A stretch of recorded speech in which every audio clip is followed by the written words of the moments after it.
Han Li left the tea house and didn't immediately fly back to his cave residence. Instead, after walking along the street for a while, he suddenly turned to the back of another shop, not far from the tea house. Then he closed his eyes lightly and remained motionless, his expressionless face showing no signs of movement. After a while, Han Li's expression changed slightly. He furrowed his brows, then opened his eyes. He had secretly tried to send his divine sense back to the tea house to listen to what others would say after he left. However, as soon as his divine sense approached the tea house room, it was intercepted by a restriction. The restriction wasn't particularly sophisticated. If Han Li relied on the power of his divine sense to forcefully break through it, he could easily shatter it. But doing so would create too much commotion and defeat the purpose of using divine sense to eavesdrop. Naturally, Han Li wouldn't do such a thankless task and withdrew his divine sense.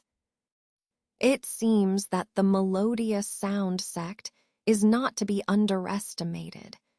There's no opportunity to exploit for now. With this thought, Han Li opened his mouth and spat out a small green sword about an inch long, then flew away on his flying sword. Back at his residence, Han Li retrieved a storage pouch containing materials from demonic beasts from the secret room. Then, just to be cautious, he called on Kun and left the cave together. After this back and forth, Han Li spent several hours. Fortunately, when he returned to the tea house with Kun, the middle-aged man under Madame Fan was waiting eagerly at the entrance. Seeing Han Li's return, he immediately rushed inside with joy. Han Li knew that the man must have reported to Madame Fan, but he didn't mind. He calmly followed Kun into the room. When they arrived at the private room in the tea house, the young woman and the middle-aged man were standing respectfully at the door, waiting for Han Li. "The madam and the elder are waiting for you, senior," the young woman said respectfully, but with a strange glance at Kun while speaking. Han Li didn't introduce Kun, nodded, and went into the room without hesitation, followed closely by Kun. The young woman hesitated for a moment, but didn't dare to ask further. Inside the room, Madame Fan had put on her veil again. When she saw Han Li come in, her eyes lit up and she greeted him gracefully. "Senior Han arrived so quickly. I thought we would have to wait a bit longer. Oh, who is this with Senior?" Madame Fan's smile faded a bit when she saw Kun behind Han Li. "This is my friend, Kun. After hearing about this matter, he also wanted to come and take a look. Madame Fan, I hope you don't mind," Han Li said casually. "Of course not. Please have a seat, both of you." Madame Fan's eyes swept over Kun's ugly face, and she smiled gracefully. But inwardly, she was secretly relieved. Luckily, she hadn't made any real plans before. Otherwise, if Han Li suddenly had a nascent soul stage helper, the plan would surely fail and might even provoke a powerful enemy. However, her desire to win over Han Li became even stronger. "The materials are all here, madam. Please take a look." Han Li didn't beat around the bush. After sitting down, he threw 2 storage pouches containing materials onto the table in front of Madame Fan. Seeing this, Madame Fan couldn't hide her joy. After thanking Han Li repeatedly, she took the storage pouches and casually examined the materials with her divine sense before handing them to the elder Zhao beside her. The old man calmly took the items and carefully inspected each one to verify their authenticity. Because there were too many materials, the process naturally took some time. During this time, Madame Fan from the Melodious Sound sect chatted with Han Li as if they were old friends. She casually tried to inquire about the origin of these materials. But Han Li was very cunning. He kept evading the topic and didn't give her any useful information. After a while, Elder Zhao finally finished inspecting the materials and estimated a price, which he then passed on to the woman from the Melodious Sound sect. After hearing the price, the woman secretly deliberated for a moment and slightly lowered the price by 10% before reporting it to Han Li. Han Li pondered for a moment upon hearing the price. This kind of transaction made Madame Fan somewhat uneasy. After hesitating for a moment, she gritted her teeth and proactively added another 50% to the price. Upon hearing the new offer, Han Li nodded in agreement.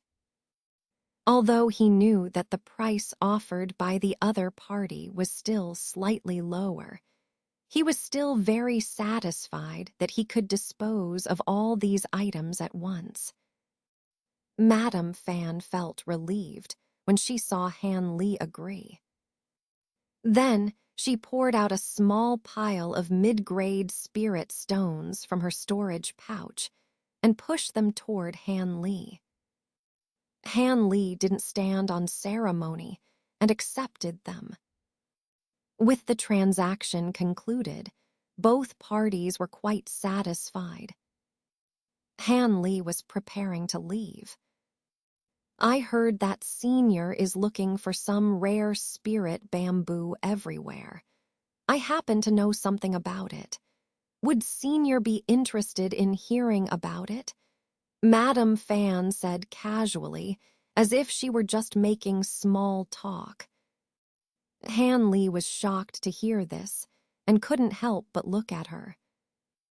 At the same time, Madame Fan's eyes smiled charmingly at Han Li, with a hint of strange brilliance.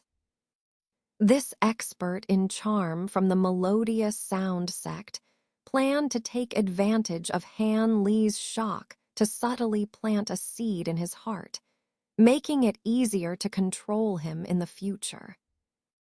But as soon as their eyes met, Han Li thought of charming techniques. Almost at the moment when his mind was about to give in, Han Li's brain sparked with this thought. Suddenly, a chill came over Han Li's face, and his eyes became extremely cold.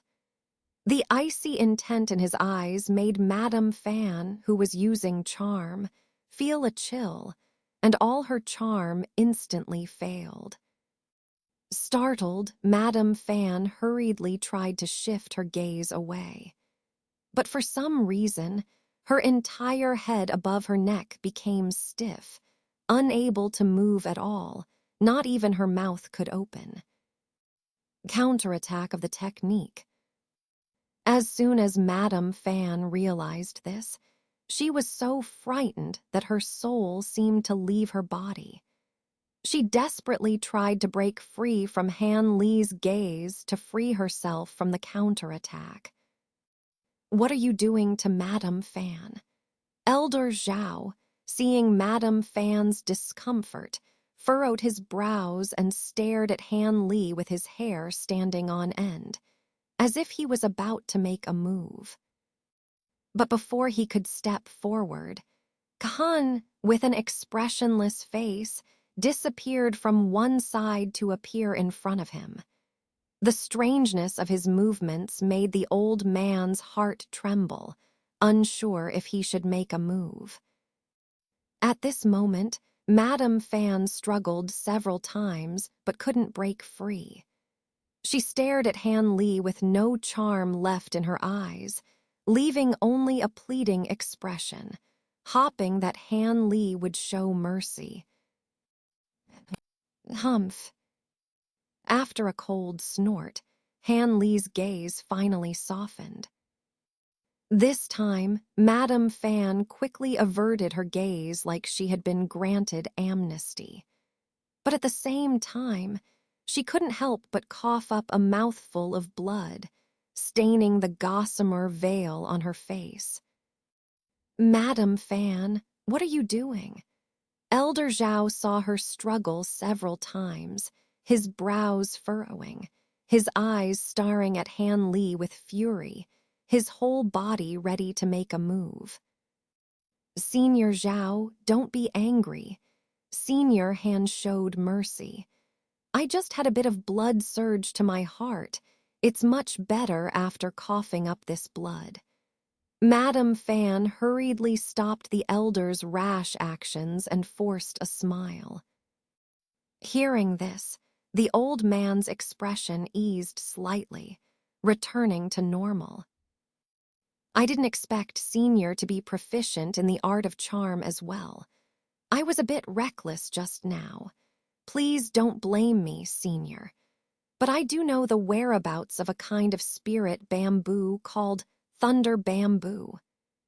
The woman looked at Han Li with a hint of fear in her eyes, afraid that Han Li would ask about what happened just now, and voluntarily mentioned the thunder bamboo. Thunder bamboo. Han Li's cold face showed a hint of excitement upon hearing Madame Fan's words. The thunder bamboo, one of the 3 great divine woods. Han Li couldn't help but doubt, but there was excitement in his tone.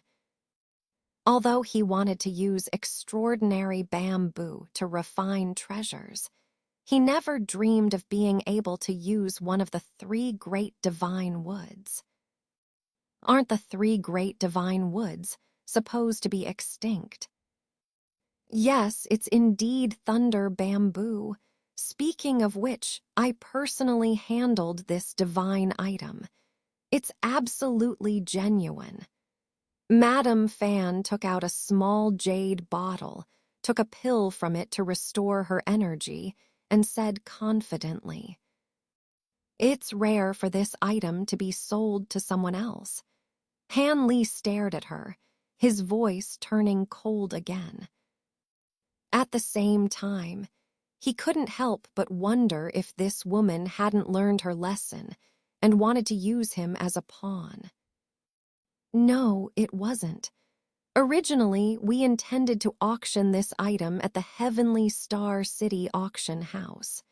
But unexpectedly, this item, along with a large batch of our sect's goods, was robbed on the way. However, our sect has already found the whereabouts of these people and is preparing to invite some fellow Taoists to capture them. Madame Fan hesitated for a moment before speaking honestly. Taken away by someone, Han Li's eyes flickered, looking incredulous. It seems that Senior doesn't believe what I'm saying, but this is absolutely true. Lady Fan suddenly withdrew her smile, revealing a hint of bitterness. 2 months ago, our shop received a big deal that could sustain our melodious sound sect for the next decade. So, after gathering a large amount of goods, most of the skilled disciples were led by Master Wang to deliver them. But halfway there, they were ambushed by a group of masked cultivators. Among them were 5 or 6 chi condensation stage cultivators, all proficient in sinister techniques. Our master was outnumbered and fell in battle on the spot, and the bags containing the goods were snatched away by them. As for the ordinary disciples, most of them were killed or injured. If it wasn't for the two elders sacrificing their cultivation base to drive away the enemies, we might have been wiped out without a trace. The woman's voice became low and filled with sorrow as she recounted. Could it be a trap set by the buyer?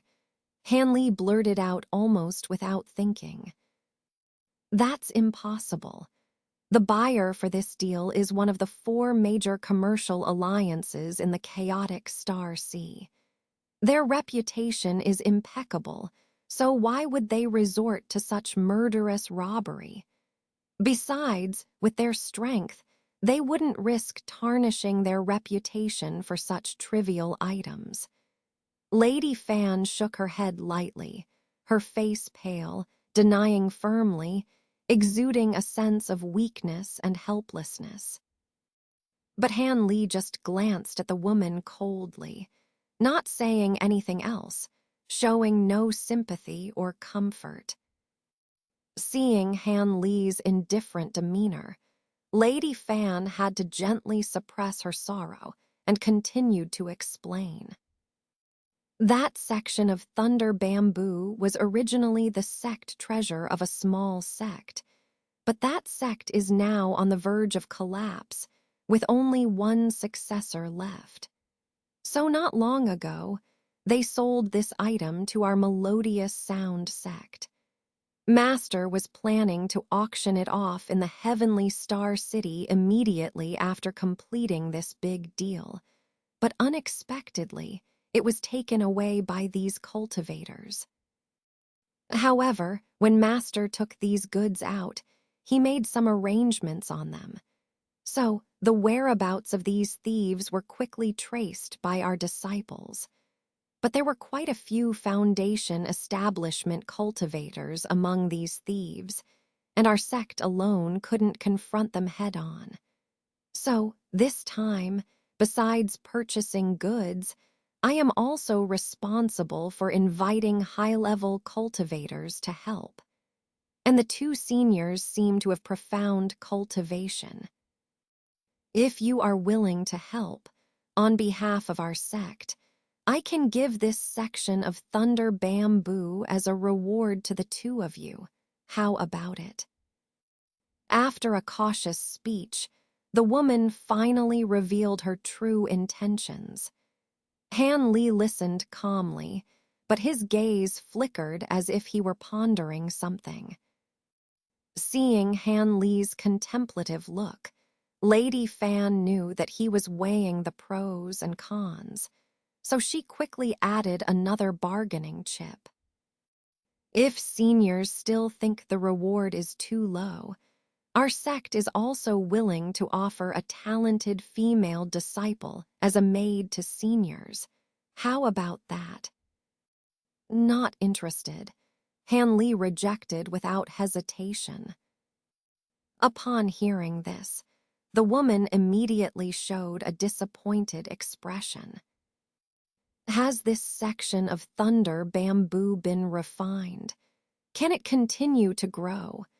Hanley exhaled lightly, suddenly asking a question that surprised the woman opposite him. It hasn't been refined. This section of Thunder Bamboo has been carefully cultivated by that small sect for over 1,000 years. It was uprooted all at once and can continue to grow naturally. Does Senior not want to use it to refine magic treasures and intends to leave it for future generations? But this Thunder Bamboo grows extremely slowly, increasing by only an inch every 1,000 years. It's really difficult to cultivate. The woman was slightly startled and asked somewhat strangely. After hearing this, Hanley did not reply to her question, but instead lowered his head slightly, continuing to sink into contemplation. It was not until Elder Zhao showed impatience that he made up his mind and said, Besides that section of thunder bamboo, I also want to pick another item from those goods. After all, Kidao friend and I acted together. Han Li added another condition with a calm expression. No problem, our sect can agree to this condition. Lady Fan, upon hearing Han Li agree to help, immediately showed a spring breeze smile and agreed to Han Li's condition almost without hesitation. In that case, when it's time to set off, please send someone to notify me at my cave mansion. I believe your sect should know where it is. After saying these words, Han Li stood up expressionlessly. Before Lady Fan could say anything else, he bowed and left with Kun, without mentioning anything about her use of charm techniques on him. Seeing Han Li leave so decisively, the men and women of the melodious sound sect looked at each other in surprise, while Lady Fan's face showed a hint of complexity, and her expression became unpredictable. Back in his cave mansion, Han Li didn't just wait there for someone from the melodious sound sect to invite him. Instead, he went to the other Foundation establishment cultivators to inquire about the melodious sound sect. Surprisingly, some of them had heard of this sect, and one of them had even had dealings with them. According to them, the melodious sound sect could be considered a sect, but it was more like a commercial alliance engaged in business. However, throughout its history, the melodious sound sect had always been predominantly female disciples, so the sect leader could only be a female disciple. The melodious sound sect's strength in the chaotic star sea was not considered strong. Apart from the sect leader, the highest position in the sect was the left and right twin envoys. Usually, 2 or 3 Foundation establishment cultivators would be hired as backers. Among many medium-sized forces, they were considered to be somewhat stronger than others, but still had room for improvement. Despite this, other forces generally wouldn't easily provoke this sect. This was because the female cultivators of the melodious sound sect were all beautiful and talented. Frequently, outstanding female cultivators from the sect became sought-after dual cultivation partners, gaining considerable support, whether overt or covert. What Han Li was most concerned about was that the sect had a good reputation and rarely heard of any sinister acts against other cultivators. However, the melodious sound sect's charm techniques were quite famous in the chaotic star sea, leaving many male cultivators infatuated with the female disciples of the sect. After obtaining this information, Han Li had a rough impression of the melodious sound sect. After carefully considering it, he still couldn't bear to part with that section of thunder bamboo. It seems that he had to take action this time. So he immediately returned to his cave mansion and accelerated the refining speed of the 3rd-level puppet day and night.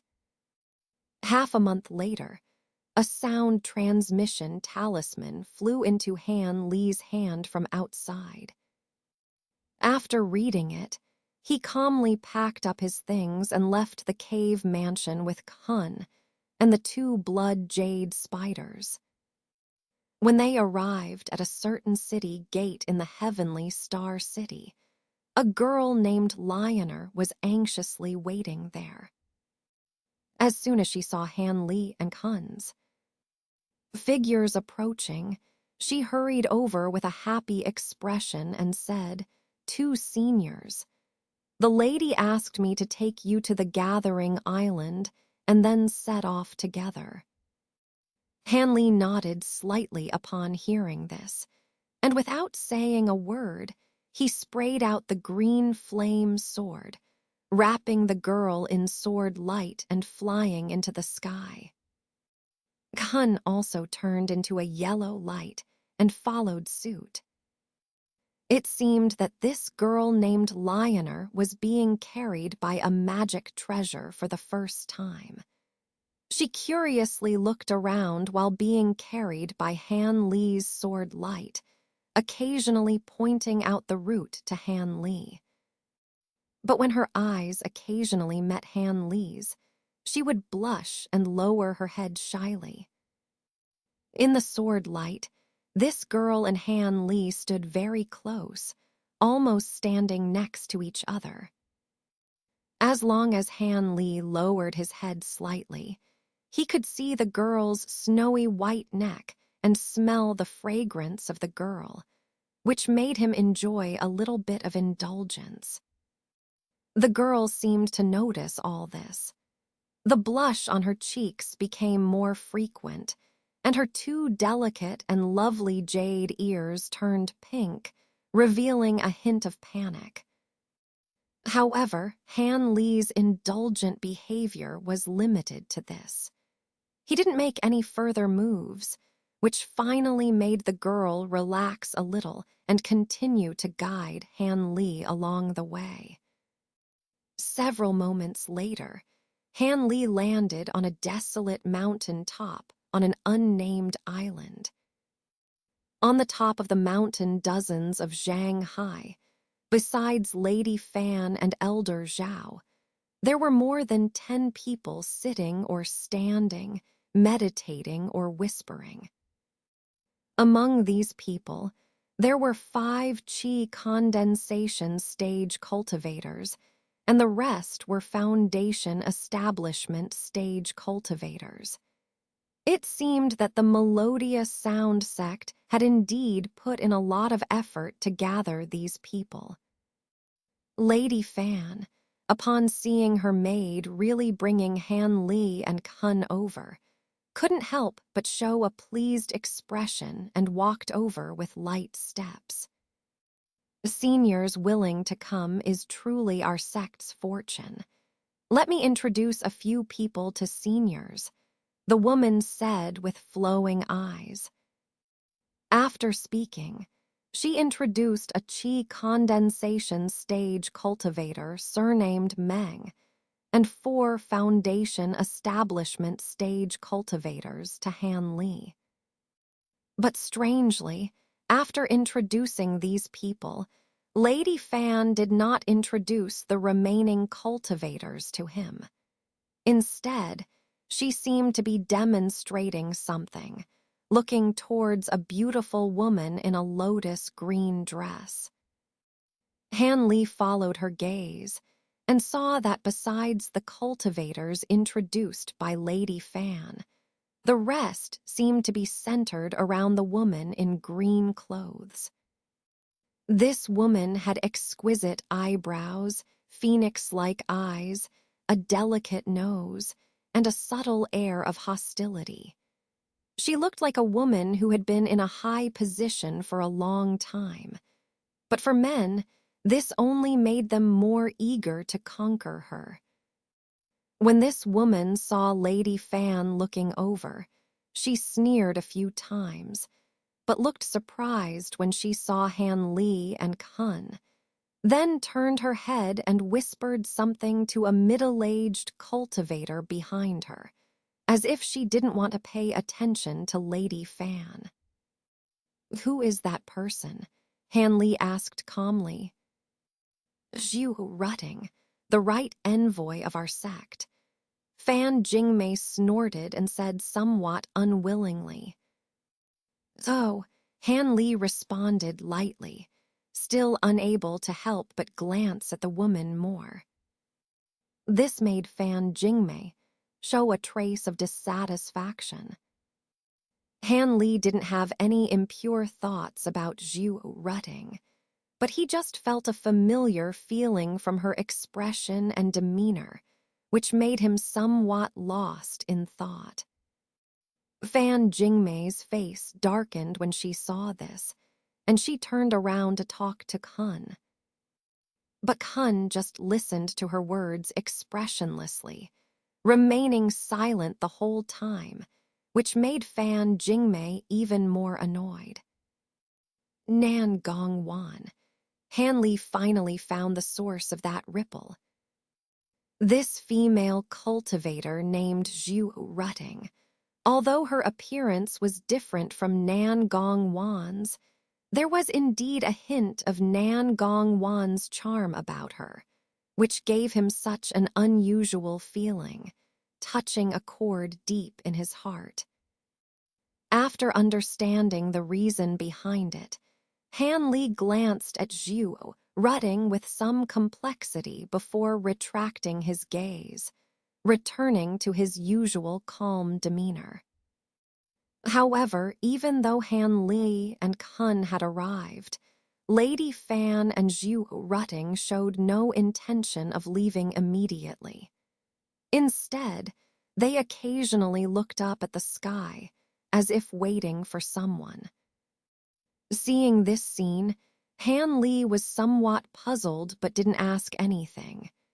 Instead, he found a secluded corner and sat down cross-legged with Kun, quietly waiting for the departure time. They waited for almost half a day. If it weren't for everyone present being cultivators, each with considerable patience, someone would have probably complained long ago. Nevertheless, even with their patience, some began to show signs of discontent. Seeing this, Lady Fan and Zhu Rutting also revealed some anxiety. They huddled together reluctantly, whispering a few words to each other. Han Li observed everything and speculated on who they were waiting for. Suddenly, faint sounds of wind and thunder could be heard, followed by a dark line appearing on the distant horizon.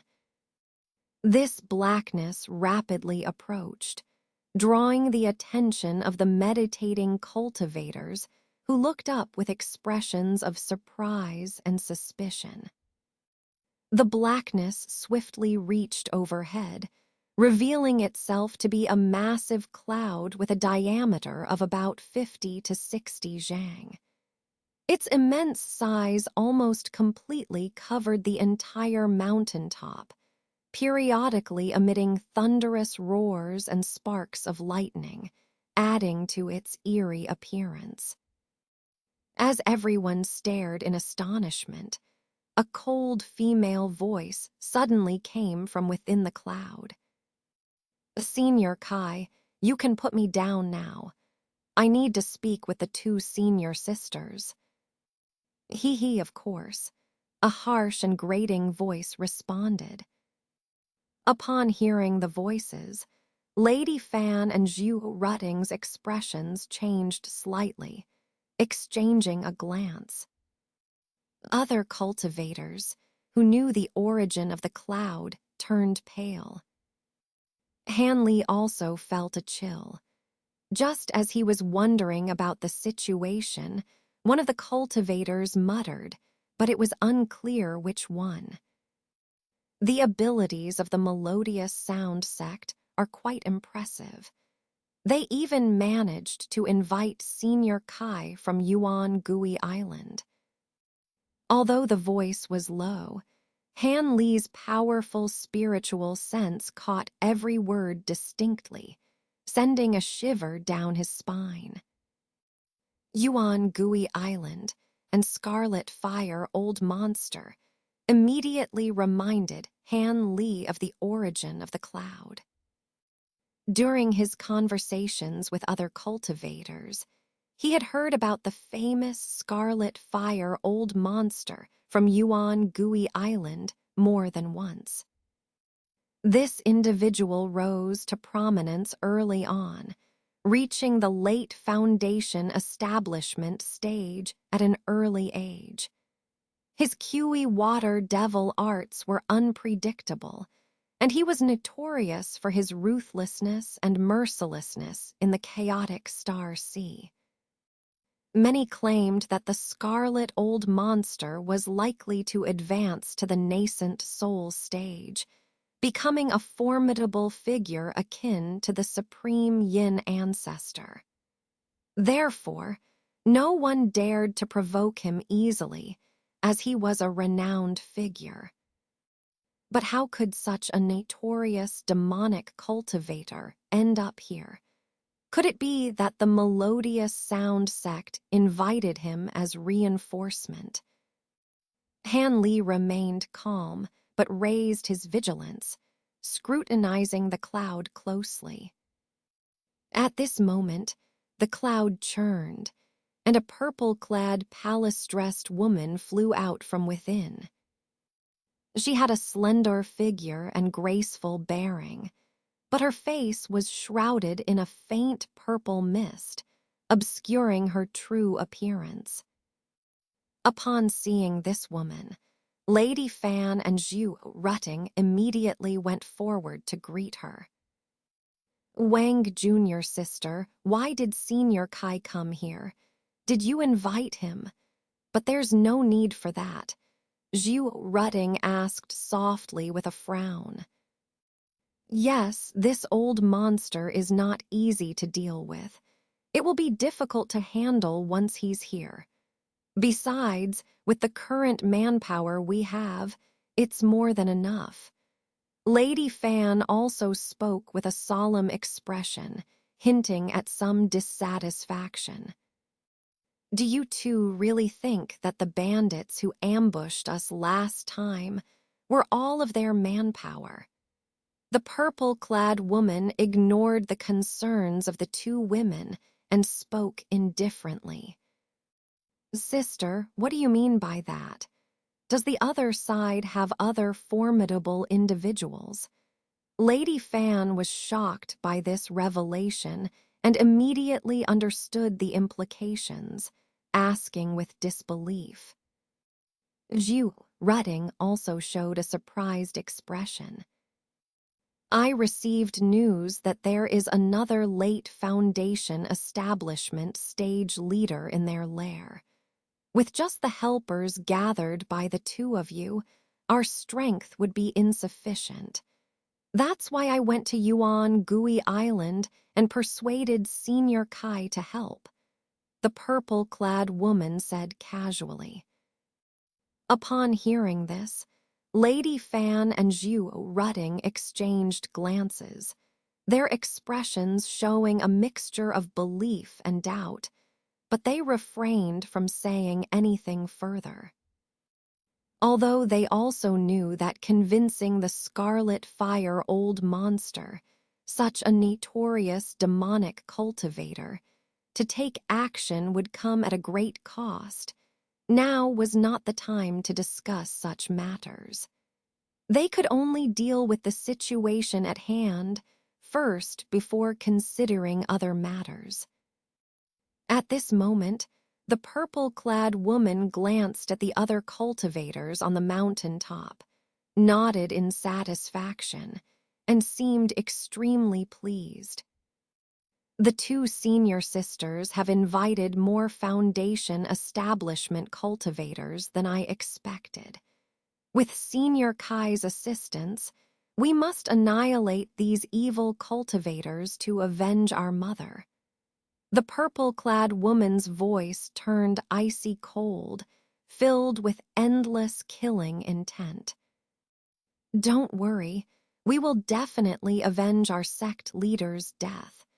Zhu Rutting lightly brushed her dark hair and said slowly, "Yes, our sect leader has shown great kindness to us. Even if we have to risk our lives, we will exterminate the enemy." Lady Fan also solemnly agreed. Upon hearing this, The purple-clad woman was moved and bowed deeply to the two women. I thank the two senior sisters for their great efforts. As agreed beforehand, the position of sect master of the melodious sound sect will be taken by one of you two after we have avenged our mother.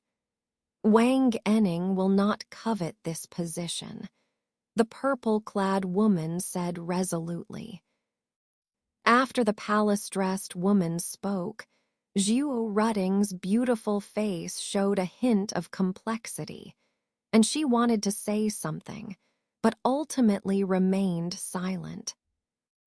Although Lady Fan maintained a calm expression, a hint of uncontrollable excitement flashed in her eyes. Tusk, I guess this must be the immortal purple spirit of the melodious sound sect. It's a pity her face is covered by a spell. What a shame. Standing not far from Han Li, a cultivator named Meng suddenly muttered to himself. Han Li's heart skipped a beat upon hearing this. The name Immortal Purple Spirit seemed familiar to him. According to rumors, she was as beautiful as a celestial being and one of the most famous beauties in the chaotic star sea. Could this be her? Han Li was somewhat surprised and glanced at the purple-clad woman from afar. At this moment, after the purple-clad woman finished speaking with Lady Fan and Zhuo Rutting, she gracefully returned to the cloud. Under the solemn gazes of the two beautiful female envoys, the group finally set off. Dozens of colorful lights shot up from the mountaintop, forming a loose formation and flying northward. Han Li and Kun were in the middle and rear of the group, silently making their way. However, the cultivator named Meng inexplicably flew to Han Li's side, chatting incessantly with him. How did Senior Han agree to assist Lady Fan? Well, it's because one of my concubines is Lady Fan's direct disciple, so I had to repay this favor. Could it be that Senior Han is also? I don't have such good fortune. Lady Fan just promised to give me something in return. Han Li replied calmly. That's a pity. Brother, the best thing about the melodious sound sect is undoubtedly those beautiful female disciples. Especially the disciples personally trained by the two envoys, they are truly. Listening to the incessant chatter of this person, Han Li remained indifferent, but he couldn't help feeling a bit amused. This overly familiar speech reminded him of senior brother Yu from the Yellow Maple Valley. It didn't make him feel any disgust towards this person. Thus, amidst Han Li's intermittent responses, the entire group, led by the melodious sound sect disciples, flew towards an unknown destination. Half a month later, the group finally arrived at a desolate island. Several low-ranking disciples of the melodious sound sect were already waiting on the island, and the bandits' hideout was on another unnamed island not far away, being monitored by other disciples. Upon learning that all the evil cultivators were inside the hideout and hadn't left, the purple-clad immortal spirit, who flew out of the cloud once again, immediately instructed Han Li and the other cultivators to rest for a while. They would launch a surprise attack early the next morning when the enemy was unprepared. The night passed without incident. The next day, just as the sky was getting light, the cultivators silently appeared above the evil cult's lair. Is this the place? Purple's spirit fairy looked down at the dark island beneath her with some doubt. The island was really too small, only a few miles in circumference. Calling it an island was a stretch. It was more like a massive rock. Yes, not only did the golden cicada wasp track them here, but the two elders also confirmed that the people coming in and out were indeed those evil cultivators. Mrs. Fan said softly from the side. Upon hearing this, the woman in purple nodded silently, her doubts dispelled. However, it was obvious that this place was just a temporary foothold for the other party. Not only was the island pitifully small, but there was also only a simple illusion array set up in the sky above it, which couldn't stop anyone.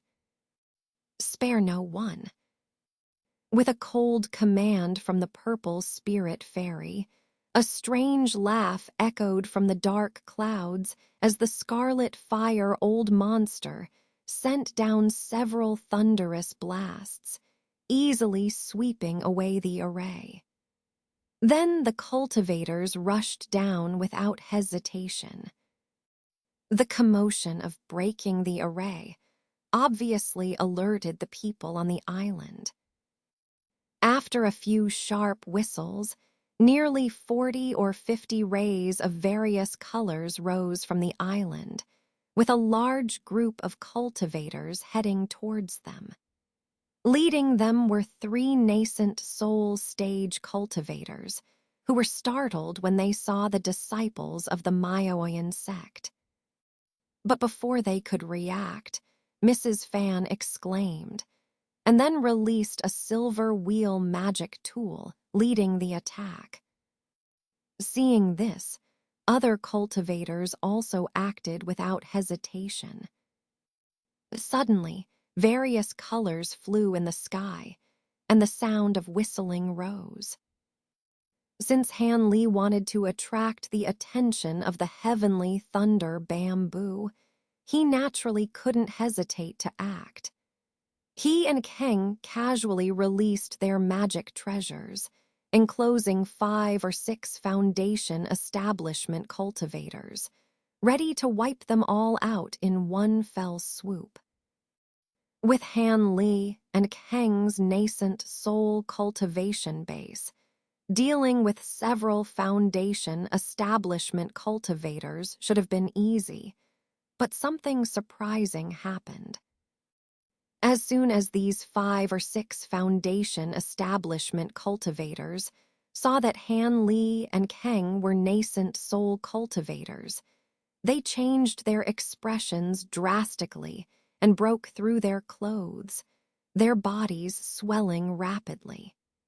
They transformed into demonic forms that Han Li was all too familiar with, which almost made his eyeballs pop out in surprise. However, even though their speed and cultivation base increased significantly after the transformation, Han Li was no longer the foundation establishment cultivator he used to be. After supporting for a while, they were easily crushed into dust by Han Li and Kang's emerald light sword and primordial bowl. At this moment, Han Li realized that the transformation of these people seemed to be different from the demonic beings of the Black Demon sect.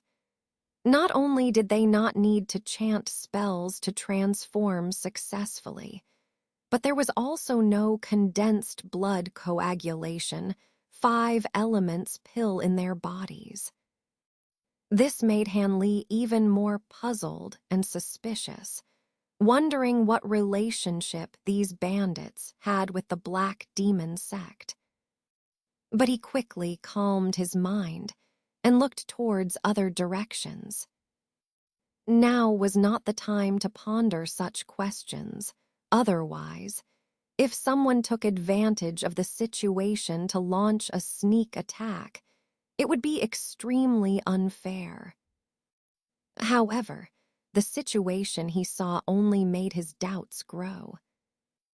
Seeing that almost 80 to 90% of the Foundation establishment cultivators among the evil cultivators used the demonic transformation technique and formed small groups, fighting fiercely. The 3 nascent soul cultivators with the highest cultivation base were already trapped in the black clouds by scarlet fire old monsters' spells and were unable to escape. Hearing the continuous rumbling from the black clouds, it seemed that they were struggling hard.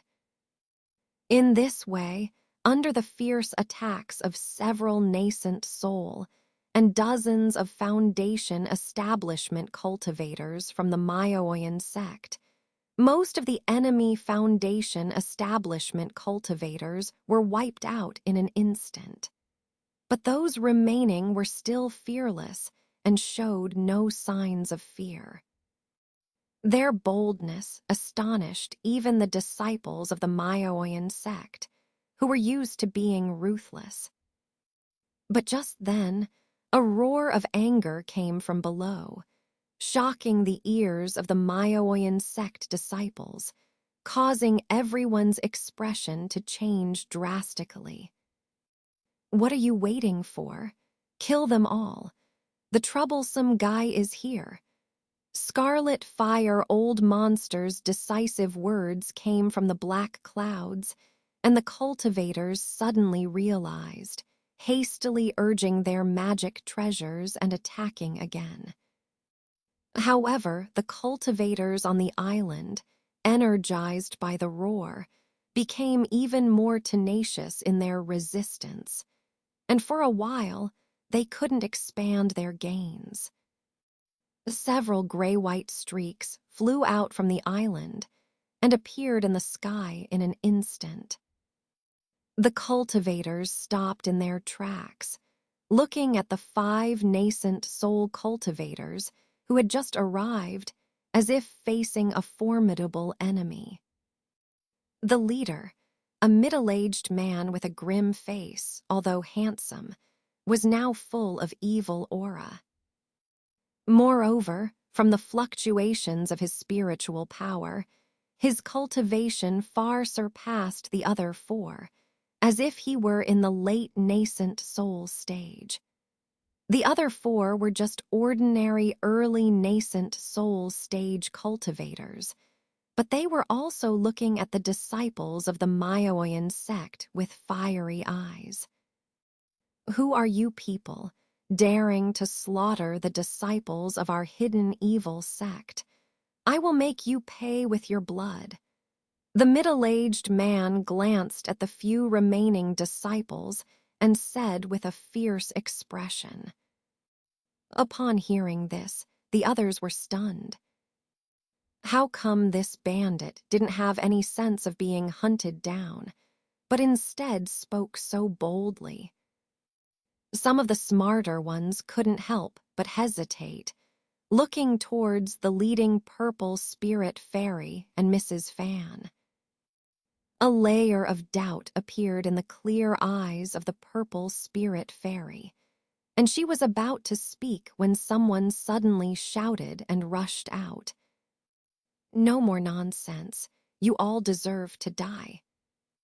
Surprisingly, it was Elder Zhao who had been following Mrs. Fan closely. He flew out of the crowd, raised his hand, and released a flame several feet long directly at the 5 people. The middle-aged cultivator became furious at the sight. With a flash of cold light in his eyes, he spun around. With a huff, more than 10 zhang of gray-white demonic energy burst out from his body, instantly transforming into a giant ghost face. As soon as this ghost face appeared, it opened its mouth wide and rushed forward menacingly. The flame released by Elder Zhao happened to plunge into the giant mouth of the ghost face, disappearing in a flash.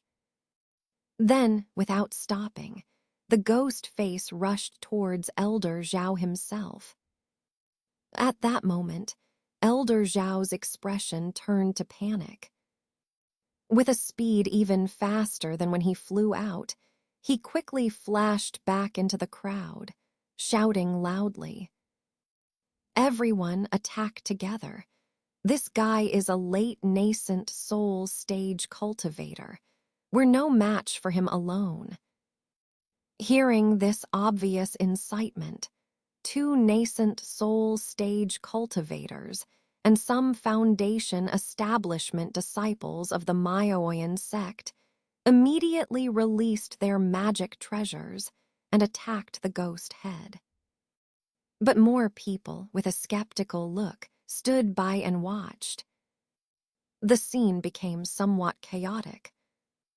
Seeing this situation, Han Li's face twitched slightly, his hands and feet unmoved, but his body slowly slid backward with a hang. Although he didn't know what would happen, Han Li already had the idea to withdraw immediately if there was any danger. Wait, something's not right here. The woman in purple clothes also sensed something amiss and coldly rebuked the disciples of the melodic sound sect. However, the cultivators on the melodic sound sect's side remained indifferent, still attacking the ghost head as if they were oblivious to the situation. Seeing this scene, Han Li and the others who hadn't acted yet changed their expressions slightly, feeling a sense of unease. The middle-aged cultivator on the opposite side was not foolish either.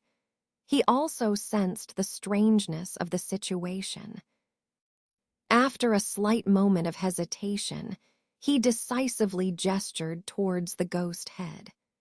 With a strange roar, the ghost head opened its mouth, spewing countless gray-white light balls that instantly knocked all the magical treasures off course, then flew back to the man's side opportunistically. The cultivator who had made the move was stunned for a moment. For a while, no one dared to rush out of the crowd to attack the opponent alone. Can someone tell me what's going on here? Taking advantage of the opportunity, Fairy Purple Spirit finally flew out of the crowd, standing coldly between the two sides and asking, "What's going on? You killed so many of our disciples for no reason and still ask our sect master." The middle-aged man said coldly, his eyes having turned into a strange emerald green color. "Robbed our melodic sound sect's goods and killed our sect master. Wasn't that you?" The woman in purple clothes stared at him coldly, her eyes devoid of any emotion, and asked slowly, "Nonsense. Although our hidden fiend sect seldom interacts with external cultivators, how could we do such despicable things?" The middle-aged man's face showed anger as he shouted loudly. Upon hearing this, the woman in purple clothes fell silent, but a coldness still lingered in her eyes. The others, upon hearing these words, also realized something, and their expressions became varied. It seems that both sides have fallen into someone's trap. Mrs. Fan suddenly walked out from among the cultivators, speaking slowly. "Humph, it's you who fell into the trap, not us." The middle-aged man's face was as cold as water as he spoke grimly. Having painstakingly nurtured these disciples for so many years, almost all of them were wiped out in a single day. How could he not harbor deep hatred towards the people in front of him? If it weren't for the fact that there were too many cultivators in the nascent soul stage on the other side, and he wasn't confident in dealing with the strange cultivator in the dark cloud, he would have risked severe injuries to severely wound these people, even if he knew they were caught in someone else's trap. Hearing this, the woman in purple clothes remained extremely cold, while Mrs. Fan could only smile bitterly in response. Elders Zhao and Fu, don't you owe us an explanation? Fairy Purple's spirit slowly turned her head and stared at the two figures in the crowd, speaking calmly. With the icy voice of Zai Ling Fairy, the gaze of other cultivators immediately shifted towards a certain spot in the crowd. Elder Zhao and another middle-aged Confucianist stood there expressionlessly, the latter being the elder Maioyan who often accompanied Zhu Rutin. Seeing this scene, both Lady Fan and Zhu Rutin immediately thought of something, their faces becoming extremely unsightly. Among them, Lady Fan looked the worst, showing signs of frustration and impatience. "Who's skulking around over there?" A furious shout came from the dark clouds, followed by a series of thunderbolts flying out like spirit snakes, striking towards a nearby spot. Suddenly, the originally empty area dimmed, and a large mass of black chi burst out of nowhere, swallowing up all the thunderbolts, revealing a short, skinny young man. Wu Chu. Han Li, who had quietly retreated to the back of the group, whispered the name of the youth in surprise upon seeing his appearance. At this moment, many other cultivators also recognized the young man and exclaimed in astonishment. The members of the Hidden Fiend sect were even more alarmed, glaring fiercely at Wu Chu. However, the leading middle-aged man's expression became strange as he stared at Wu Chu, showing a hint of fear amid his gaze. He, truly worthy of the renowned Redfire Old Demon, to actually see through this young master's concealment technique. Wu Chu looked indifferent as he glanced at everyone present and then turned his gaze to the dark clouds. Humph! A cold snort came from the dark clouds, followed by silence, leaving Wu Chu with a darkened expression. Is this mischief caused by your Jai Yin Island? After realizing that something was amiss, Zhu Rutin, who had been silent until now, finally spoke up.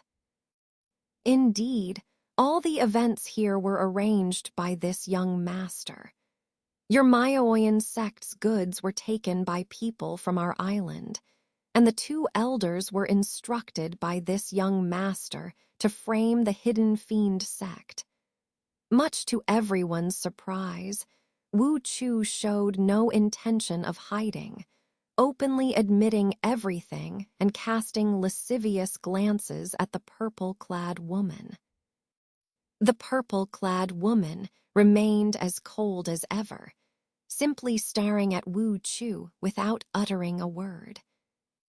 At this moment, Elder Zhao, the middle-aged man, and the other cultivators who had attacked earlier suddenly flew to Wu Chu's side, forming a three-way standoff with Zai Ling Fairy, the Hidden Fiend sect, and other cultivators. Seeing this scene, although Zai Ling Fairy and Zhu Rutin had already guessed, their expressions changed slightly, becoming somewhat serious. Elders Zhao and Meng, our sect has always treated you well. How could you do such a thing? Lady Fan's face had already turned pale, and she couldn't help but shout loudly when Elder Zhao and the others flew to Wu Chu's side. It's worth noting that in order to compete with Zhu Rudin within the Maoyan sect, she had spent a lot of effort on Elder Zhao, even sacrificing her own appearance to win him over. But now, he had betrayed her without a word, which made her both shocked and furious. Lady Fan, I also didn't want to do this, but both Elder Meng and I have long been at the mercy of others, and we are truly helpless. Elder Zhao's face twitched as he said numbly. Upon hearing this, Lady Fan was stunned, but after raising her eyebrows when she wanted to say something, she was stopped by a cold remark from Xiling Fairy. Lady Fan, it's useless to say anything now. Since the other party dares to set up such a trap, they must have another trick up their sleeve. Let's focus on surviving today's ordeal first. Lady Fan fell silent. Tusk, truly worthy of the peerless Xiling Fairy. This young master has admired you for a long time. I wonder if the fairy is interested in marrying this young master. Although I have many concubines, the position of the main wife has always been vacant. Wu Chu stared at the face of the purple-clad woman, which was concealed by spells, and said somewhat lewdly, "All right, I agree," Xiling Fairy said expressionlessly. This statement shocked everyone, including Han Li. Wu Chu himself was taken aback for a moment before looking at her with suspicion and asking, "Miss Wang, are you serious about this? If you execute all the cultivators who killed my mother, I will marry you." Xiling Fairy's voice was cold.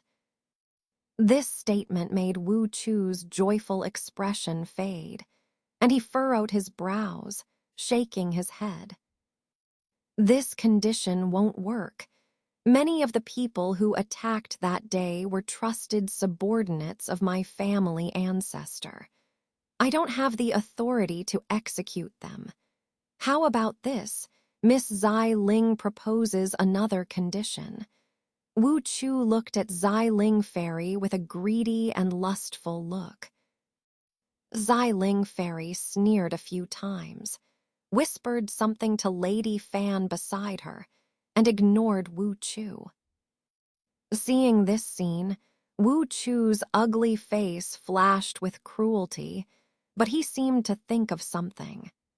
Suppressing his anger, he turned his gaze and looked at the hidden fiend sect's cultivators. "Senior Uncle Son, I didn't expect that after so many years you have still managed to cultivate so many disciples. It's really gratifying," Wu Chu said coldly. "Senior Uncle." This address from Wu Chu surprised everyone. After a moment of panic in Han Li's heart, he searched around with his divine sense but didn't find any ambush. This made him hesitate for a moment, unsure whether to escape immediately or wait and see the situation. After all, he hadn't figured out whether the heavenly thunder bamboo incident was true or false. But at this moment, the middle-aged man snorted coldly, his face changing constantly as he replied, "I'm doing fine. But I didn't expect that just as I brought some disciples out for a walk, we would be discovered by your people. It seems that we've come at the wrong time." He, Senior Uncle Son is joking. Anyone who has been in the heavenly mist sea for decades would want to come out and move around. Besides, Senior Uncle's son most likely came out for the matter of the Void Sky Pavilion, right? The Void Sky fragment map, taken away by several senior uncles 300 years ago, is about to resurface. But if Senior Uncle is willing to give this map to his disciple voluntarily, I can plead with my family ancestor to spare Senior Uncle's life when the time comes. Wu Chu looked at the middle-aged man with a greedy and hot look in his eyes and said with an alluring tone. After hearing this, the middle-aged man fell silent, but after a while he coldly replied, "We, who were once your disciples, know very well about the methods of the extreme yin old monster. If I were to give the map to you, I would probably be tortured to death by him. Moreover." Moreover what? Wu Chu frowned and asked. Moreover, do you really think you can decide? Old monster, you don't need to hide anymore, just show yourself, the middle-aged man said fiercely. After hearing this, Han Li and the others were shocked and looked around hastily. Was the extreme yin old monster here? But everything around them remained calm as usual, and nothing unusual appeared. At this moment, the other cultivators were somewhat puzzled and looked at the middle-aged man and Wu Chu again. What are you up to? How come I can't do? Wu Chu was initially bewildered, but when he had spoken only half of his words, his expression stiffened, and a strange look appeared on his face. He stared straight at the middle-aged man for a moment with this strange look, then suddenly smiled sardonically. Indeed, indeed, you deserve to be one of the most valued disciples back then. You actually saw through this old man's identity at a glance. As he spoke, Wu Chu's face began to blur and distort, and in just a moment, amidst everyone's astonished gaze, he transformed into an equally skinny, but squint-eyed, ugly old man. This made Han Li and the others shiver with cold on their backs. Possession technique, I knew it. How could you entrust such an important matter to a junior, or rather, come in person? Although this is not your true body. The middle-aged man looked nervously at the old man and spoke in a low voice. Good disciple, are you really brave enough to lay hands on your master?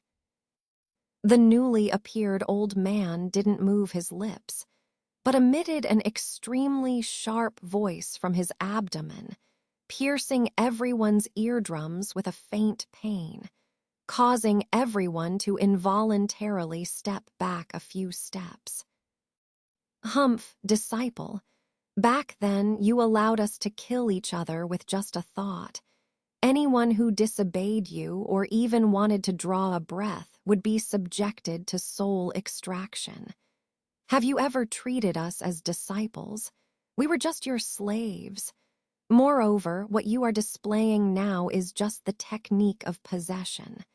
At most, you can only exert 1/3 of your cultivation base. What do I have to fear? The middle-aged man said coldly, then waved his hands, and the ghost head in front of him swelled up, becoming even more terrifying. Zai Ling Fairy and the other cultivators were stunned by this strange situation, showing various expressions. After hearing the middle-aged man's words, the old man didn't get angry, but instead said lightly, "That's right, if it were over 100 years ago, what you said would indeed be correct. With only 1/3 of my cultivation base, it would be somewhat difficult to capture you alive. But now..." When he said this, he revealed a hint of sharp mockery. Upon hearing the old man's words, the middle-aged man's eyes shrank, revealing an expression of disbelief. "So you've mastered that demonic technique." His voice was tinged with fear. "It's good that you guessed it. If you surrender obediently now, I might spare your life. Otherwise, you should know the consequences without me having to say." The old man spoke while extending a palm, and with a swish, a pitch-black fireball floated in his hand. Heavenly corpse fire. You finally mastered it. The middle-aged man's face turned incredibly pale, his voice dry and hoarse, filled with shock. Seeing this scene, the extreme yin ancestor sneered and suddenly turned his head, arrogantly addressing Zai Ling Fairy and the others. "Listen up, today I'm in a good mood, so I can spare your lives.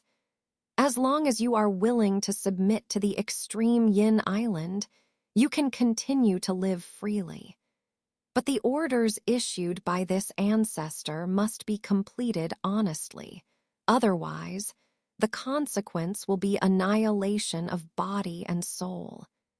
Now, hand over 1/3 of your primordial spirits on these forbidden god tokens, and you can leave safely."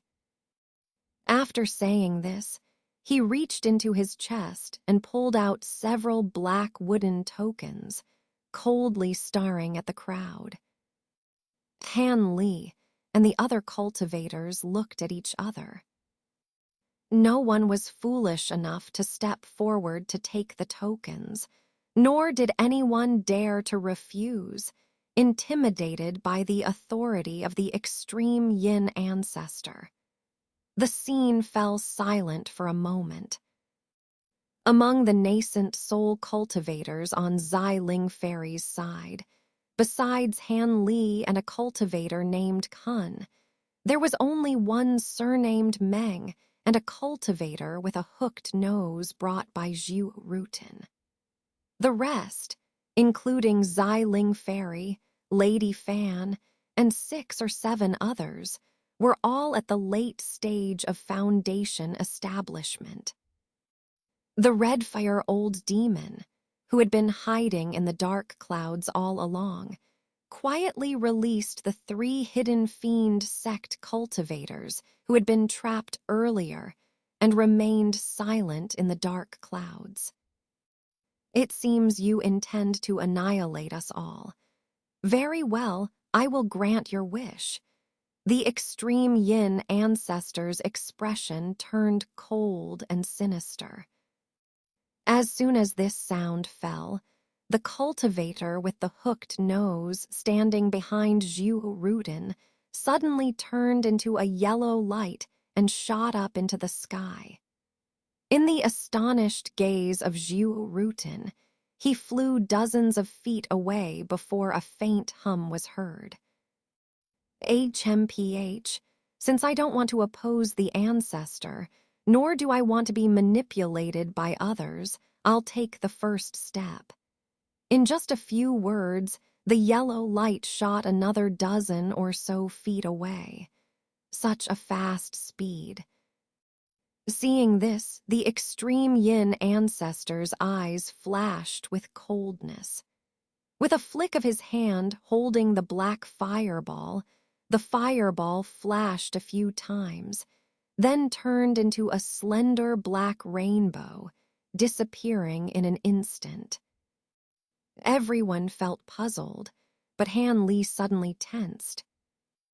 At the same time, from the distant yellow light came a scream, and with a swoosh, it turned into a weird black flame, which quickly shrank and disappeared in a moment, leaving only a dim flying knife magic treasure, without a trace of anything else.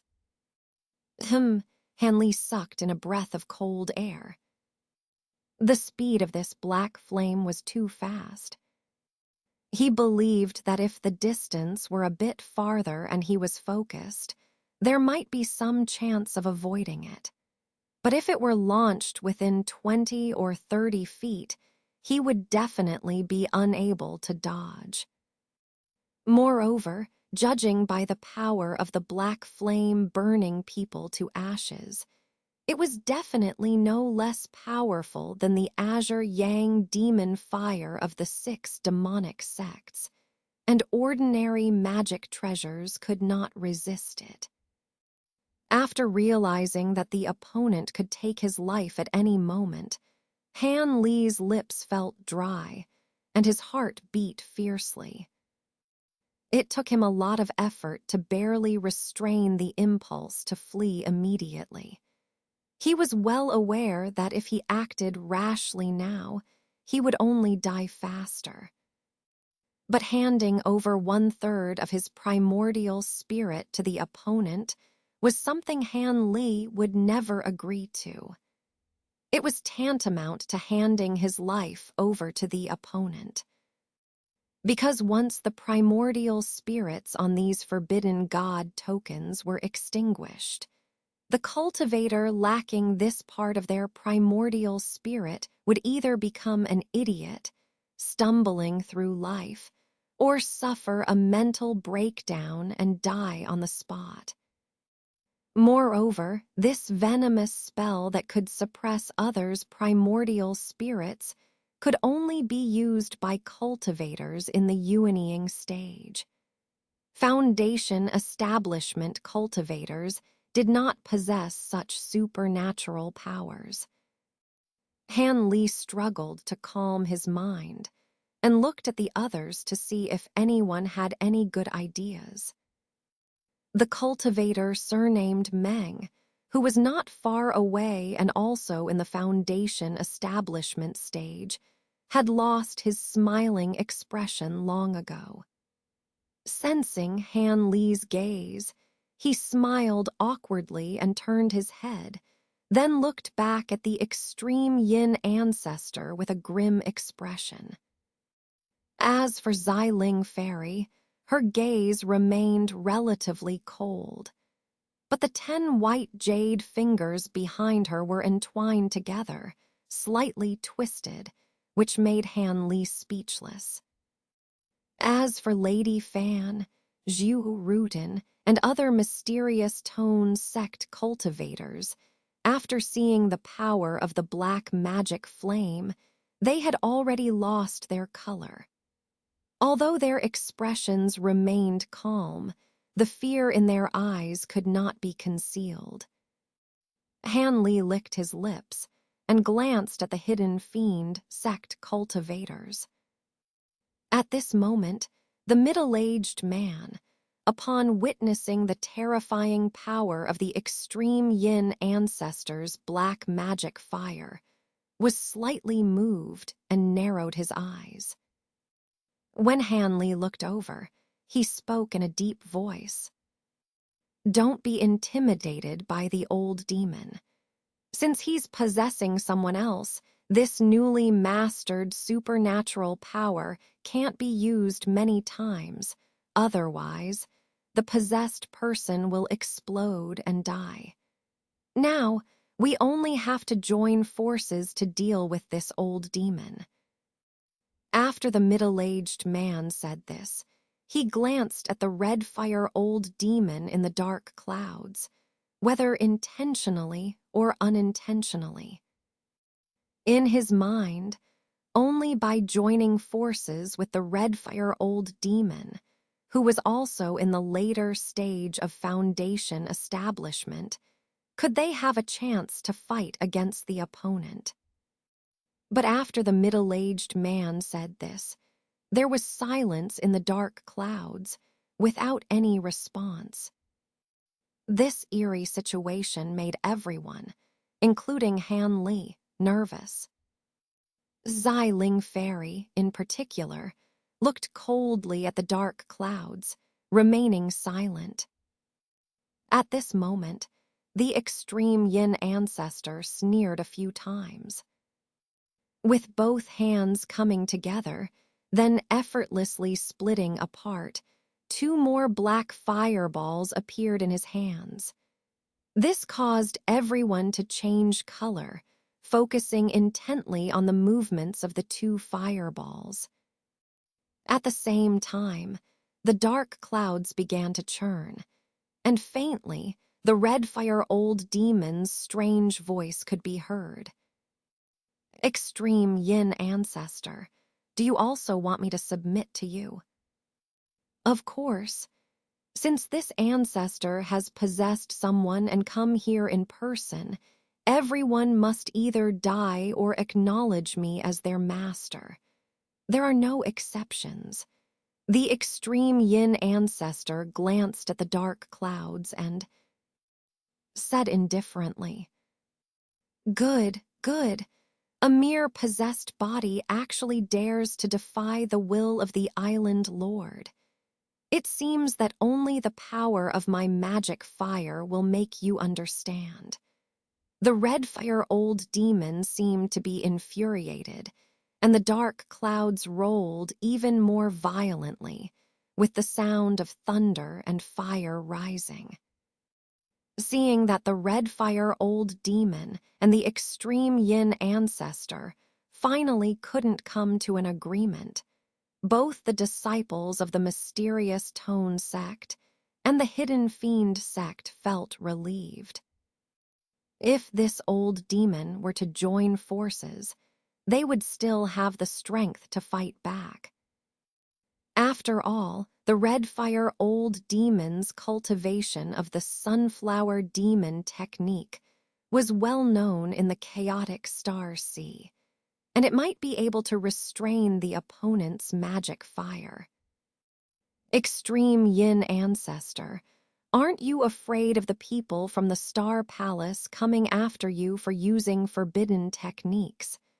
As far as I know, the Star Palace strictly prohibits high-level cultivators like you from using these techniques.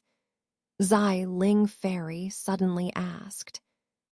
Even the extreme yin ancestor, such a yuanying stage old demon, couldn't help but slightly change color at the mention of the Star Palace and the twin saints of the Star Palace. But he quickly regained his composure and sneered. "You know quite a lot, girl. It's true that the Star Palace has such a restriction on us, but that's a thing of the past. Do you think the twin saints of the Star Palace dare to easily leave the Star Palace now?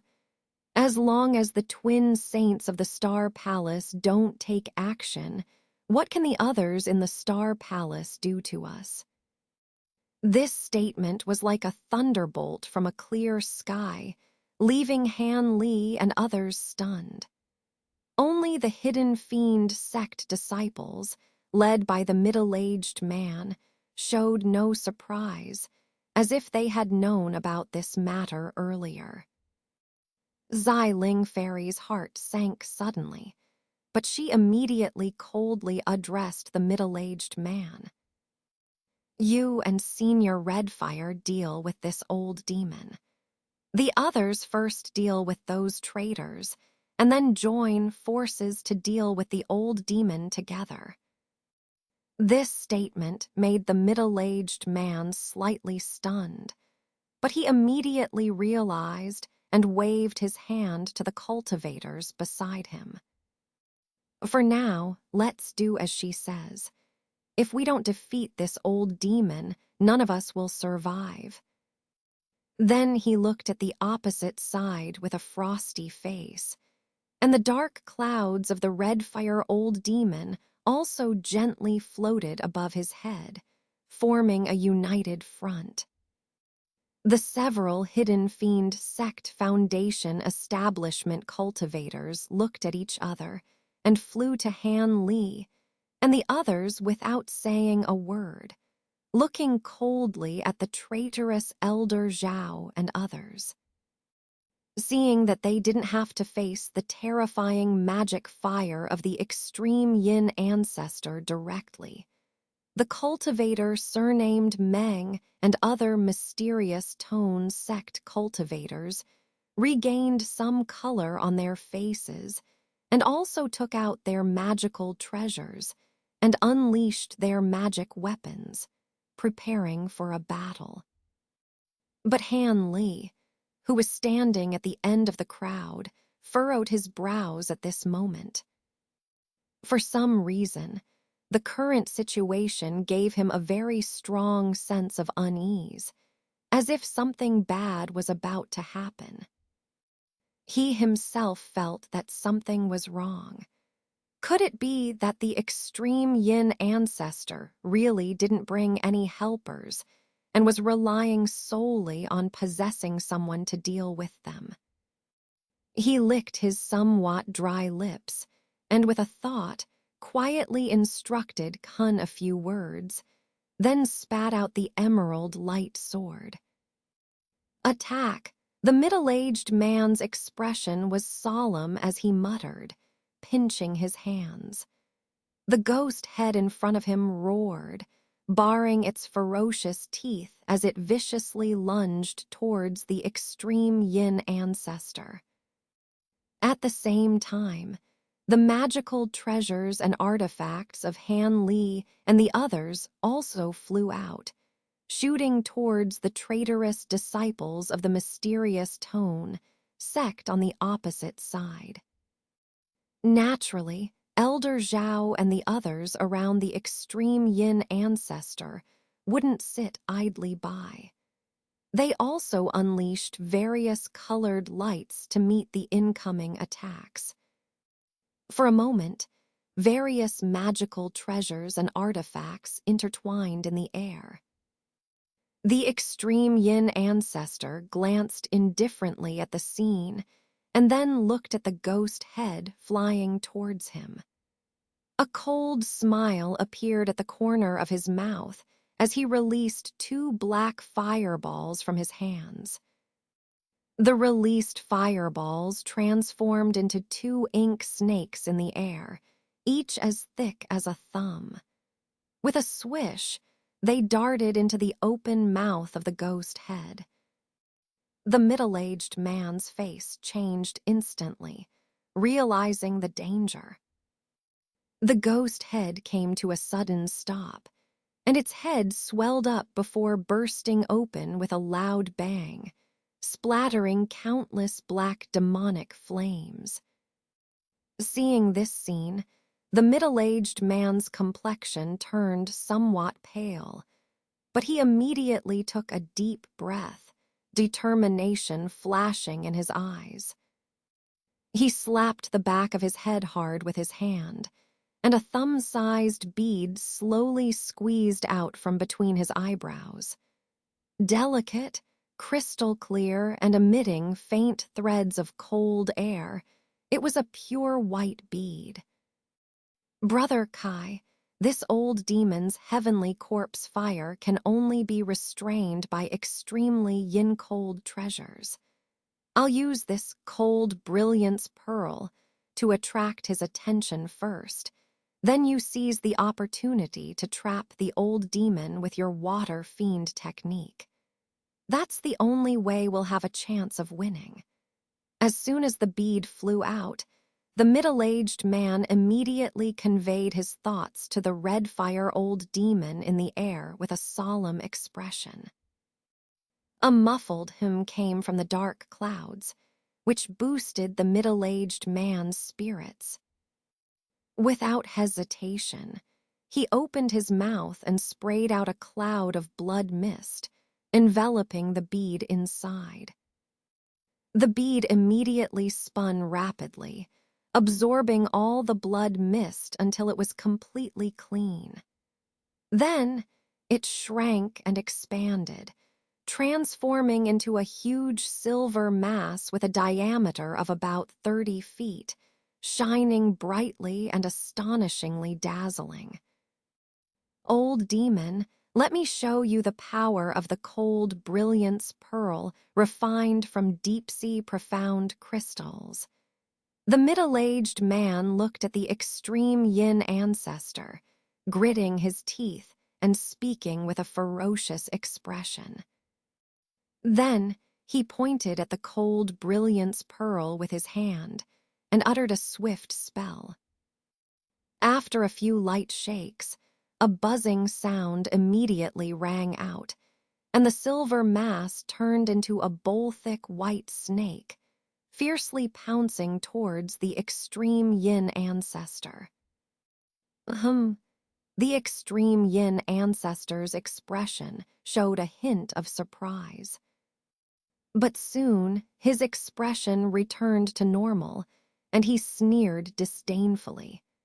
With a slight shake of his shoulder, 7 or 8 streams of black gas shot out from behind him. These black gas streams were extremely agile.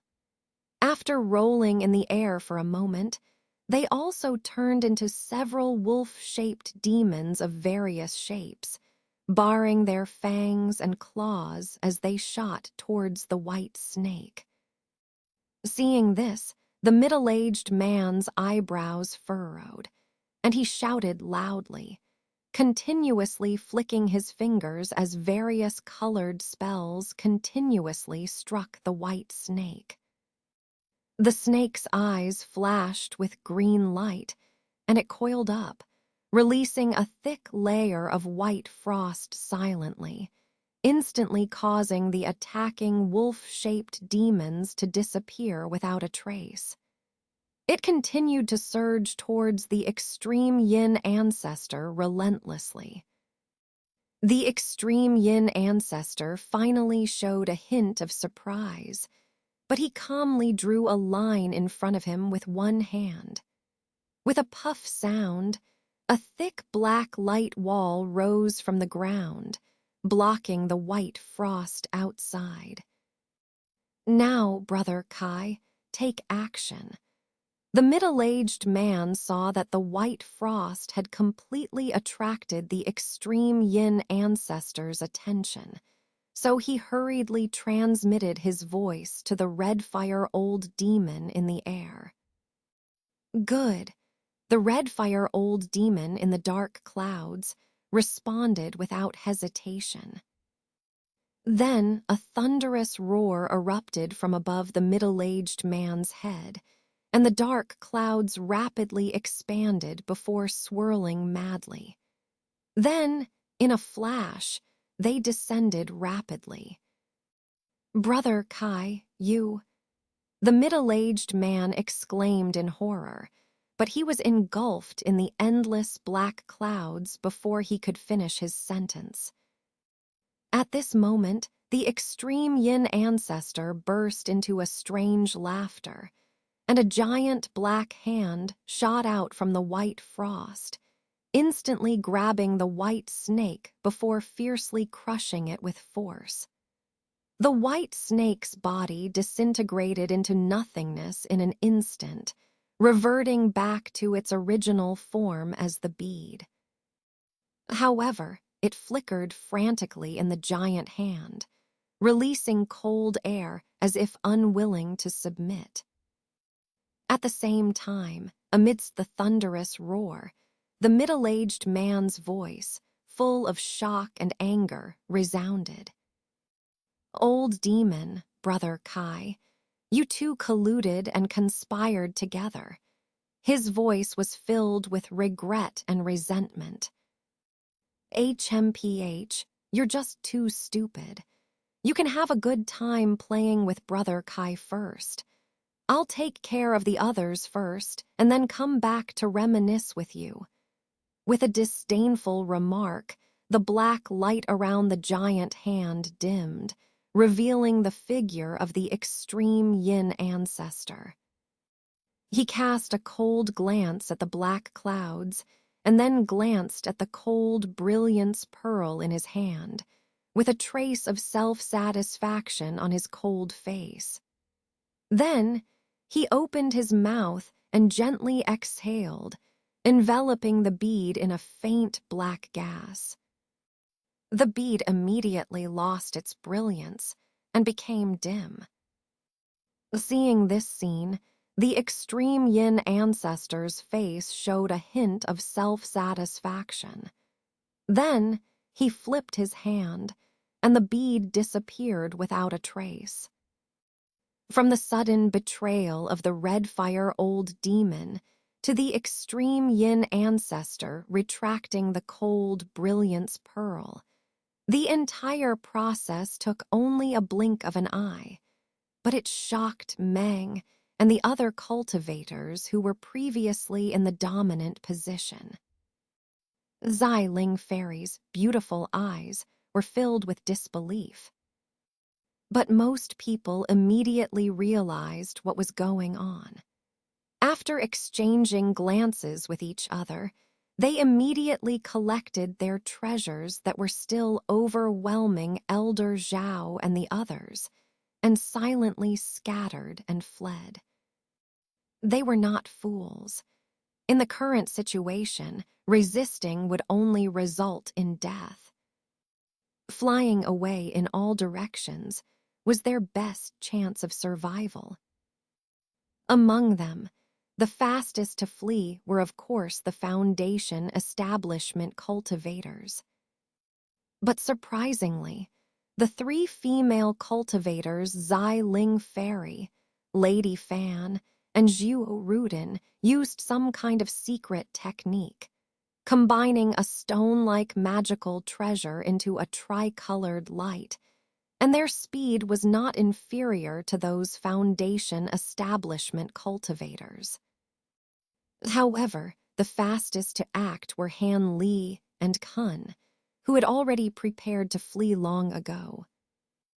Almost as soon as the red-fire old demon betrayed the middle, Han Li and Kun stored their magical treasures and turned into two streaks of yellow and green light, taking the lead in escaping. When other cultivators reacted and flew up, Han Li had already flown tens of feet away, looking back at the situation behind him. What he saw made him deeply surprised.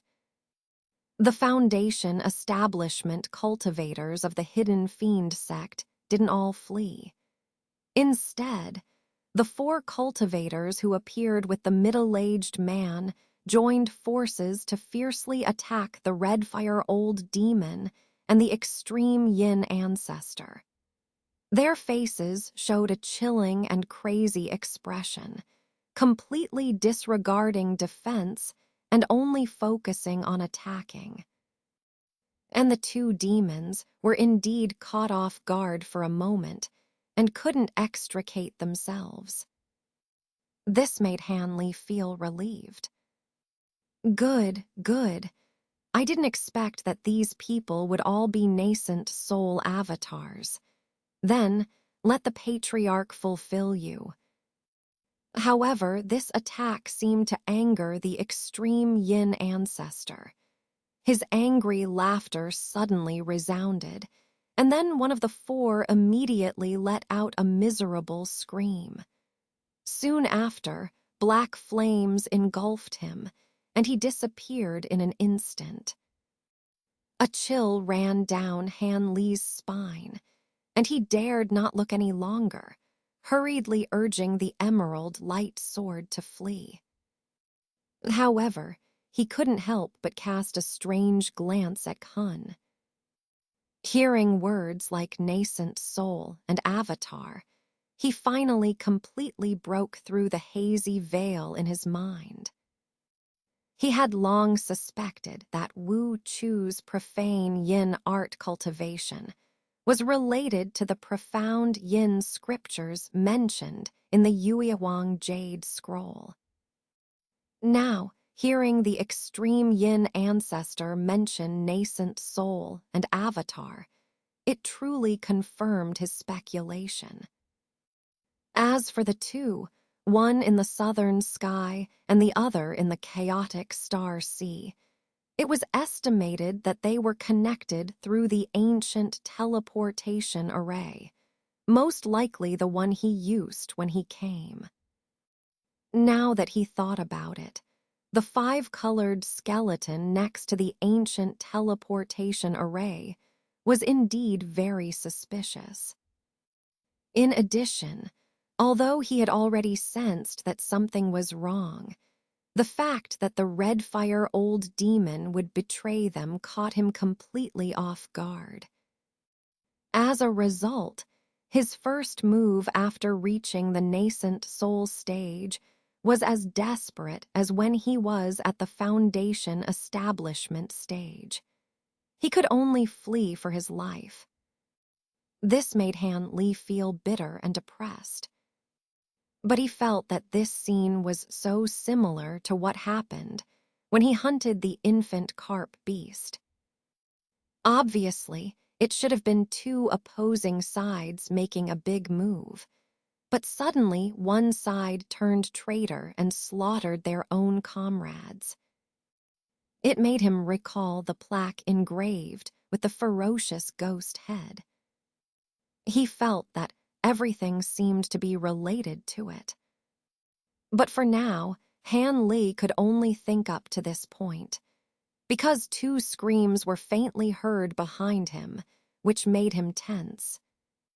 Whether he could escape now would depend on whether the extreme yin ancestor was overly confident and didn't have any hidden tricks.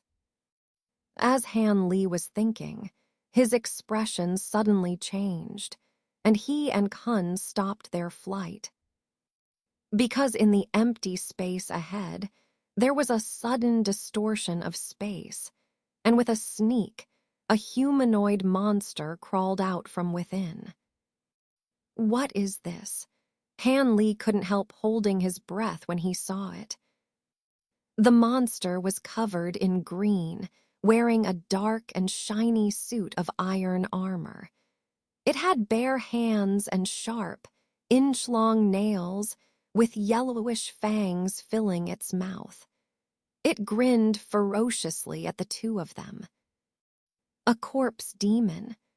The strong stench of corpse chi wafted over from the other side, allowing Han Li to recognize the true identity of the monster at a glance, which secretly startled him. Judging from the appearance alone, this was definitely not a low-level corpse refining like the ironclad corpses. Most likely, it was refined by the extreme yin ancestor using special methods.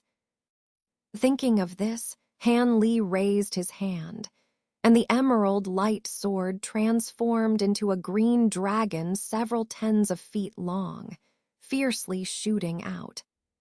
At the same time, Kun beside him silently flicked his finger, and a thin blood light flashed and shot out, which was the blood spirit drill he had painstakingly cultivated. Le puff. The blood spirit drill pierced a tiny hole in the corpse demon's chest first, which made the corpse demon lower its head inexplicably. Han Li was overjoyed, and under his urging, the green dragon also struck the corpse demon. The green light splattered, and the monster immediately flew back several tens of feet, but with a low growl, it immediately stopped its retreat and looked at Han Li with fierce eyes. No good. This monster isn't afraid of ordinary magical treasures' attacks. Han Li hurriedly withdrew the emerald light sword, feeling a sinking feeling in his heart. The corpse demon, after taking his blow, remained unharmed. Even the tiny hole in its body was healing at a visible speed. Han Li's expression sank, and suddenly he pulled Kun, transforming into a rainbow, flying out from one side to escape.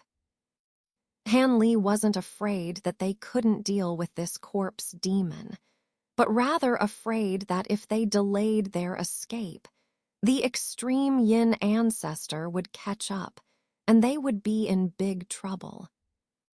Moreover, when he stole a glance, he saw that the other cultivators fleeing in different directions were all intercepted by many similar corpse demons, indicating that the extreme yin ancestor had summoned many of them. With a cold heart, Han Li's speed increased by 3 points under his and Hun's full force, and he was about to flash past the corpse demon's side. But the corpse demon's eyes flashed green, and its figure suddenly blurred, disappearing on the spot. Seeing this familiar scene, Han Li almost instinctively diverted the sword light to one side. Immediately, 5 sharp black lights, like claws, whistled past where he originally stood, flying out 10-odd meters before dissipating. Han Li sucked in a cold breath, turning the sword light, and sure enough, the corpse demon was standing not far behind him, with its 2 claws extending black lights several inches long, flexibly contracting and expanding. Such fast speed. The corpse demon had crossed several tens of meters in an instant, which was almost as eerie as when Han Li used the earth-shrinking technique on the ground. Moreover, this corpse demon could also do it in midair, which was simply unreasonable. Han Li's face turned iron blue. He knew that he couldn't escape without dealing with this corpse demon.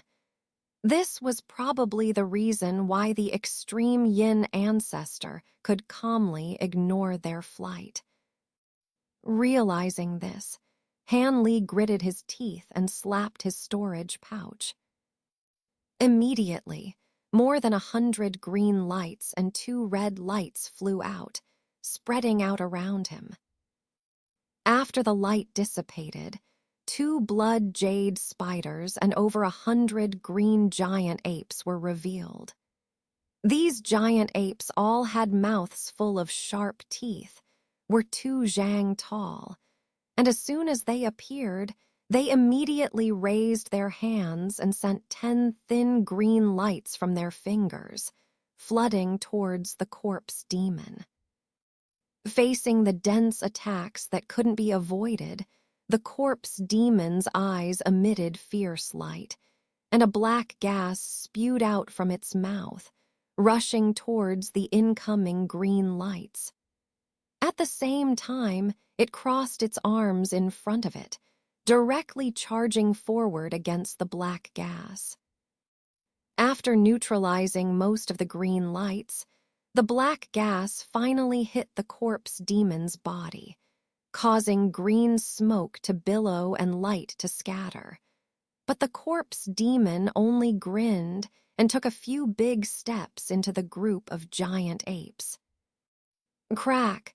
The sound of snapping rang out continuously as several giant apes near it were cut into pieces by its claws.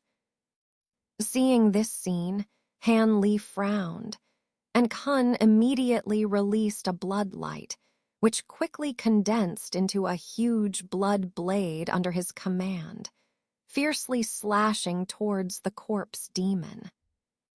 With a light clang, the blood blade struck the corpse demon's head, making a metallic sound, unable to penetrate its body. Moreover, this blow seemed to anger the corpse demon. It grabbed the blood blade with one hand, and with the other it grabbed it as well, as if it wanted to destroy the blood blade out of anger. Seeing this scene, Han Li didn't hesitate.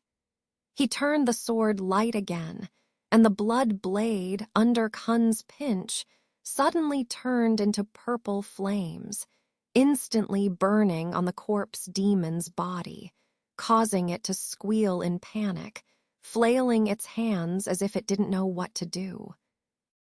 However, the corpse demon quickly discovered that although these purple flames were not easy to extinguish, they did not cause any harm to it. It could completely ignore them. This made it immediately delighted to go find the culprit again. But as soon as it raised its head, two white nets silently covered it, trapping it completely. It was the huge spider webs sprayed by the blood jade spiders. In a panic, the corpse demon struggled desperately. But at the same time, the purple flames turned into a bowl-sized purple flame snake, fiercely entangling its body. In this way, under the double bind of the spider webs and the flame snake, the corpse demon was unable to escape for a while. Seeing this situation, Han Li didn't hesitate to turn into a rainbow again, retracting the spirit beasts and puppets, and immediately fled with Kun.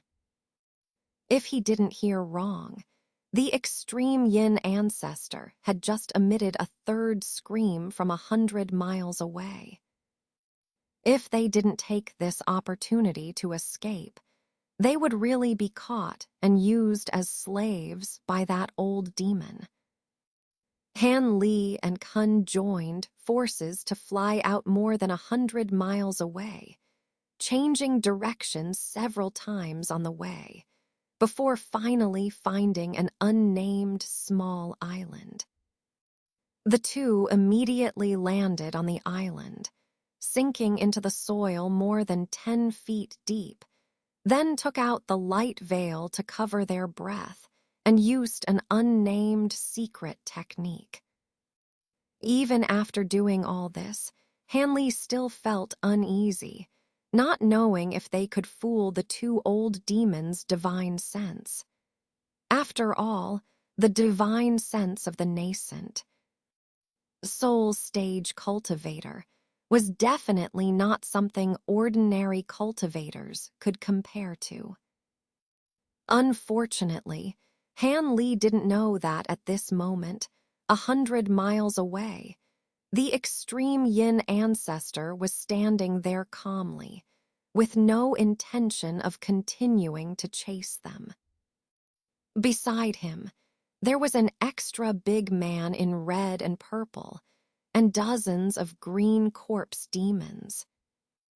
In front of the extreme yin ancestor and the middle-aged man, the young man was floating unconscious in the air, with several strange blue needles still inserted in his body emitting blue light. As for Elder Zhao and the others, they were standing behind the two, trembling in fear, not daring to breathe, without a trace of the arrogance of Foundation establishment cultivators. I didn't expect that I would let that girl Zai Ling escape again. I originally wanted to capture her and give her to friend Kai Huo, but it seems that I can only find another opportunity later. The extreme yin ancestor said calmly. Senior Wu is considerate. Although Miss Zai Ling asked me to take action at the price of providing 10 excellent cauldrons, I was actually interested in her. But it seems that fellow son seems to be interested in this girl too, so let it be for fellow son. The big man in purple chuckled. I haven't seen my master for a long time. If I see him, I will definitely pass on senior's regards. Kai Huo said politely. However, after a glance, he suddenly said, but if Miss Zai Ling escaped this time, I'm afraid she will go to those from the Star Palace. Will this cause any trouble? The Star Palace, he. There's nothing to worry about. The extreme yin ancestor sneered. As far as I know, the elders of the Celestial Star Palace are all in seclusion. They won't bother with such trivial matters at all. And those two old fellows of the Celestial Star Twins, for no reason, practiced the elemental magnetic divine light technique. As a result, They can only leave the celestial star city for half a month every year. Otherwise, their cultivation will greatly decline. It seems that we have two big enemies on our trip to the Void Temple next time. The extreme yin ancestor said with some gloating. Mastering a technique. Heh, it's just the delusion of two old freaks. Have they ever considered how long the elemental magnetic divine light technique has been circulating in the chaotic star sea? Has anyone truly mastered it? Of course, these two fellows got lucky, unexpectedly discovering an elemental magnetic small mountain at the bottom of the sea and relocating it to Tianxing City. But speaking of it, the elemental magnetic divine light isn't something you can cultivate with just an external object. I even suspect that this technique was intentionally created as a joke by the master who founded it. Where in this world is there a technique that can surpass the 5 elements? Besides, with the cultivation of these two individuals, even if they don't cultivate this method, they are still exceptional in this realm. It's truly unnecessary. The extreme yin ancestor expressed his disdain. Let's hope it turns out as Senior said. Kai Huo, though still somewhat worried, could only say so. But besides Miss Zai Ling and the other female cultivators, there were actually 2 more who escaped from the Tian Du corpse. That's a bit unexpected. Suddenly, the extreme yin ancestor rubbed his sparse chin, a hint of curiosity flashing in his eyes.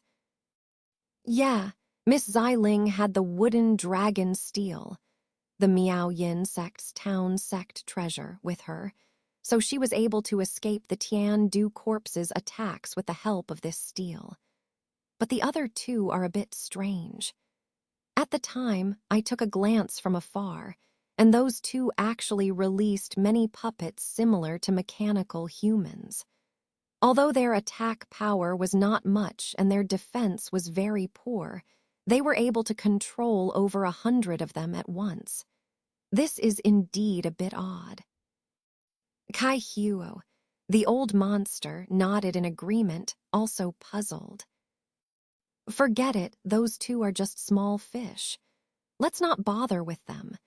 If it weren't for the fact that my ability to control power after possession is limited, and there are some other restrictions, I wouldn't have let these juniors slip away. But the main target, this traitor, hasn't escaped. I still have to retrieve the stolen map of the void sky from him. The extreme yin ancestor said calmly, seeming to not care about Han Li and Kun who escaped. Seeing this, Kai Huo didn't bring up the matter again. Not long after, he bid farewell to the extreme yin ancestor and left, turning into a dark cloud and flying away. The extreme yin ancestor watched as Kai Huo's figure disappeared into the sky, a hint of sarcasm appearing at the corner of his mouth. Then he slowly extended a palm, spreading his 5 fingers. In the palm of his hand, there was actually a few inches of white spider silk exposed. Looking at this spider silk, a strange and intriguing expression appeared in the extreme yin ancestor's eyes. Blood jade spider, I never thought I'd see the day when I'd see you again. It seems that there's still a way out for me after all. The extreme yin ancestor muttered to himself, suddenly bursting into laughter, causing the nearby elder Zhao and others to turn pale, staggering in midair. Let's go. Let's return to the island. The extreme yin ancestor suddenly stopped laughing, then shouted loudly. Then he reached out, and the floating middle-aged cultivator automatically flew into his hand. With a single lift, he led the others away from the scene. Han Li naturally had no idea what was happening 100 miles away. After burying himself deep underground for a full month, he cautiously emerged from the earth, feeling suspicious and fearful. After confirming that there were no ambushes nearby with his divine sense, he and Hun flew towards Tianxing City. This outing had been quite eventful, almost costing him his life. Most frustratingly, despite risking so much danger, he hadn't even caught a glimpse of the thunder bamboo. It was likely in the hands of the extreme yin ancestor now, making his chances bleak. He could only return to Tianxing City with a heavy heart. Tianxing City was still as bustling as ever, and the cultivators guarding the gate showed utmost respect to him as a senior. However, having just narrowly escaped death, Han Li couldn't find peace of mind. He entered the city with a gloomy expression. When he returned to the cave outside the 39th floor, he was slightly surprised. Because there was another voice transmission symbol quietly floating in the prohibition at the entrance of the cave, which made Han Li's face darken. He frowned and reluctantly took out the prohibition token, then reluctantly shook it twice. Instantly, a green light shot out from the token and entered the prohibition, causing the voice transmission symbol to turn into a flame and fly towards Han Li, stopping in front of him. Han Li flicked his finger, and a white light hit the voice transmission symbol, causing the flame to flare up, and then a charming female voice came from within. Listening to this voice, Han Li was first stunned, but then his expression turned angry. It was Madame Fan.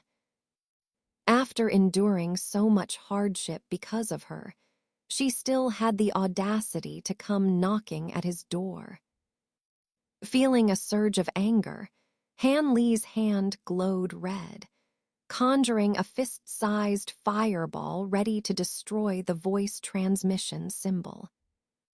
However, a sentence from the woman made Han Li hesitate, and his hand paused.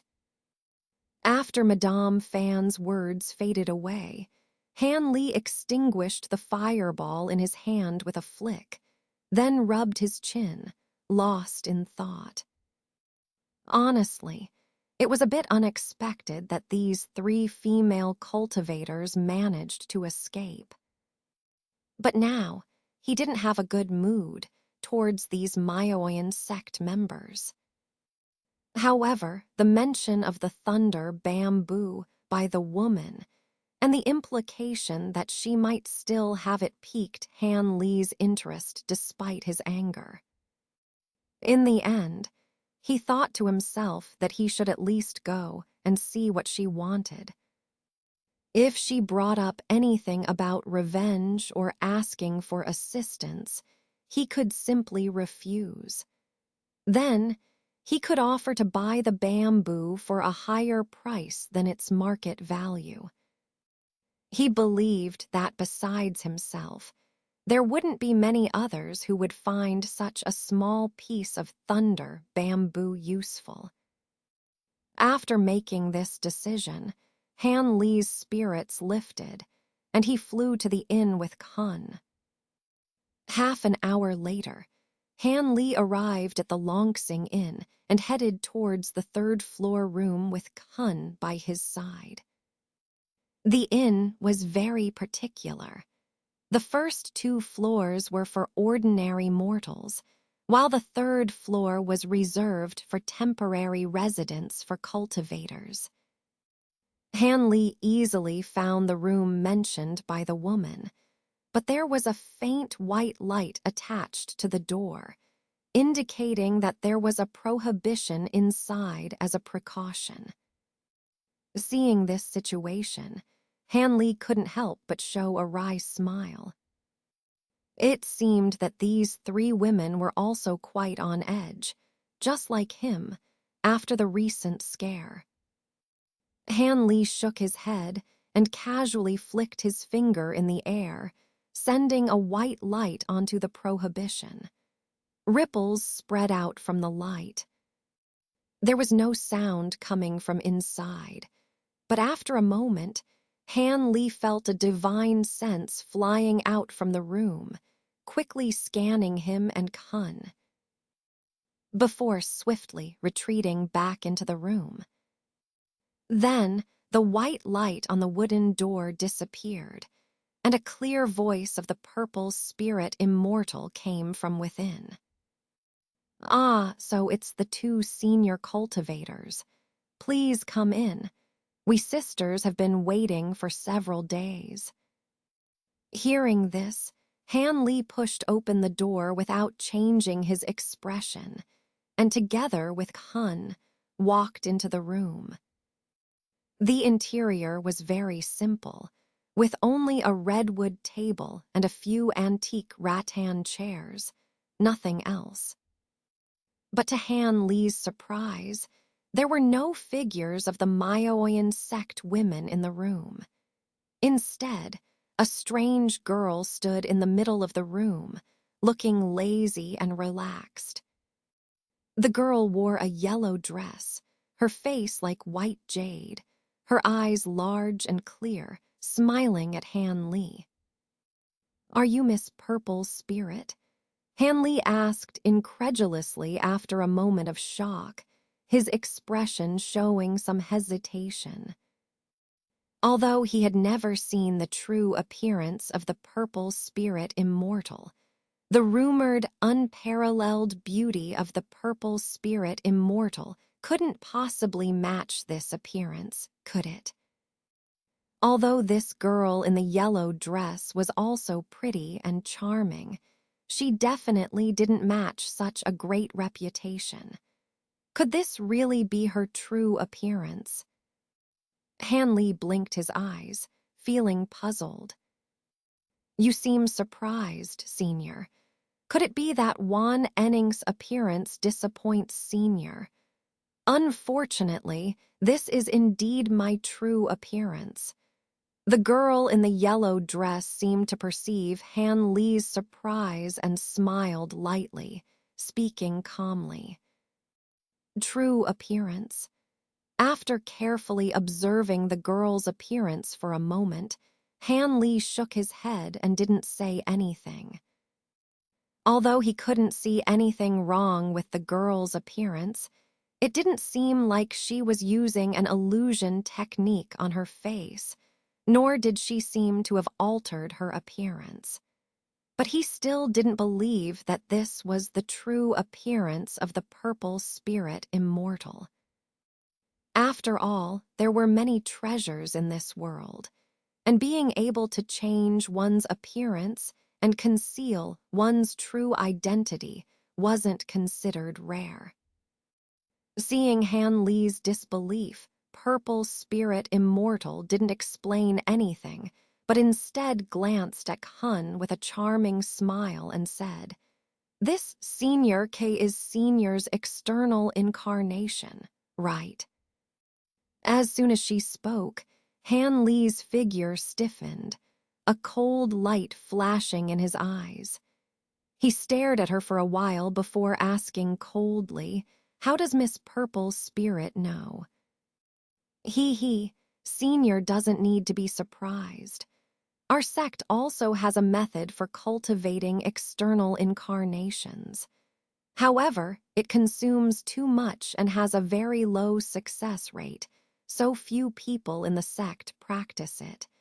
But Senior's external incarnation is very peculiar. Generally, The cultivation level of an external incarnation is much lower than that of the cultivator who cultivated it.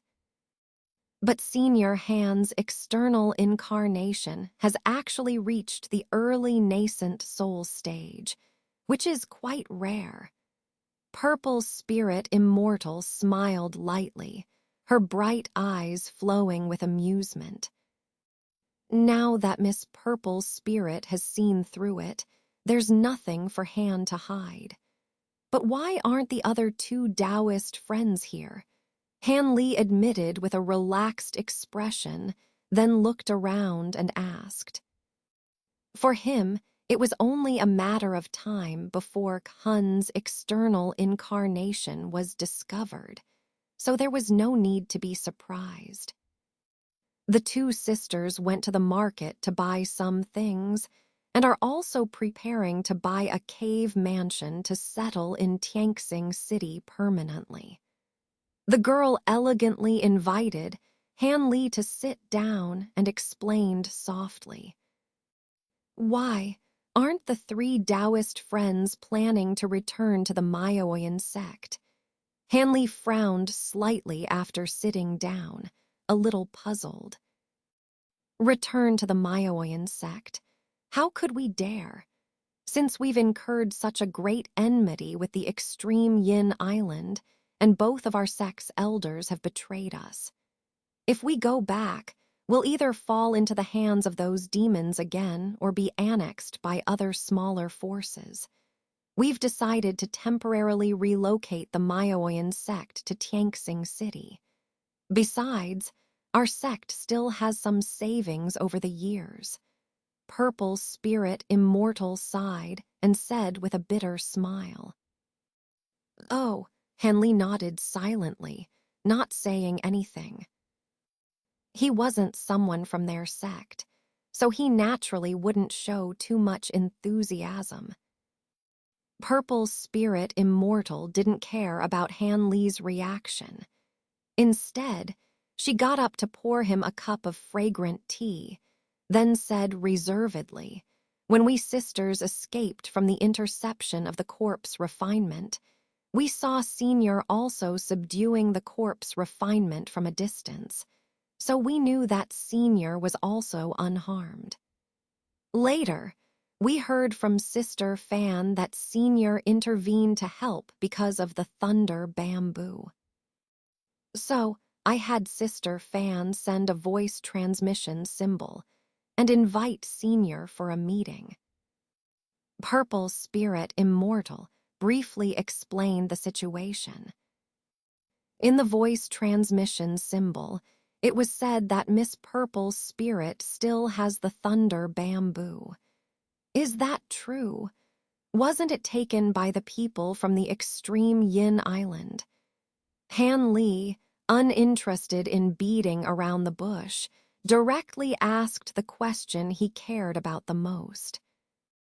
Upon hearing Han Li's straightforward question, Purple Spirit Immortal's big eyes flashed with a hint of a smile, and she replied with a round and pleasant voice, Senior is really quick to the point. There's no need to beat around the bush. Initially, our Maoyan sect obtained not one but 2 pieces of thunder bamboo from a disciple of a small sect. However, in order to fetch a higher price, Mother divided the bamboo into 2 parts, taking only the upper half, while the section with the root was left with me. If Senior wants it, I can give it to Senior. Han Li was overjoyed, but he didn't show any excitement on his face. Instead, he looked at the girl with a meaningful glance before asking in a deep voice, Give it. Miss Purple Spirit, there's no need for such useless words. Since Taoist friends invited me here with this item, what are the conditions? I will consider it carefully. Purple Spirit Immortal listened, slightly surprised, and then smiled, actually. The thunder bamboo is useless to our Maoyan sect now. Based on Senior's previous help, it's only right to give it to Senior. However, our sect is currently experiencing frequent major changes, and we, as cultivators, are not capable of supporting such a large sect as the Mayaoyan sect. Therefore, I want to hire Senior as an honorary elder for our sect, with the thunder bamboo as a bonus, along with 300 spirit stones annually. I hope Senior won't refuse. Elder, Hanley's expression changed slightly. He never expected that they would make such a request. In addition to the conditions mentioned earlier, if Senior needs a high-quality double cultivation furnace for cultivation, our sect can also choose an outstanding female disciple to be given to Senior as a concubine.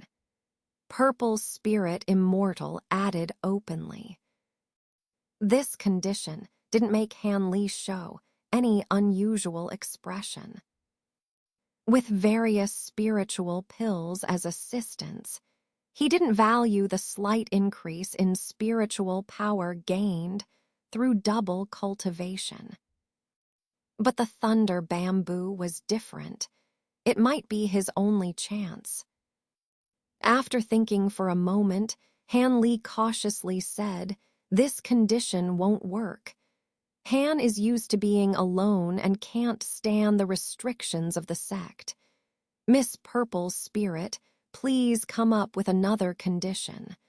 Otherwise, I am willing to pay 30% more than the market price for this item. How about that?" "You're joking, Senior. Top-tier materials like the thunder bamboo have no market price. In the hands of a cultivator who doesn't need it, it's worthless. But in the eyes of cultivators practicing wood attribute techniques, it's likely invaluable." Purple Spirit Immortal didn't feel surprised by Hanley's refusal, but instead politely declined his proposal to buy with spirit stones. Hanley furrowed his brows, seeming to feel that the girl knew how much he wanted the item and wouldn't easily let it go. This feeling of being held hostage made him very uncomfortable. However, he wouldn't join the Mayaoyan sect and let them manipulate him just for a piece of thunder bamboo. Just as Han Li was considering whether to give up the thunder bamboo and look for other materials to refine his magic treasure, the girl opposite him suggested a compromise.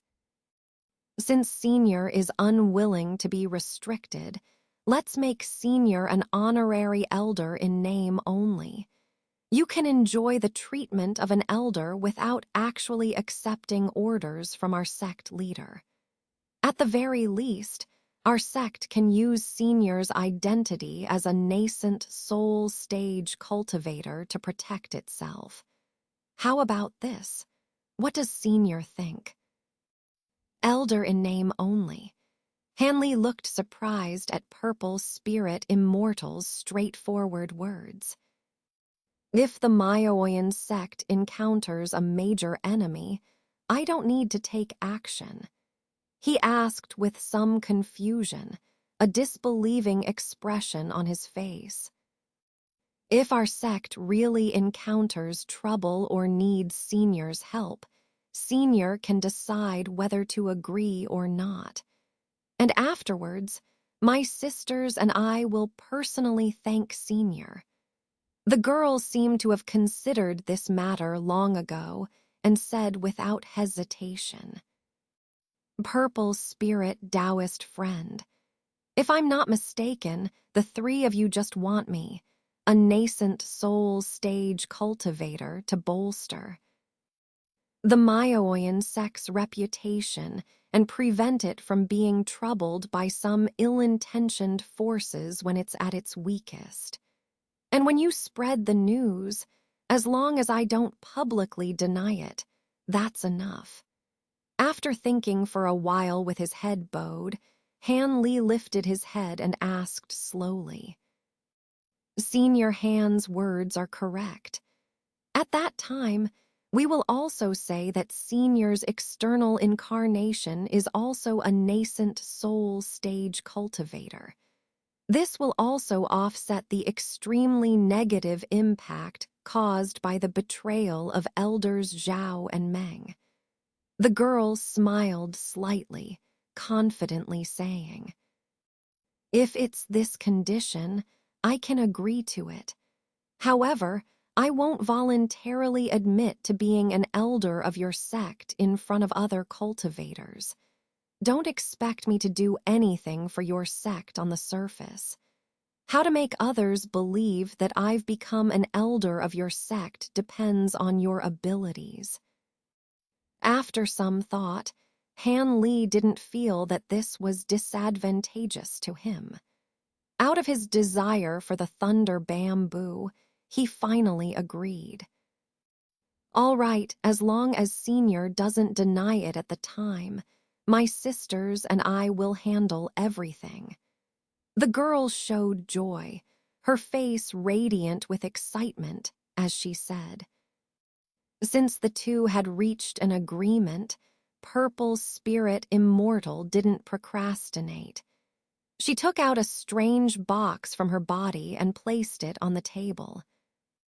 The reason why this box was strange was that it was neither made of wood nor gold, nor did it look like it was made of jade or other materials. It was semi-transparent, with a faint cyan mist attached to it. Seeing Han Li's strange expression, Purple Spirit Immortal explained softly to him, "This box is made of a substance called Gao Yu. Although it has the word jade in its name, it's not actually jade and doesn't belong to any of the 5 elements. Only this material can preserve the thunder bamboo for a long time without leaking spiritual energy." Han Li nodded. Since he had never heard of Gao Yu before, it meant that this item was also extremely rare and precious. Next, Purple Spirit Immortal extended a slender and jade-like finger, a green light the size of a soybean appearing on her fingertip. Then, without hesitation, she gently touched the lid of the box. When the green light touched the cyan mist on the box, there was a slight crackle sound, and the mist on the box disappeared completely, and the lid opened slowly on its own. Han Li's spirits lifted, and he eagerly focused his gaze into the box. "Is this the thunder bamboo?" Han Li asked with a fluctuating expression. In the box was a short piece of ordinary bamboo, about 2 inches long and as thick as a little finger, with some obvious withered roots. No matter how he looked at it, it seemed just like ordinary bamboo. With doubts in his heart, Han Li couldn't help but glance at Purple Spirit Fairy. The girl evidently understood Han Li's suspicion, chuckled lightly, held the half-yellow, half-green bamboo between her jade fingers, and then, with a flip of her hand, produced a sparkling dagger. With a clear clang, Purple Spirit Fairy quickly struck the bamboo with the dagger. At the moment of contact, a faint arc of electricity appeared on the surface of the bamboo, immediately deflecting the dagger. Seeing this scene, Han Li's doubts vanished, and he carefully placed the thunder bamboo back into the box. Afterward, Purple Spirit Fairy gave Han Li a token of the elder of the Miao Yin sect.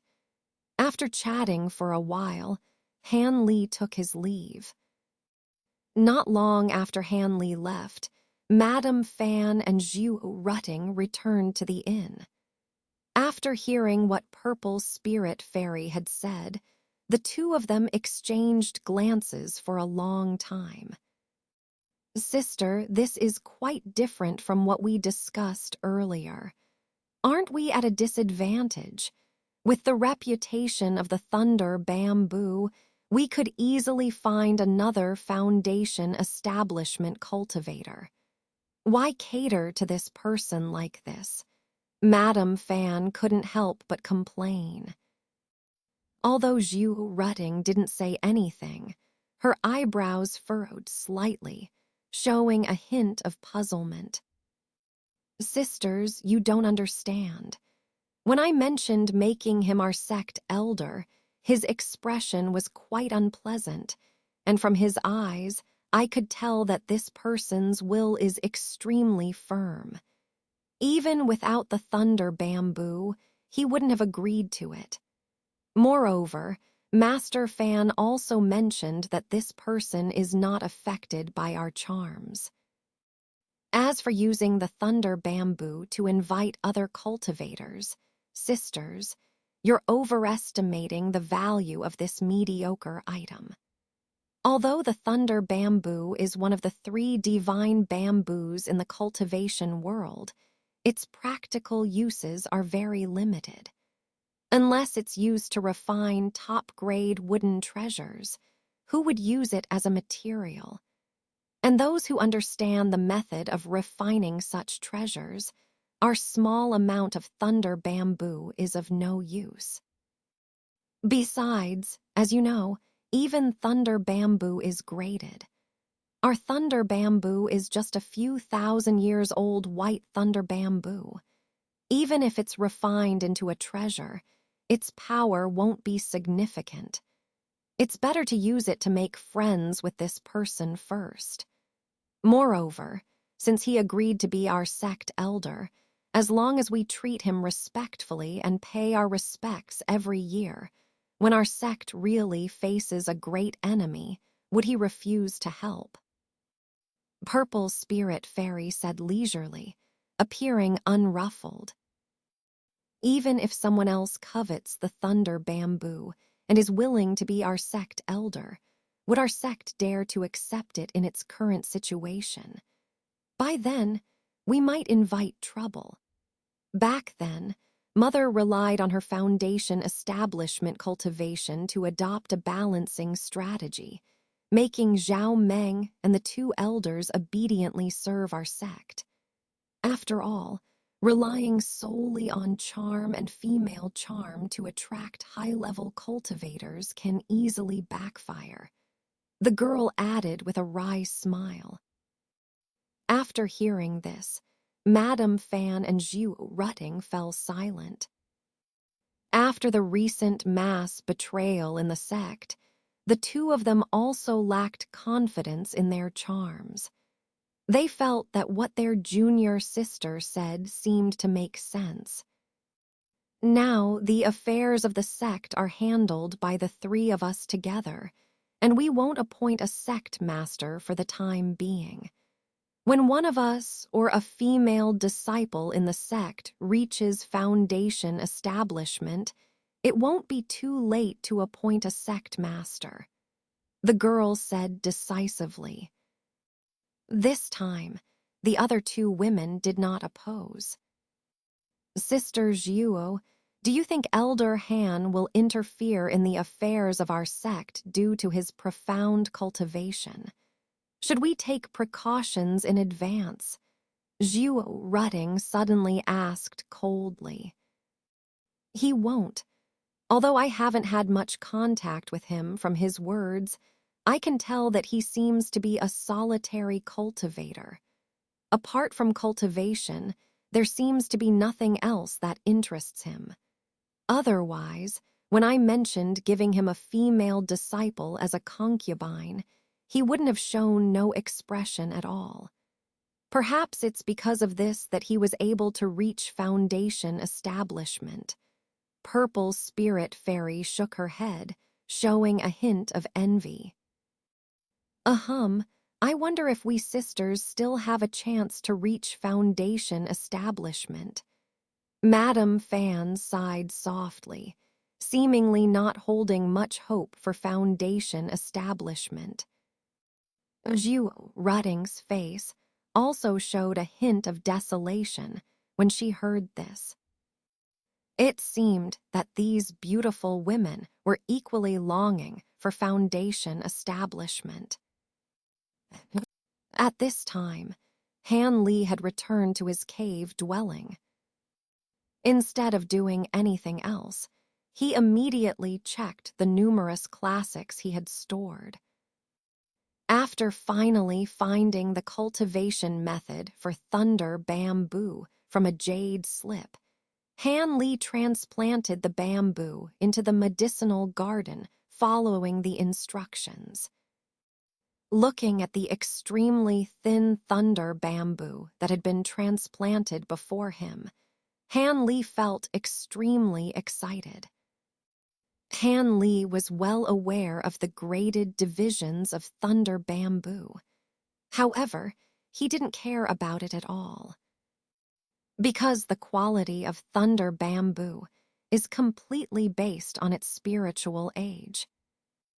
Thunder bamboo below 2,000 years can only release ordinary white thunder. Above 5,000 years, the thunder turns blue, and its power increases significantly. When thunder bamboo reaches over 10,000 years, the thunder will turn into a pale golden color. At this point, the power of the thunder will reach an unimaginable level and have various restraining effects on all kinds of evil techniques and demonic arts, which is called evil-repelling thunder by cultivators. This is the oldest thunder bamboo that can be seen in the cultivation world, also known as golden thunder bamboo. This kind of golden thunder bamboo appeared once in the chaotic star sea back then, and no one knows where it flowed from. Moreover, only half of it appeared. As a result, this item caused chaos in the chaotic star sea for decades. Many forces were eyeing it, openly or secretly competing for it, but no one was able to refine it into a treasure.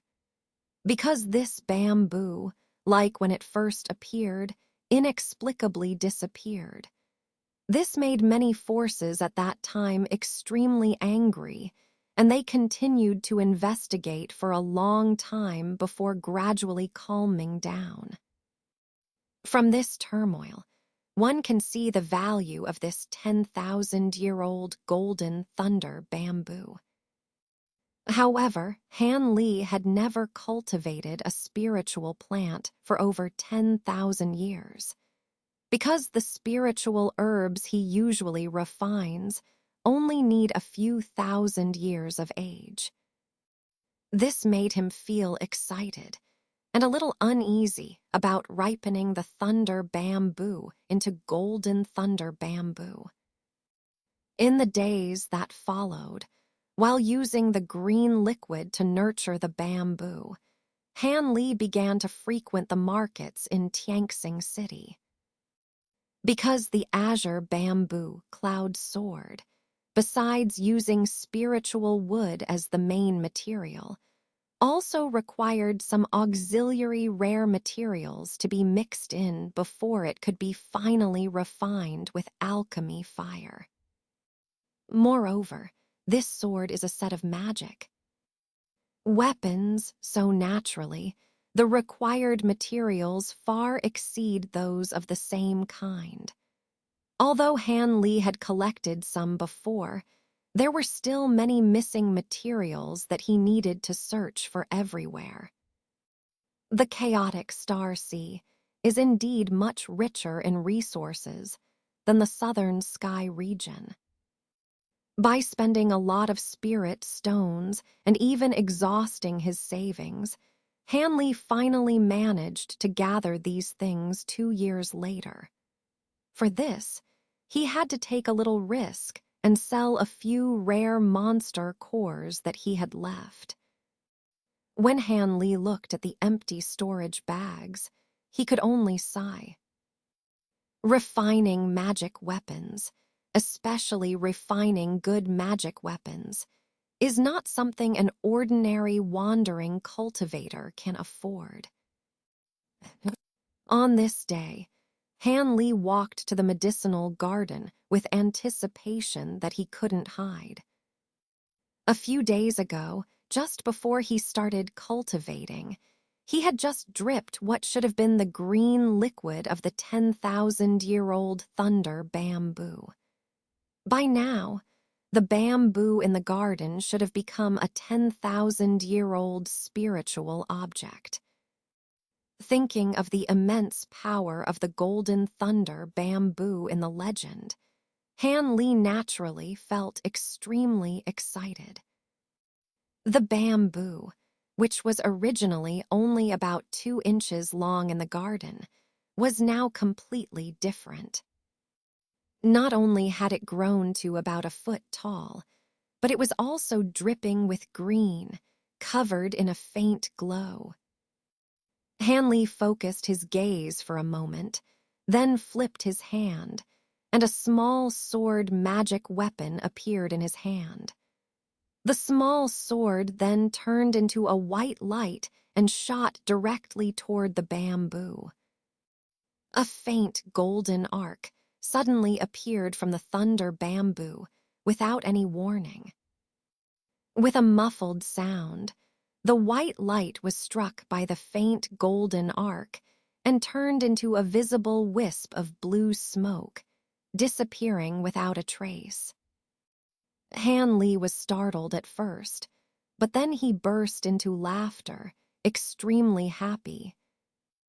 Now he really wanted to know what interesting expression Purple Spirit Fairy would have when she found out that this white thunder bamboo had turned into golden thunder bamboo. This transaction was probably the biggest advantage he had gained since entering the cultivation world. Unfortunately, he would not have the opportunity to see this scene. Han Li, filled with joy, also felt a bit curious. If he continued to ripen the golden thunder bamboo, would there be any further changes? With this thought in mind, Han Li spent several months continuously dripping the green liquid onto the bamboo. As a result, there was no change in the appearance or power of the bamboo itself, and its size remained at the size of about 10,000 years, without any growth. Instead, after this period of nurturing, a young bamboo shoot unexpectedly grew beside the bamboo. With the dripping of the green liquid, the young bamboo gradually grew. Several months later, the new thunder bamboo looked exactly like the original one when it was still young. Of course, this time it was a complete bamboo. Seeing this scene, Han Li was not disappointed. Instead, he was overjoyed. To be honest, relying solely on one thunder bamboo to refine a set of 12 azure bamboo cloud swords was somewhat insufficient. Now that he knew he could use the green liquid to nurture young bamboo shoots, his problem of insufficient main material was completely solved. However, this also fueled Han Li's ambition even further.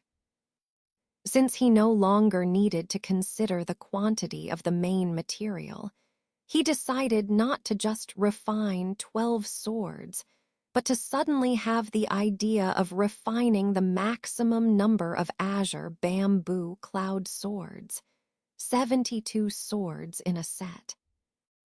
Although with his current early foundation establishment cultivation base, he couldn't refine and control so many flying swords, he was not in a hurry. He could slowly refine them one by one according to his cultivation progress. After all, as long as they were a set of flying swords, they could be considered as one magic treasure when stored in the body, and they could also be used individually without any impact.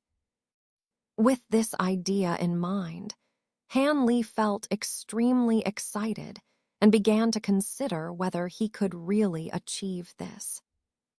The biggest difficulty in refining a set of magic treasures lies in the differences in the main materials, making it difficult to successfully refine them.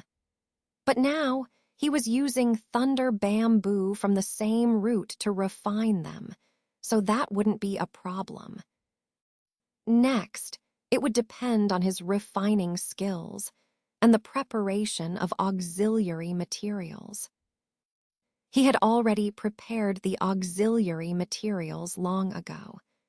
Since the same amount of auxiliary materials was used to refine 12 swords and 72 swords, there was no need to look for them separately. Now the only thing that worried him was his poor skills in refining. After all, he had no experience in refining artifacts. If it were ordinary magic treasures, he wouldn't have such concerns, as the refining process with alchemy fire was very straightforward. But the azure bamboo cloud swords were different. Even if each of them were taken individually, they were much more complicated to refine compared to ordinary magic treasures. Moreover, they involved a special formation to be used to refine the semi-finished products of these individual swords into a set of flying swords. This required familiarity with a certain level of formation knowledge. Otherwise, it would be impossible to talk about refining this magic treasure. However, Han Li was a person of strong determination. Even in the face of so many difficulties, he still decided that if he were to refine them, he would definitely refine the best flying swords. Otherwise, he wouldn't have been so persistent with the thunder bamboo in the first place.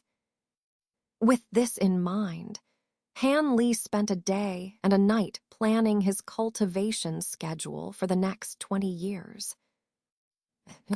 A few days later, in a remote corner of the market in Tianxing City, a small, inconspicuous shop suddenly changed ownership, with a seemingly ordinary young man in his 30s taking over. In addition to him, there was also a tall, burly man serving as his servant. The young man renamed the original Lee's Grocery to Azure Bamboo Pavilion and only sold items such as talismans and medicinal herbs in the shop. However, half a month later, some crude, low-grade magic weapons were added to the shop. But what puzzled nearby shop owners was that the young man never easily left the shop. He would spend his days holding an old, tattered book without a cover, occasionally waving his hands and feet while reading it, seeming to find great enjoyment in it. However, sometimes he would retreat into the back of the shop and not show his face in the front for most of the day. As for all the customers and business, they were all handled by the seemingly simple-minded, burly man. Most of the nearby shop owners were ordinary mortals born in Tianxing City, opening shops here just to make a living. Only one old man surnamed he had inferior spiritual roots, but he had a cultivation level equivalent to the third or fourth layer of qi condensation. Even so, this old man was deeply respected by the other ordinary mortals, and he was called immortal he all day long. So when the young man came, others had asked Old Man He, only to find out that the young man was just an ordinary mortal with no cultivation base. Suddenly, everyone's courage grew, and sometimes they would go to this shop and chat with the young man surnamed Han about trivial matters. After all, this place was quite remote, with little business on ordinary days, so they could only visit each other to relieve boredom. However, the arrival of the young man made the topics of conversation naturally increase. But the young man seemed to be not good at dealing with people. He spoke slowly, and he usually stayed inside the shop and rarely came out.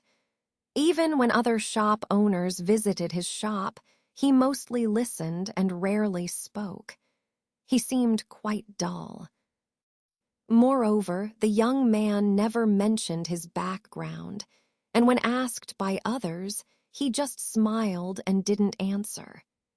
Naturally, others couldn't force him to answer.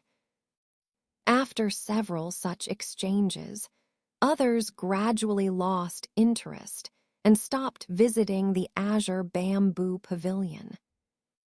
However, this situation actually made the young man secretly relieved.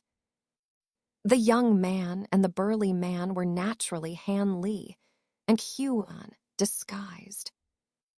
Although it was just the most common method of disguise in the martial world, it was more than enough to deal with a few ordinary mortals and a low-level cultivator. And of course, Han Li didn't open this shop just to earn those worthless spirit stones. Instead, it was to temper his mentality of entering the world and prepare to study the Tao of artifact refinement and formation knowledge, choosing a place specifically for this purpose. Before, Han Li had never delved into these two aspects of things because the time in the foundation establishment stage was too short, and he simply didn't have time to spare for these matters. But now that he had reached the foundation establishment stage, and the next step of refining magic treasures required knowledge and experience in these two areas, he naturally wanted to take advantage of the time when nurturing the thunder bamboo to study the book Cloud Soaring Insights and the formation classics given to him by Zin Ryan. Actually, deep down in Han Li's heart, he was very interested in the arts of artifact refinement and formations. Although he didn't dare to expect himself to reach the level of those two geniuses in just 20 years, he would be satisfied if he could possess a part of their abilities. At least he could refine some simple formation flags and plates. But studying these things wasn't just about reading and studying. He had to personally refine and practice them. As a result, a pile of rubbish low-grade magic weapons appeared, which were difficult to dispose of. Because it was a pity to throw them away, but keeping them was of little use, making them extremely useless. Moreover, because of a sudden inspiration during practice, he had to buy all kinds of strange materials to use at any time. This made him unable to go to the market every day. Coincidentally, the practice of the fourth layer of the Great Development Technique required an experience of entering the world. Otherwise, it would be difficult to withstand the backlash of the heart demon during the practice of the fourth layer. Thus, it was difficult to succeed. So after thinking it over, Han Li simply bought this shop outright. This place was not too noisy, wouldn't disturb him when he was studying the Tao of artifact refinement and formation knowledge, and was very close to ordinary people, allowing him to witness ordinary human life firsthand. Moreover, he could purchase the materials needed for refining artifacts and setting up formations in a timely manner, and could put the small things he refined on the counter for sale. Selling a few would count as a few. Seeing those low-level cultivators buying his personally refined magic weapons, Han Li felt quite pleased. Of course, he still had to return to his cave every few days, nurture the thunder bamboo, and take care of those gold-devouring bugs. The 2 blood jade spiders were left in the cave to guard it. But not long after, something that surprised Han Li happened in the medicinal garden. When the first thunder bamboo reached 5,000 or 6,000 years of spirituality, it inexplicably detached itself from the root and fell to the ground, shedding its few branches and leaves. As soon as it touched the ground, it immediately turned into unusually bright gold-like leaves. Although Han Li didn't know what use these gold leaves had, he didn't want to easily discard them. He picked them all up and stored them in his storage bag. As for the still lush main stem, it was carefully placed in a box made of jade ointment for preservation. When 6 or 7 were collected, it was time for him to start refining the azure bamboo cloud swords. In this way, the withdrawn Han Li completely blended into the world of mortals, beginning his journey into the mortal world in this remote corner of the market. Besides concentrating on studying the copied book from the jade slip every day, he silently observed the various complex expressions of the mortals around him, such as joy, anger, sorrow, and then slowly recalled and savored them. The mundane life of ordinary people was vastly different from that of cultivators, filled with joys and sorrows, separations and reunions, and the cycle of life and death. In just a few short years of observation, Han Li had experienced many feelings that he had long forgotten, both positive emotions and negative sentiments. But regardless of the type, each experience left a certain impact on Han Li's state of mind, prompting him to reflect and comprehend from the perspective of a cultivator. Meanwhile, his proficiency in artifact refining and understanding of formations gradually improved over time. Most notably, after 1 or 2 years, Han Li's shop, Green Bamboo Cottage, gradually gained some fame in the area. Because in Han Li's shop, cultivators could often find inexpensive but decent quality magical tools. Some fortunate individuals even managed to purchase some rare intermediate-grade talismans. After this news spread in a small circle, some low-level cultivators immediately flocked to the shop. These magical tools and talismans were all personally crafted by Han Li. Since reaching the core formation stage, he could finally cast some intermediate-level spells that he had long admired. Although they were just a few of the most basic intermediate-level spells, Han Li was extremely satisfied. Intermediate-level talismans could be crafted using ordinary talisman paper made from aged spiritual herbs, but using rare demon beast skins as materials would be even better. Not only could it enhance the power of the talisman, but it could also increase the success rate. However, each type of talisman had its own unique requirements for spiritual skins, and not all demon beast skins could be used interchangeably. Fortunately, when Han Li sold that batch of demon beast materials, he had already anticipated this and kept aside plenty of materials that could be used for crafting talismans. Otherwise, even if he had learned the spells, he would still have been unable to craft talismans.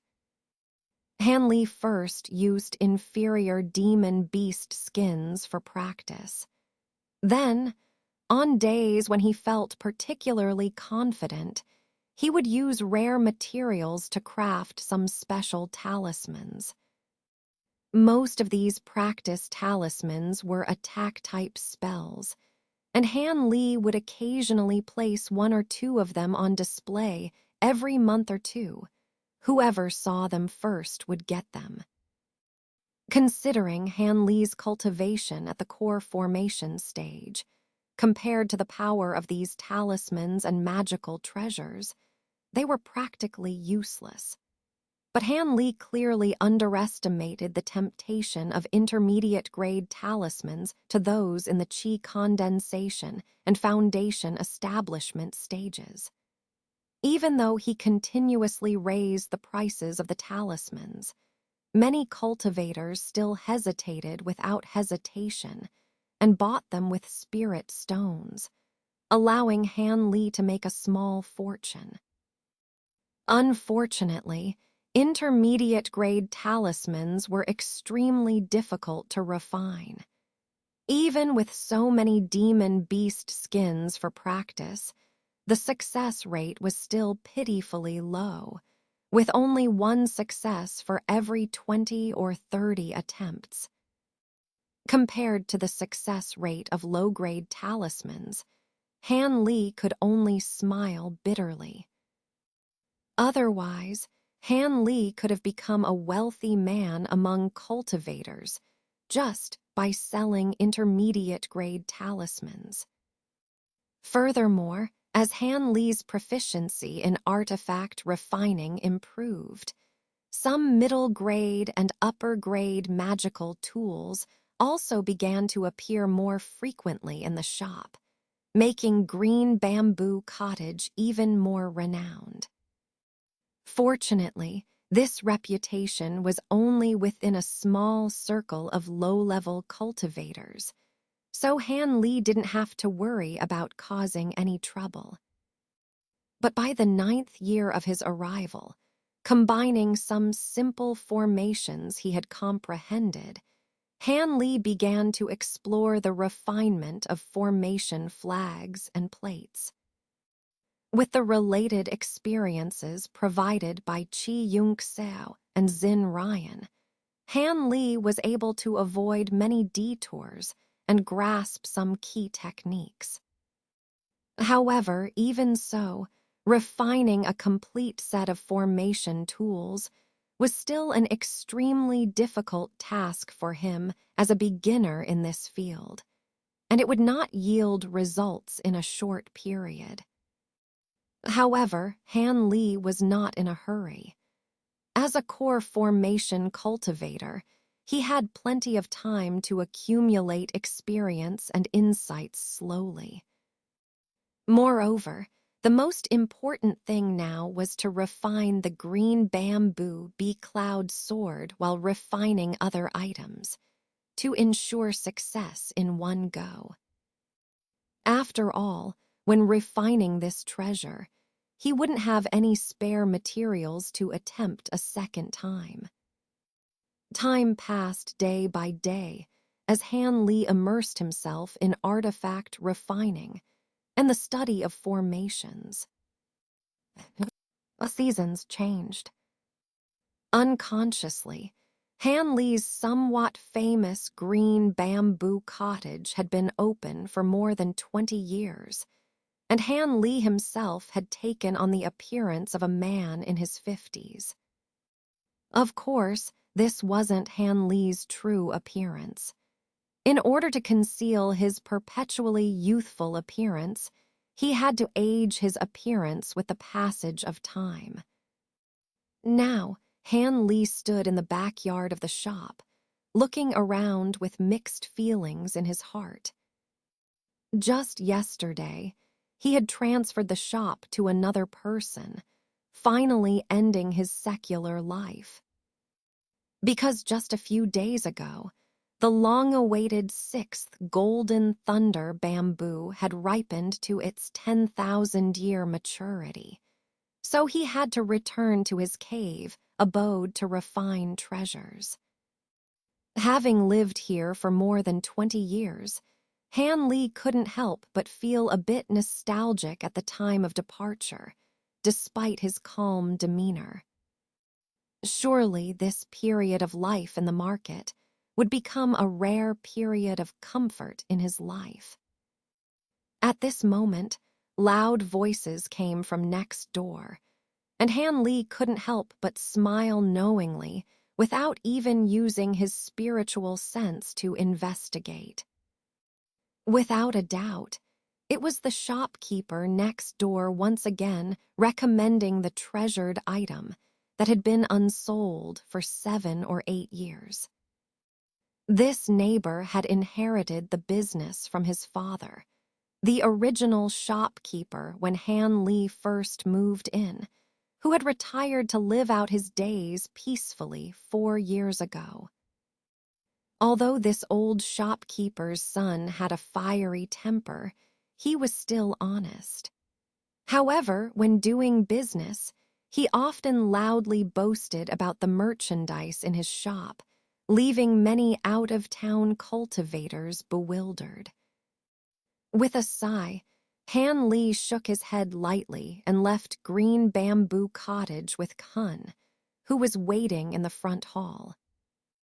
Soon after, the two disappeared completely from this corner of the market. Upon returning to his cave abode, Han Li immediately entered a secret chamber with a large number of refining materials and set up a small formation he had comprehended over the years outside. This formation served no other purpose but to effectively conceal fluctuations of spiritual energy, making it suitable for Han Li's use when refining treasures. He didn't want to be spied on by others halfway through refining a treasure.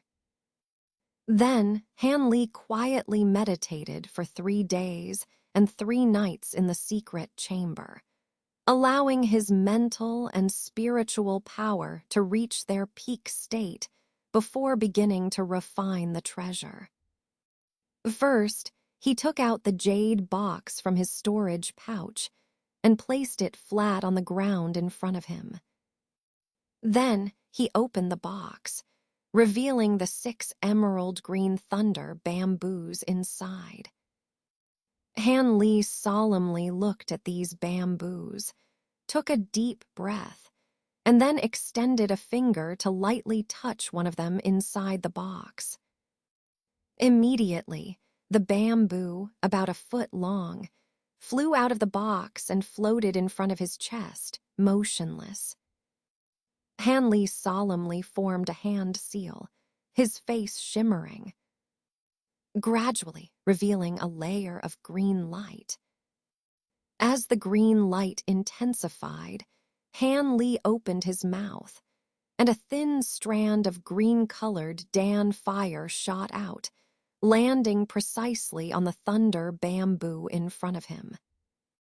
With a crackle, a faint golden electric arc appeared on the surface of the bamboo, unceremoniously keeping the Dan fire at bay, not allowing it to approach. Seeing this scene, a flash of light appeared in Han Li's eyes.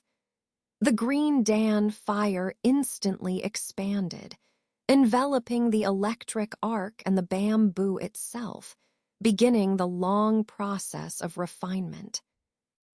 Dan fire consumed spiritual power at a considerable rate, but fortunately, Han Li was prepared for this. As soon as he released the Dan fire, he grabbed 2 pieces of deep blue spiritual stones with both hands and began to absorb the spiritual energy from them. If even the spiritual stones couldn't replenish in time, he would casually take out a pill and swallow it. Although these pills couldn't immediately convert into spiritual power, the abundant spiritual energy they contained was enough to make Han Li, who was prepared for a protracted battle, confident and fearless. After 3 days, the electric arcs on the surface of the thunder bamboo finally dissipated due to the depletion of the bamboo's spiritual power. Without any obstruction, the green Dan fire burned directly onto the bamboo's body. Several days later, signs of melting appeared on the surface of the bamboo. Some parts began to faintly glow, oozing out numerous colored droplets. After more than 10 consecutive days like this, the entire thunder bamboo finally had all impurities removed, and Han Li refined it into a fist-sized, dense green liquid. It looked incredibly viscous. Seeing this small liquid, Han Li let out a long sigh of relief. As long as he could refine the thunder bamboo, everything else would be much easier. With this in mind, Han Li stopped the Dan fire in his mouth, collected the 2 spiritual stones in his hands, and then extended his 10 fingers. 10 thin strands of spiritual threads shot out, piercing into the green liquid. Then each of Han Li's fingers flicked rapidly. Under the traction of the spiritual threads, the liquid began to rotate and deform. Under the traction of the spiritual threads, a small piece of the green liquid separated from the main body and floated nearby. Then came the second piece, the third piece. When the last piece separated, there were 12 pieces of liquid of the same size floating in the air. Han Li squinted slightly, and with a gentle flick of his fingers, 10 spiritual threads broke apart on their own. Then, with a light tap on his storage pouch, over a dozen flashes of white light flew out, arranged in a circle beneath these liquids, forming 12 identical small jade boxes. All of these jade boxes were made of flawless white jade, exquisitely crafted and only a few inches in size. With a gentle sweep of his sleeve, Han Li moved all the box lids aside. Then, with a word falling spoken from Han Li's mouth, the viscous green liquid floating in the air all fell down. Not too much, not too little, just enough to fit 1 piece into each box. When Han Li sealed the lids of the boxes again, only then did his expression relax, truly putting his mind at ease. Although assisted by spirit stones and pills, he was almost exhausted of mana at this point. In this way, Han Li went through a period of meditation again for several days to restore himself to his peak state, and then began to refine the remaining 5 thunder bamboo. In the blink of an eye, 3 months passed. Han Li spent a lot of effort, finally refining all the thunder bamboo into extremely pure liquid forms.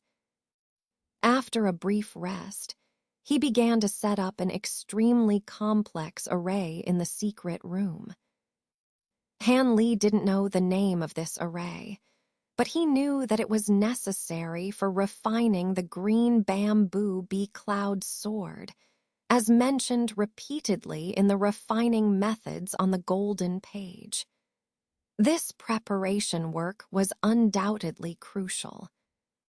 Therefore, even though Han Li was familiar with the array in his mind, and had even tried to set it up several times before, he was still extremely careful at this moment, afraid of any mistakes. After all, even a slight error in a rune could lead to unexpected accidents in the refining of treasures. So, with Han Li's trembling heart, it took half a month to finally complete the array.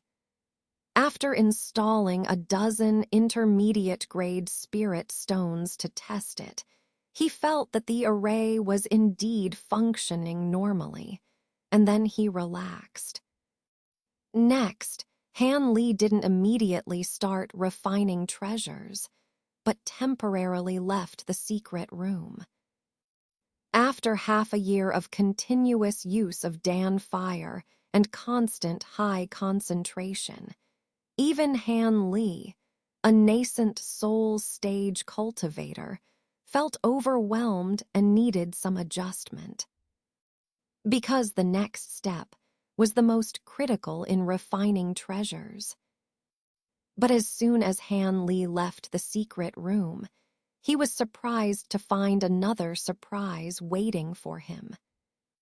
Those gold-eating insects, under his intermittent feeding with niche grass, finally began to devour each other again. This made Han Li overjoyed. Since the number of gold-eating insects reached tens of thousands, it was difficult for the little niche grass to make them lay eggs and evolve again. Moreover, most of the green liquid had been used by Han Li to ripen the thunder bamboo over the years, making it even harder for the gold-eating insects to undergo any changes. However, after the thunder bamboo ripened, Han Li immediately instructed Soul Tune to strengthen their cultivation again. After all, Han Li still had great expectations for these strange insects. As soon as Han Li received this information from Soul Tune, he immediately went to the insect room. The golden spots on the shells of those devoured gold-eating insects had already covered half of their body surface. It was estimated that their next generation would be able to enlarge the golden spots a bit more. But after looking at it for a while, the joy on Han Li's face faded, and he frowned slightly. At this rate, if all these gold-eating insects evolved into gold, it would be somewhat pessimistic. The number of them would multiply several times after each evolution, and the niche grass that could ripen them was limited. It was impossible to make tens of thousands of gold-eating insects evolve successfully at once. At this rate, who knows when the next evolution would occur? Han Li fell into contemplation outside the insect room. It seemed that only a small part of them could be cultivated first. Otherwise, Han Li doubted whether there would be a chance to see the golden gold-eating insects. With this thought in mind, Han Li made a decision. However, all this had to wait until after the gold-eating insects laid eggs to proceed. For now, it was better to focus on the refinement of his treasures.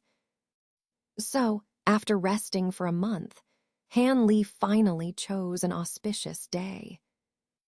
Then, he burned incense and prayed in his bedroom for 2 days, allowing his mind to enter a state of tranquility, before returning to the secret room and standing at the center of the array.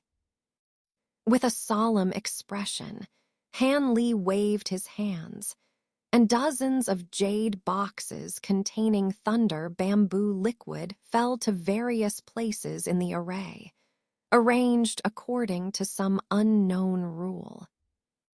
Then, various types of boxes and wooden boxes flew out one after another from his storage pouch, all falling in front of Han Li and automatically opening their lids, revealing various pre-processed auxiliary materials.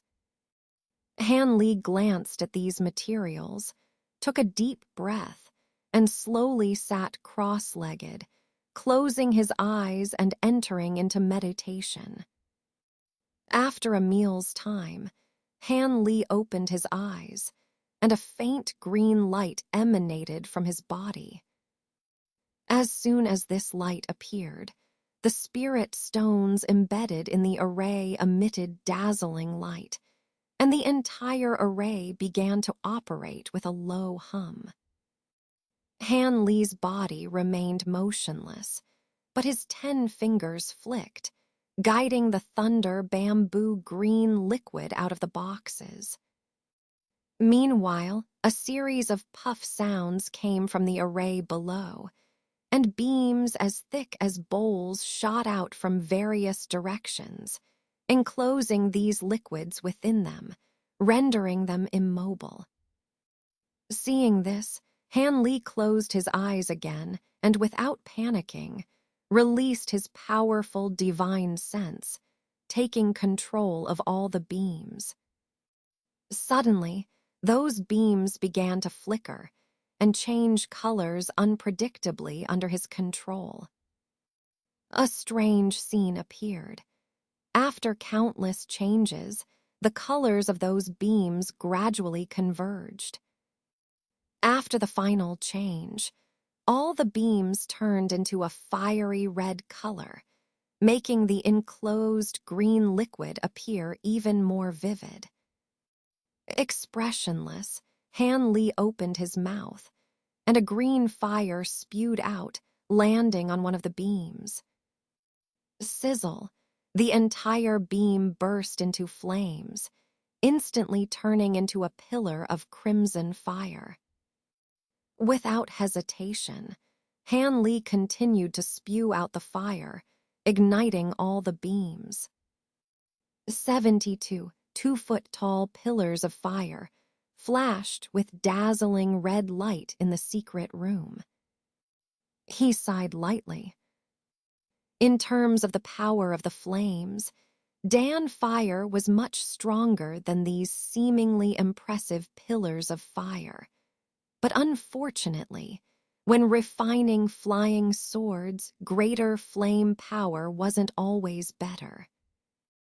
This forced him to exhaust his spiritual energy and waste so much elixir.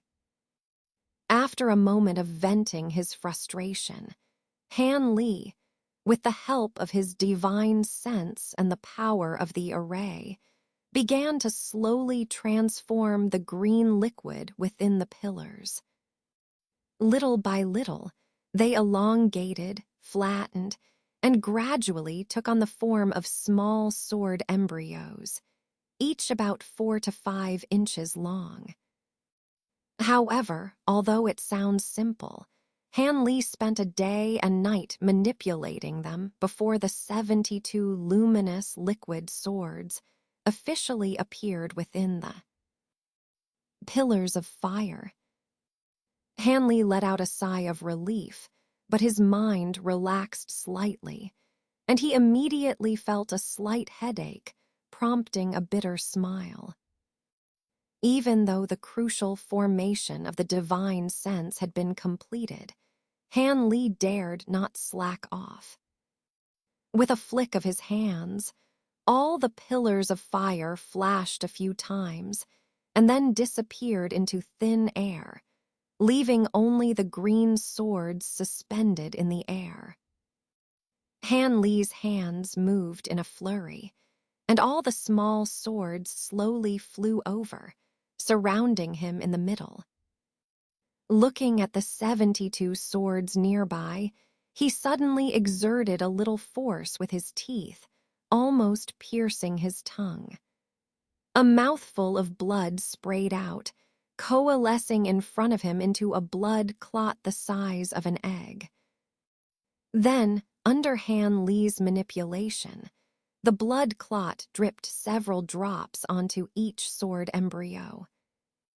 As soon as the blood touched the liquid swords, it immediately flew into them at a rapid speed, disappearing without a trace. After completing this task, Han Li sprinkled a box of silver powder on the ground. The silver powder immediately flew up and evenly sprinkled onto each sword embryo, making them shine with silver light. Next, it was a box of black powder. 2 months later, Han Li finally walked out of the secret room. Although his face looked a bit tired, his heart was filled with excitement. Thinking about the 72 green bamboo cloud swords absorbed into his body, Han Li couldn't help but smile with undisguised joy. For this set of life-saving treasures, he had spent more than 20 years of effort, and finally, there were no mistakes in the refining process. Although he hadn't tested the power of this treasure yet, he believed that after a certain period of cultivation, even the power of a single flying sword would definitely surpass that of ordinary treasures like the emerald sword. While he was feeling pleased with himself, his divine sense received news from Soul Tune about the gold-eating insects laying eggs. This made him even happier. After resting for a day in his bedroom, Han Li went to the insect room. Inside, there was a large area covered with white, snow-white gold-eating insect eggs everywhere. Han Li didn't hesitate and immediately opened another insect room nearby, making it identical to the original one. Then, he inscribed a huge control array on the ground and dripped a large amount of blood essence into it. Afterward, he moved most of the insect eggs into the new room's array for the master recognition ceremony. Meanwhile, the original insect room was left with nearly 1,000 eggs that had the most vigorous aura. After completing all this, Han Li finally relaxed and visited several fellow cultivators he had befriended in nearby caves, intending to return to his normal cultivation routine. During the years when Han Li was living in seclusion, a series of major events occurred in the cultivation world of the chaotic star sea, causing great unrest. The most significant impact was that several forces, including the 6 connected halls, suddenly experienced rebellions among their subordinates or disciples overnight. Many leaders or sect masters were removed from their positions and replaced by previously unknown individuals. Meanwhile, some inconspicuous small sects suffered total annihilation, and their treasures were seized. In no time, everyone in the chaotic star sea was on edge, and almost all forces began to reduce their manpower and become suspicious of each other. But what was worse was the rumor that had spread throughout the cultivation world, claiming that the twin saints of the heavenly stars had long been possessed by demons and had lost all their cultivation, rendering them powerless to control the Star Palace. This news caused an uproar. Almost everyone concerned about the matter was paying attention to how the Star Palace would respond to this rumor. However, to everyone's surprise, the Star Palace remained silent, neither coming out to refute the rumor nor admitting to it. As a result, fear and uncertainty spread even further throughout the chaotic Star Sea. At the same time, some ambitious and hidden forces began to stir. Some plotted in secret, while others formed clandestine alliances for offensive and defensive purposes. However, shortly after the rumor spread, all the chaos suddenly disappeared without a trace, as if everything had returned to normal. But those who were observant knew that this was just a calm before the storm.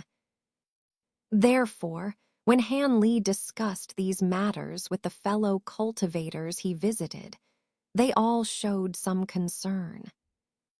But Han Li didn't care much about it. For him, whether the Star Palace continued to dominate the chaotic Star Sea or other forces rose to power, it didn't matter much. After all, he was alone, and as long as he was careful not to get involved for no reason, it would be fine. According to Han Li's plan, he intended to spend the next few years cultivating flying swords and refining some powerful formation tools. Then, he would go out to sea to hunt down some 6th-grade demonic beasts. For cultivators at the Foundation establishment stage, only the pills made from the cores of 6th-grade demonic beasts had a significant effect on improving cultivation. So, in the following days, Han Li devoted his time to studying formations and practicing cultivation. At night, he sat cross-legged, slowly refining the 72 green bamboo bee-cloud swords within his body with the fire from his dantian. Before long, the gold-eating insect eggs finally hatched. Han Li joyfully stored all the tamed gold-eating insects in several high-grade spirit beast bags and gradually trained and commanded them during his free time, preparing for future battles. In Han Li's opinion, he was quite satisfied with his current peaceful cultivation life. Since he had successfully reached the Foundation establishment stage, he naturally began to focus on reaching the core formation stage and wanted to see if he could achieve it. But one day, while Han Li was refining flying swords in his residence, he suddenly froze and stood up, walking slowly outside. Outside the cave, there stood a middle-aged man in his 40s, with fair skin, slender eyes, and long eyebrows, looking gentle and refined. Han fellow Taoist, sorry to bother you. As soon as Han Li came out, the middle-aged man greeted him warmly. Brother Jin, why have you come to my humble abode? Please come in. Han Li didn't dare to neglect and hurriedly returned the greeting, inviting the middle-aged man into his residence for a chat. This person's full name was Jin Qing, a Foundation establishment cultivator who lived near Han Li. He was relatively upright and had given Han Li some guidance when he first reached the Foundation establishment stage, making him the best among the fellow cultivators Han Li had befriended. Last time Han Li went to visit him, he found that Jin Qing was not in his cave. After inquiring, he learned that Jin Qing had been traveling for several years without returning. Now that he saw Jin Qing, Han Li naturally felt a little happy. It's unnecessary. I'll just speak here. I have other matters to attend to later. Jin Qing waved his hand gently, smiling as he spoke. "What's the matter? Brother Jin, feel free to tell me," Hanli joked half-heartedly. Upon hearing this, Jin Qing smiled faintly and slowly said, "I just returned not long ago and heard from other fellow cultivators nearby that Brother Han has been studying formations for these years and has made considerable progress. It's really a joyous occasion. Coincidentally, I encountered a difficult situation during my travels that requires breaking through a formation restriction. So I came here hoping to seek assistance from Brother Han's expertise in formations. I hope Brother Han won't refuse." "Formation restriction. Where is it?" Han Li was taken aback, then asked calmly. "Friend, please take a look at this." Instead of answering him, Jin Qing took out an object from his storage pouch and handed it to Han Li. Han Li took a look and found it was a thumb-sized white pearl. "What's this?" Han Li looked at Jin Qing with a puzzled expression. "Friend, infuse some spiritual power into it, and you'll find out." Jin Qing chuckled lightly, a hint of mystery in his tone. Han Li furrowed his brows, then reluctantly infused some spiritual power into it. As soon as his spiritual power entered the pearl, a dazzling white light burst out from it. To ordinary people, this light might be blinding, but to Han Li, a foundation establishment cultivator, it was just an ordinary white light. He stared at the pearl intently. After a while, Han Li's expression changed slightly, because something seemed to appear in the pearl. This time, without waiting for Jin Qing's reminder, Han Li actively probed with his divine sense. As time passed, his expression became more serious. An ancient cultivator's ruins. After retracting his divine sense, Han Li took a deep breath and looked at the middle-aged cultivator, asking, "I'm not quite sure, but only ancient cultivators would store information in such an old-fashioned way." Jin Qing's face showed a hint of excitement and urgency as he spoke hurriedly. Han Li nodded. Storing important information in pearls or shells was a common practice among ancient cultivators in the chaotic Star Sea. And within this pearl was half of what looked like a map. At this moment, Jin Qing continued, "There are 2 pearls like this in total, and together they form a complete map.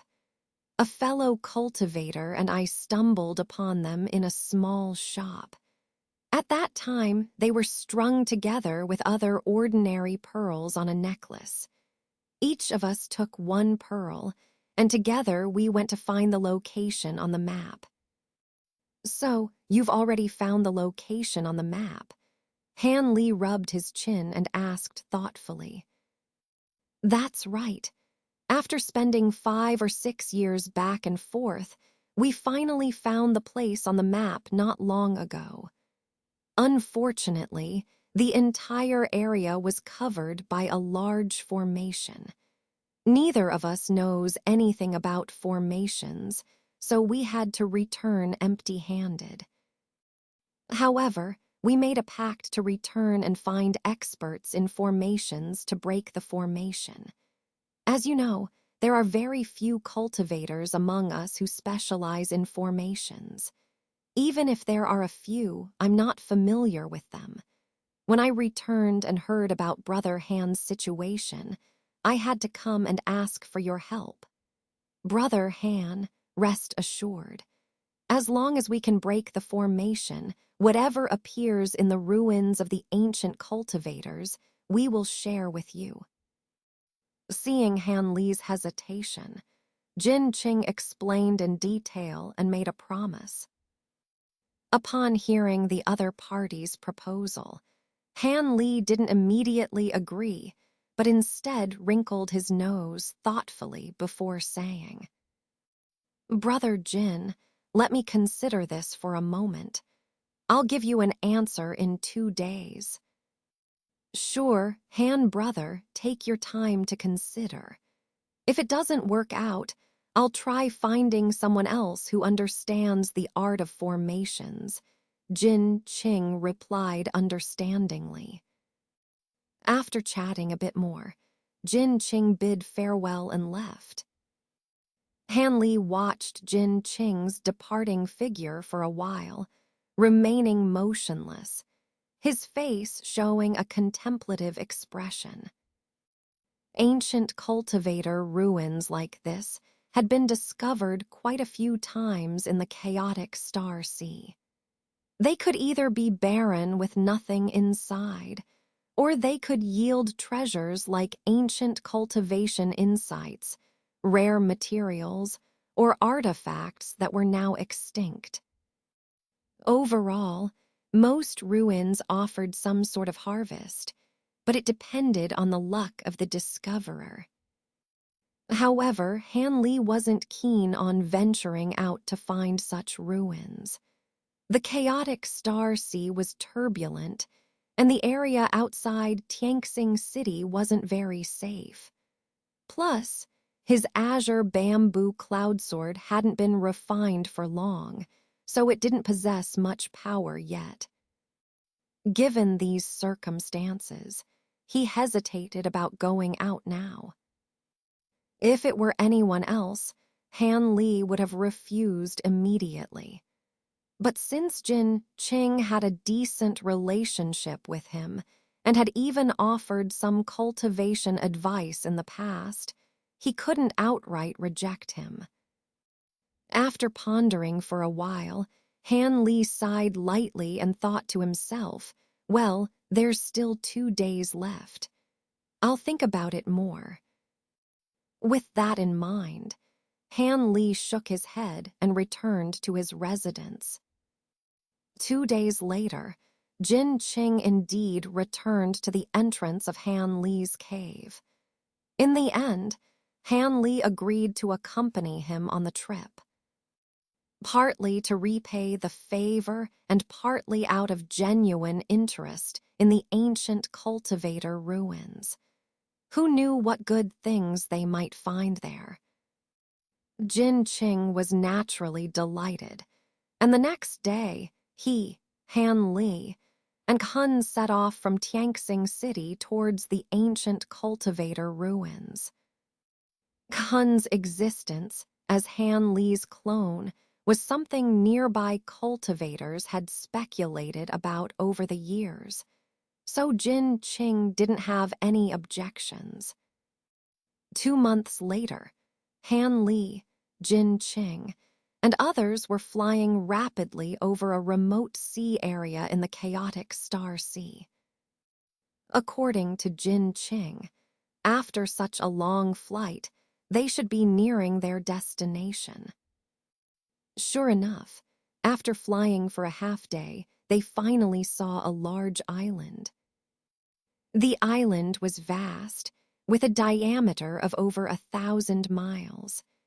But it was mostly covered in hills and slopes, all of a dull yellow color. "Is this the island?"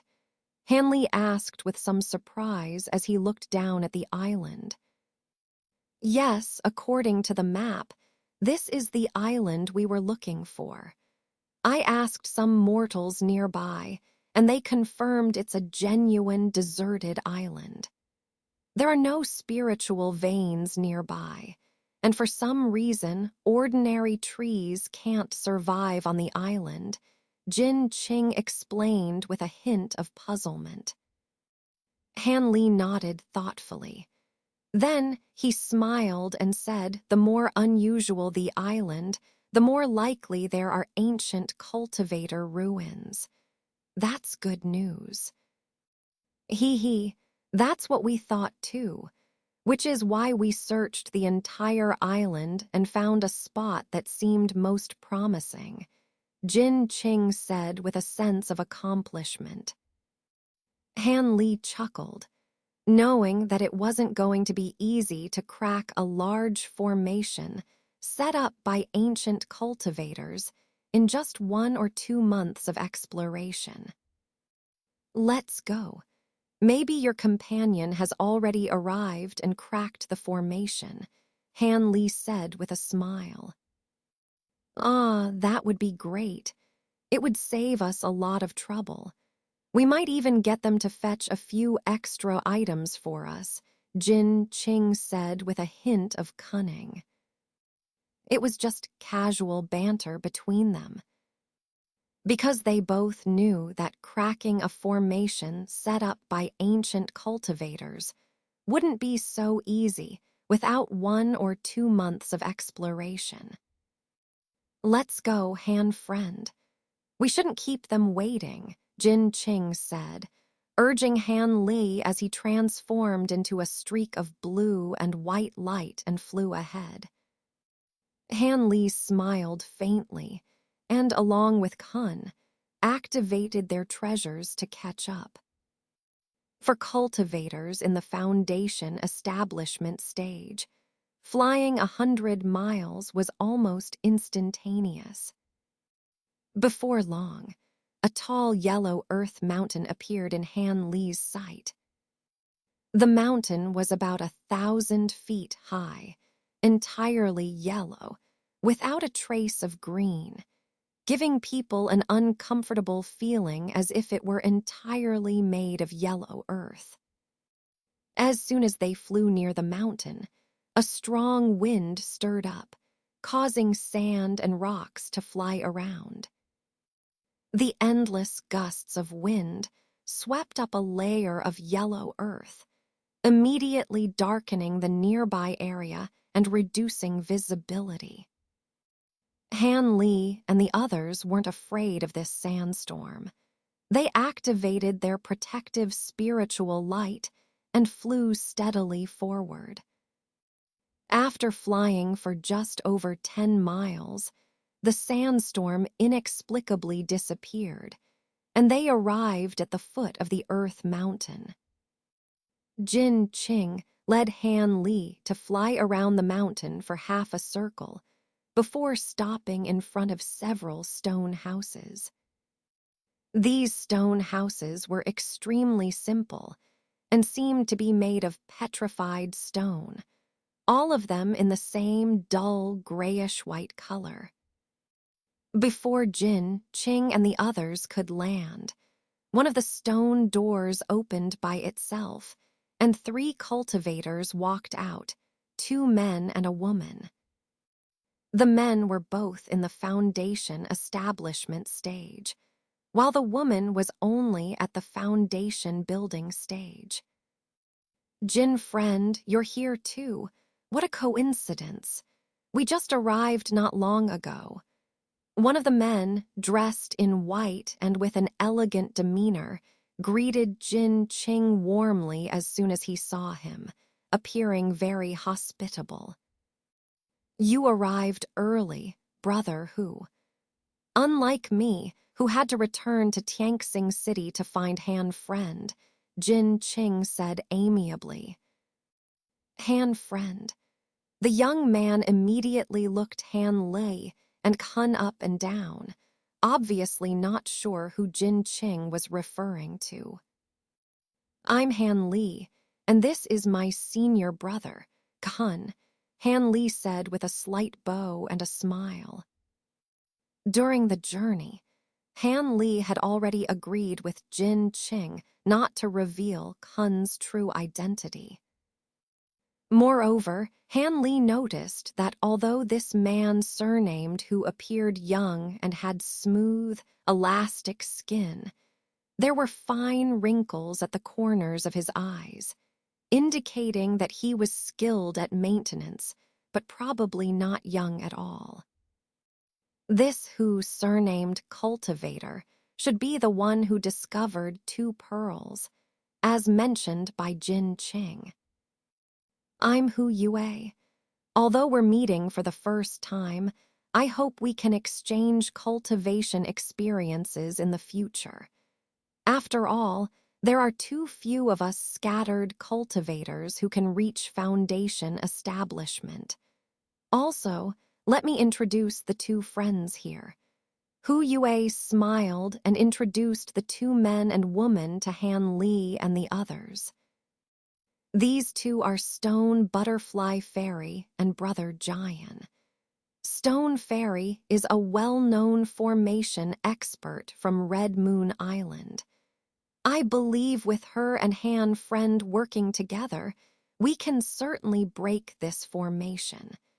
And Brother Jian is already at the middle foundation establishment stage. So he'll surely be of great help during the process. Hu Yue introduced them one by one with a smile. Let me be clear up front. I'm only responsible for helping you break the formation. If there are any dangers behind the formation, as a foundation-building female cultivator, I won't intervene. And I must pick something first from what we find. The woman named Stone Butterfly spoke bluntly, her expression proud, and her words were not polite at all, causing Han Li and the others to be slightly surprised. Red Moon Island. I don't know. How should I address Stone Friend and Red Moon Island's master she? Jin Qing suddenly showed a hesitant expression and asked. That would be my father. The female cultivator glanced at Jin Qing and said coldly. He, in that case, will go along with Stone Girl's words. Jin Qing immediately agreed without hesitation, which surprised Han Li. Han Friend, my father, Master Shi, once helped me in my early years.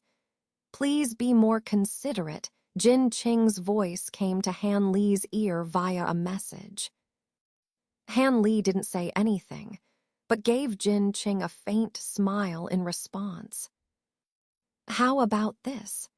If Brother Han and Stone Fairy manage to break the big formation, then the treasures will be divided among you two first, and we'll distribute the rest later, Hu Yue said, feeling a bit embarrassed as he quickly pulled Han Li into the discussion, temporarily deflecting the situation. The thin and tall cultivator named Jian had been standing quietly on the side the whole time, not saying a word, giving Han Li a sense of unreadability. Hu Friend, why don't you take Brother Han and Stone Fairy to the formation first to see if they can really break it? Otherwise, if we can't break the big formation, whatever we say will be useless, Jin Qing suggested with a smile. Yes, this formation is quite strange. Brother Jin and I once attacked it for a whole day and night, but we couldn't break through even a bit with external force. Instead, we exhausted all our spiritual power, Hu Yue agreed hastily, patting his forehead.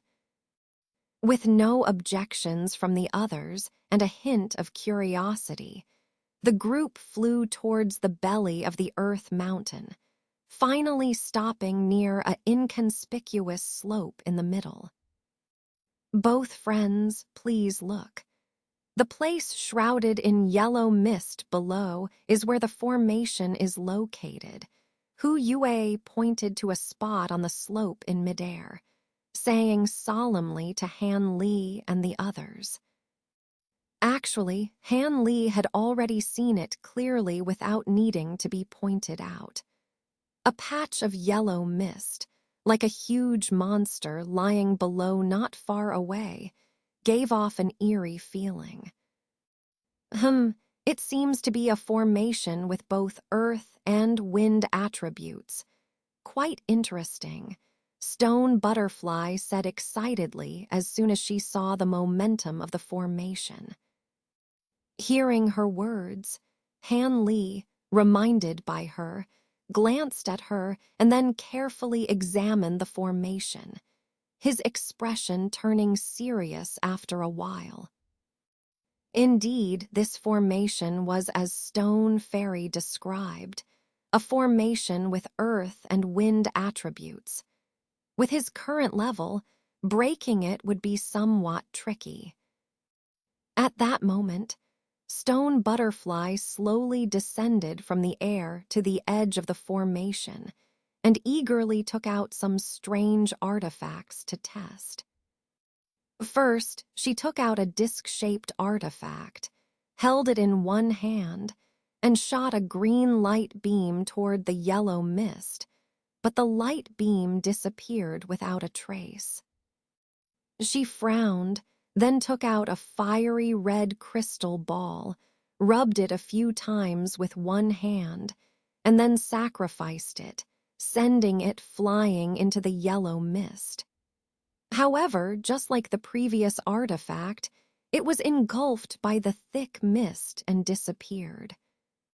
This time, the female cultivator blushed slightly, feeling a bit embarrassed, and quickly took out 7 or 8 different artifacts to test the formation. In the end, except for a yellow copper mirror that caused the mist to churn for a moment when shone upon, none of the other artifacts had any effect. Seeing this scene, Hu Yue, Jin Qing, and the others exchanged glances and couldn't help but fly up to the slope and stand behind Stone Butterfly. Stone Fairy, may I give it a try? After watching for a while, Han Li, seeing that this female cultivator still wanted to try more artifacts, couldn't help but sigh and asked gently, "Humph, if Brother Han has a method, feel free to use it. I won't stop you." Stone Butterfly, apparently a bit embarrassed and angry, didn't give Han Li a good look. Han Li felt a little annoyed, but as someone who didn't show emotions easily, he didn't show any dissatisfaction. Instead, he tapped his storage pouch and dozens of small flags of various colors flew out, gently revolving around him. Formation flags. Jin Qing, with sharp eyes, exclaimed first.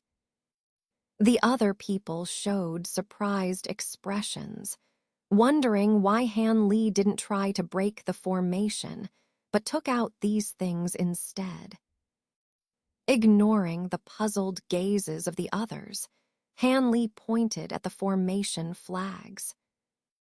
Immediately, dozens of rays of light flew up, and all the flags flew into the air above the yellow mist, arranging themselves in a certain pattern, forming a faintly floating formation resembling the Big Dipper. The Big Dipper formation.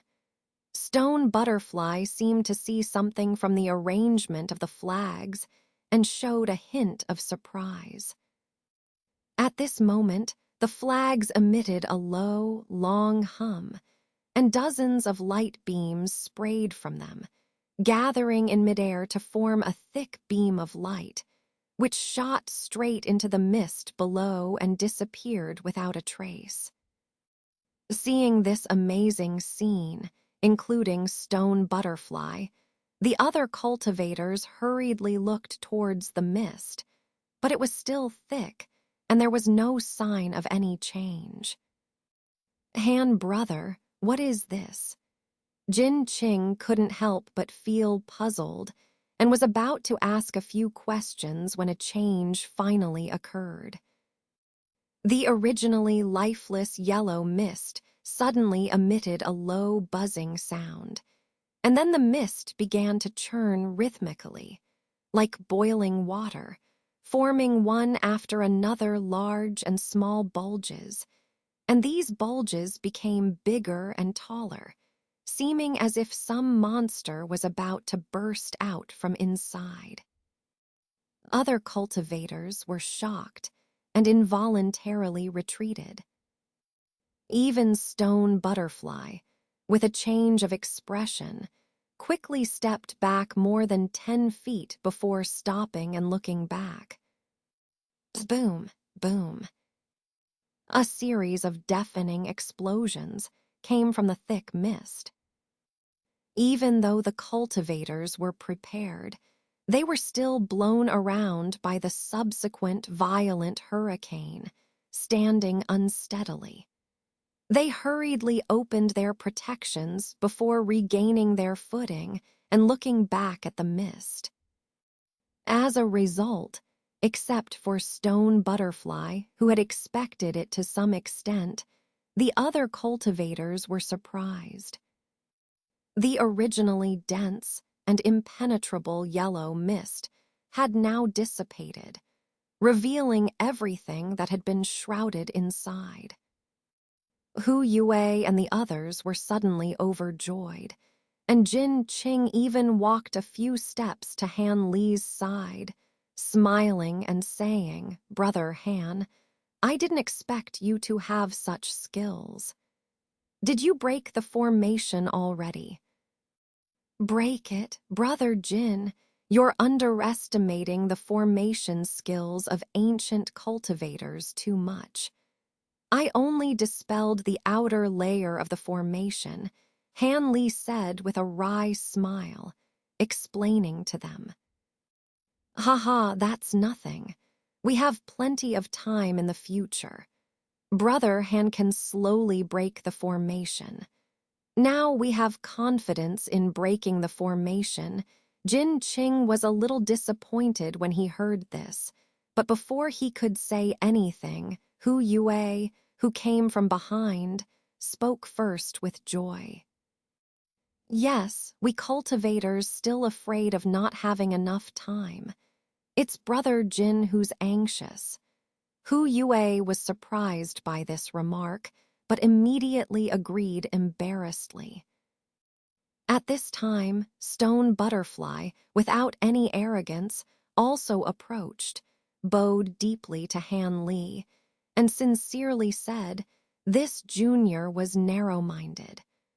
I didn't expect that the senior would be able to use such a unique method to break the formation. It really broadened my horizons. I hope that Senior Han can offer me some guidance in the future regarding formations." Hearing this, Han Li responded with a slight surprise and returned the gesture, changing his impression of this female cultivator. "It's nothing. It's just some small tricks. In fact, my understanding of formations is not very high," Han Li said calmly. This was indeed a truth. If it werean. For the fact that the other party had recognized that this formation was an earth and wind attribute formation, Han Li wouldn't have known how to start breaking it. Because Han Li's understanding of formations, gained in just over 20 years, was still limited, and he only had a superficial understanding of most formation principles.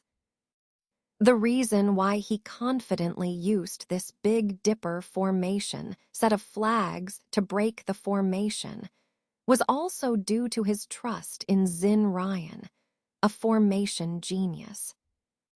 Because in the insights she gave him on breaking formations, she had mentioned many clever ways to break various formations in various situations. Han Li didn't bother to fully understand them. He just directly used them. However, this method was truly miraculous. This move stunned the other cultivators. But Han Li's words were clearly taken as modesty by these cultivators, and they still showed him some respect. Han Li just smiled faintly, not forcing any further explanation. Instead, he looked at the true face of the big formation after the illusionary formation was broken. After the mist dissipated, what was revealed was a faint yellow light barrier, covering an area of more than 100 feet in diameter. The light barrier was thick yet somewhat turbid, not as dense as when shrouded in yellow mist, but still somewhat blurry. In addition to this layer of light barrier, it seemed that there were several more layers inside it. In the center of the light barrier, there was a faintly visible cylindrical pillar several zhangs high, with some ancient patterns and characters on it, but the specifics were unclear to the group. As soon as their divine sense touched the light barrier, it was completely repelled, unable to penetrate at all. What was even stranger was that countless slender 7-colored light bands were shuttling back and forth between the light barriers, seeming to be alive and appearing exceptionally eerie. The others also saw all this at this moment and couldn't help but marvel at it. However, Han Li's expression darkened slightly, and a hint of doubt flashed in his eyes. Although he didn't know much about the setting of ancient formations, he had seen quite a few ancient formations in Zin Ryan's various classics. The appearance and aura of the formation in front of him didn't seem to resemble any kind of ancient formation. Instead, it had a somewhat sinister appearance. Thinking of this, Han Li glanced at the nearby stone maiden. She was curiously inspecting the large array, without any strange expression on her face. This made Han Li, who was not very confident in his understanding of formations, feel relieved, somewhat self-deprecatingly thinking that he had judged wrongly. All right, it's getting late. Brother Han and the others have come from afar, so let's rest a bit more. Let's start breaking the array officially tomorrow. Judging by the appearance of this array, it's not something that can be broken in a short time. Hu Yue said very considerately to Han Li and the others. After hearing this, Han Li also felt a bit tired after rushing for so long, so he didn't object. It was the stone maiden who, after seeing the true face of the array, seemed somewhat eager to try. But seeing Hu Yue say this, she didn't say anything further. The group then returned to the stone house. Because the house was not big enough, Han Li and the others simply gathered some mud and built a few earth houses randomly, then used the technique of petrification to turn them into stone houses. After that, they officially moved in. The next morning, Han Li and the stone maiden arrived near the light barrier and began various calculations and tests of its properties. The whole process of breaking the array was very slow. Especially at the beginning, both of them felt somewhat at a loss. They often encountered some insurmountable difficulties, and for several days, there was no progress at all. But no matter what, formations were dead, while people were alive. As long as there was enough time to ponder and study, even the most bizarre formation could gradually be deciphered by people. With the concerted efforts of Han Li and this woman, this so-called ancient formation was no exception. The details of this formation were gradually understood by the two of them. In the process, Han Li's view of this stone maiden changed significantly. Although she was somewhat arrogant, she did have some skills. She not only knew everything about various formations circulating outside, but also, when calculating the layout of formations, she was meticulous and delicate, showing great skill. This impressed Han Li a lot. In his opinion, although this woman's proficiency in formation theory was not as good as that of Xin Ryan, it was not much different. But Han Li, admiringly, also felt a little puzzled. Why were all the formation masters he knew women? Did female cultivators have some innate talent for formations?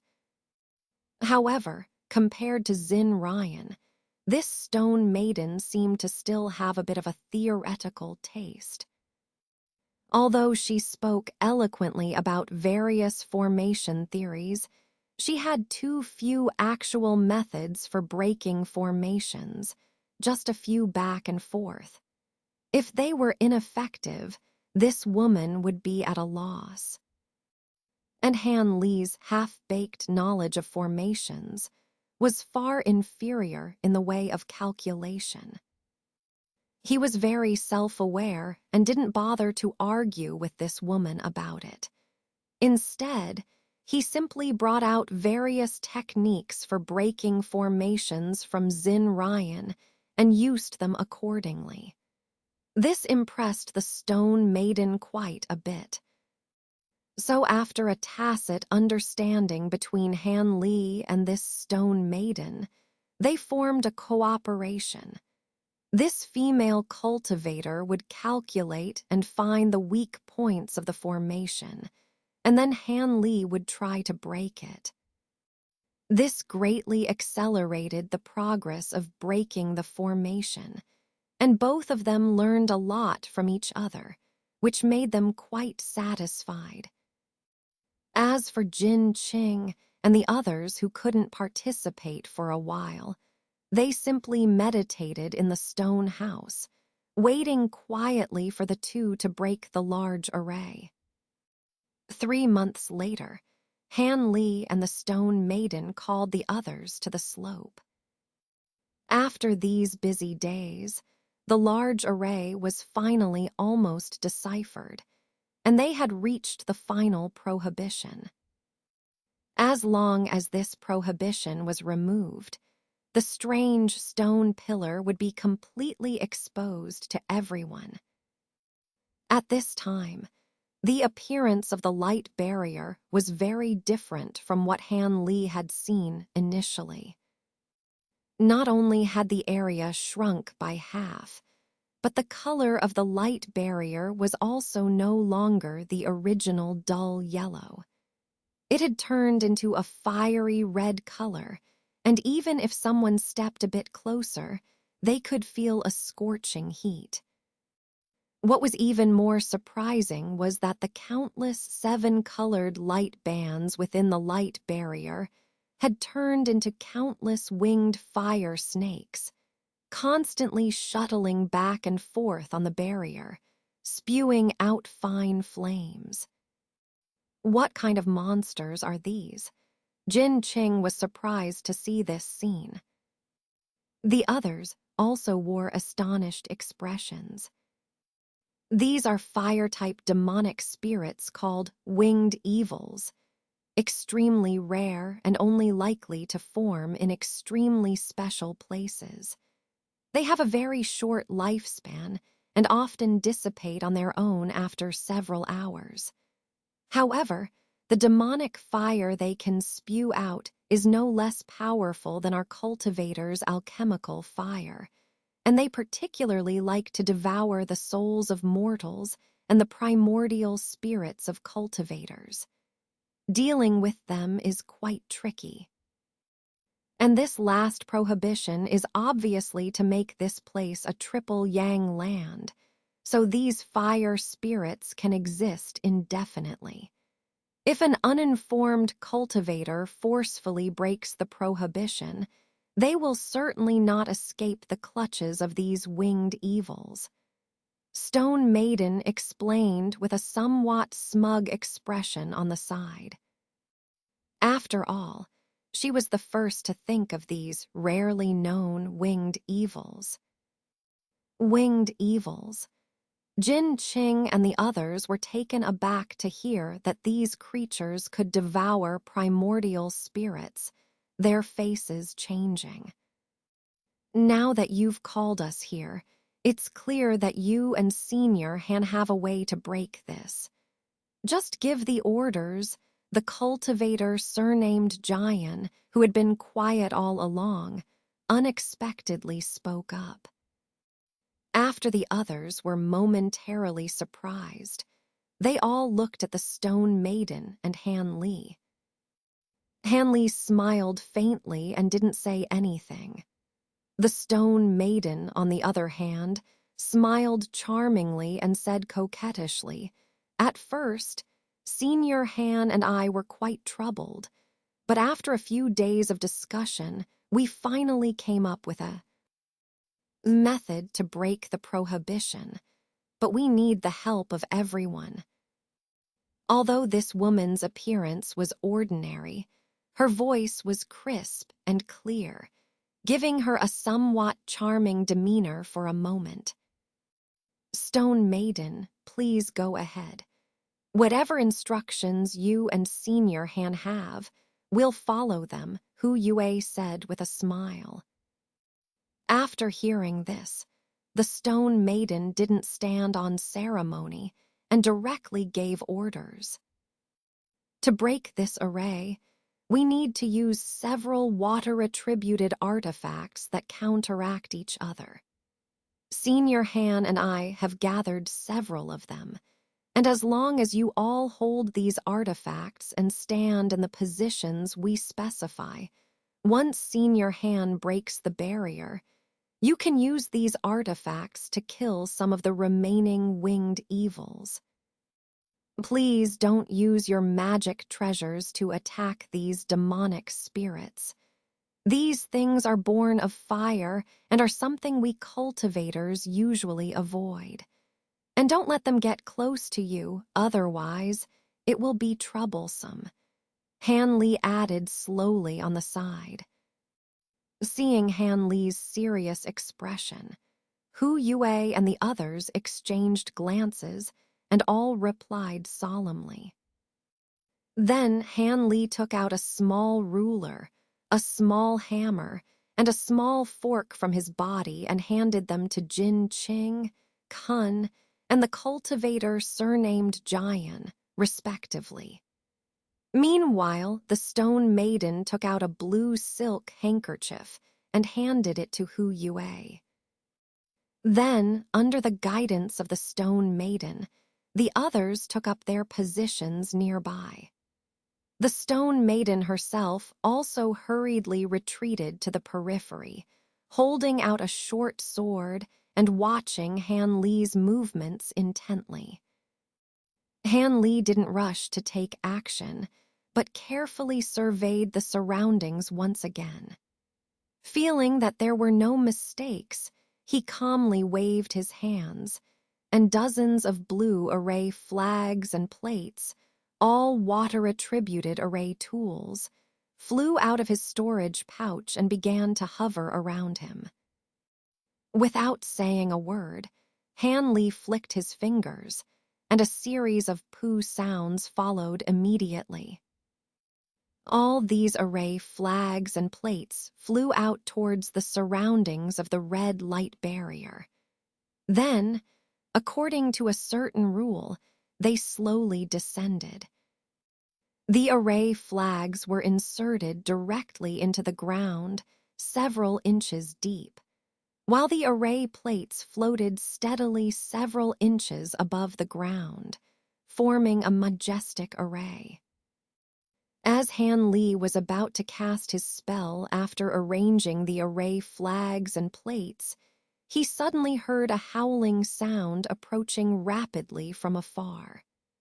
Then, a blue rainbow streaked across the sky like a dragon, arriving above them in an instant. After the blue rainbow dissipated, a peculiar figure with 2 swords on his back appeared in the sky. Han Li and the others were astonished when they saw the appearance of this person. This individual was thin, with long, messy white hair cascading down his shoulders. He wore a black, short-sleeved leather jacket and carried a strange flower basket on his waist.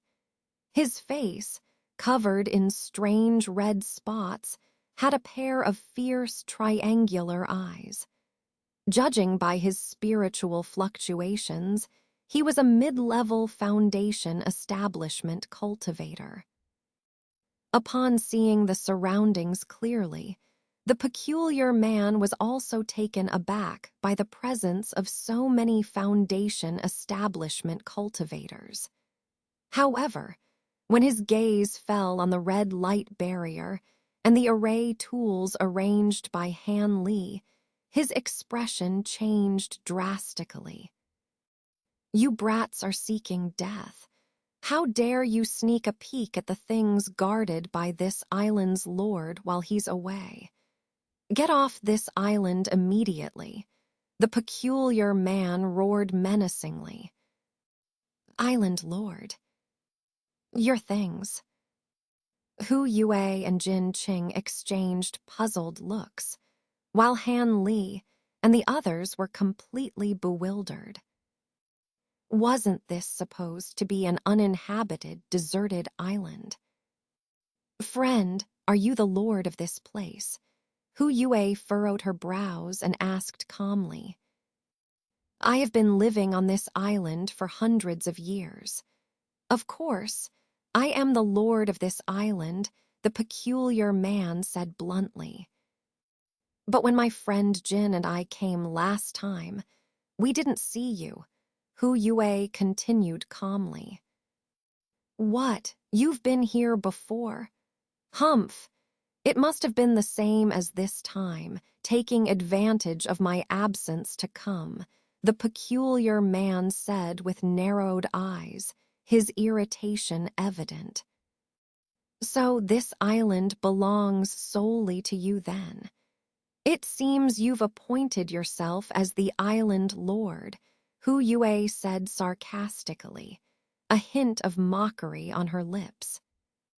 Seeing that the prohibition was about to be broken, she naturally didn't want to pay attention to the strange man in front of her.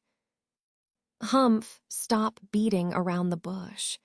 Since you violated the prohibition, death is your only fate. Since you don't want to leave, then stay here and don't go anywhere."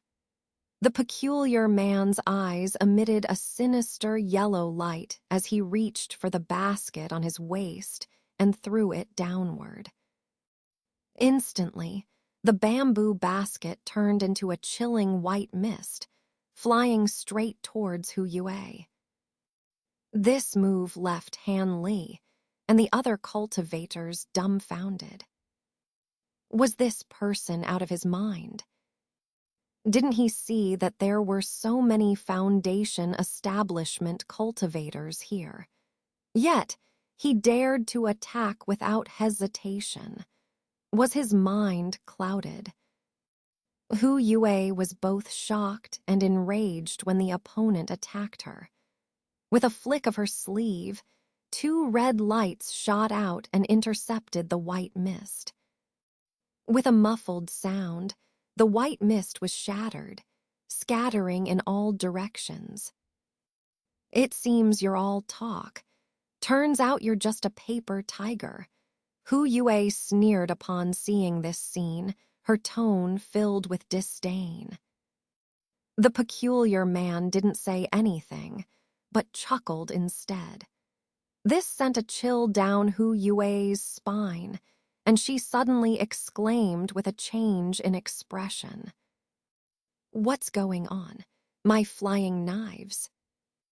Both flying knives, after breaking the white mist formed by the basket, seemed to falter in midair as if malfunctioning.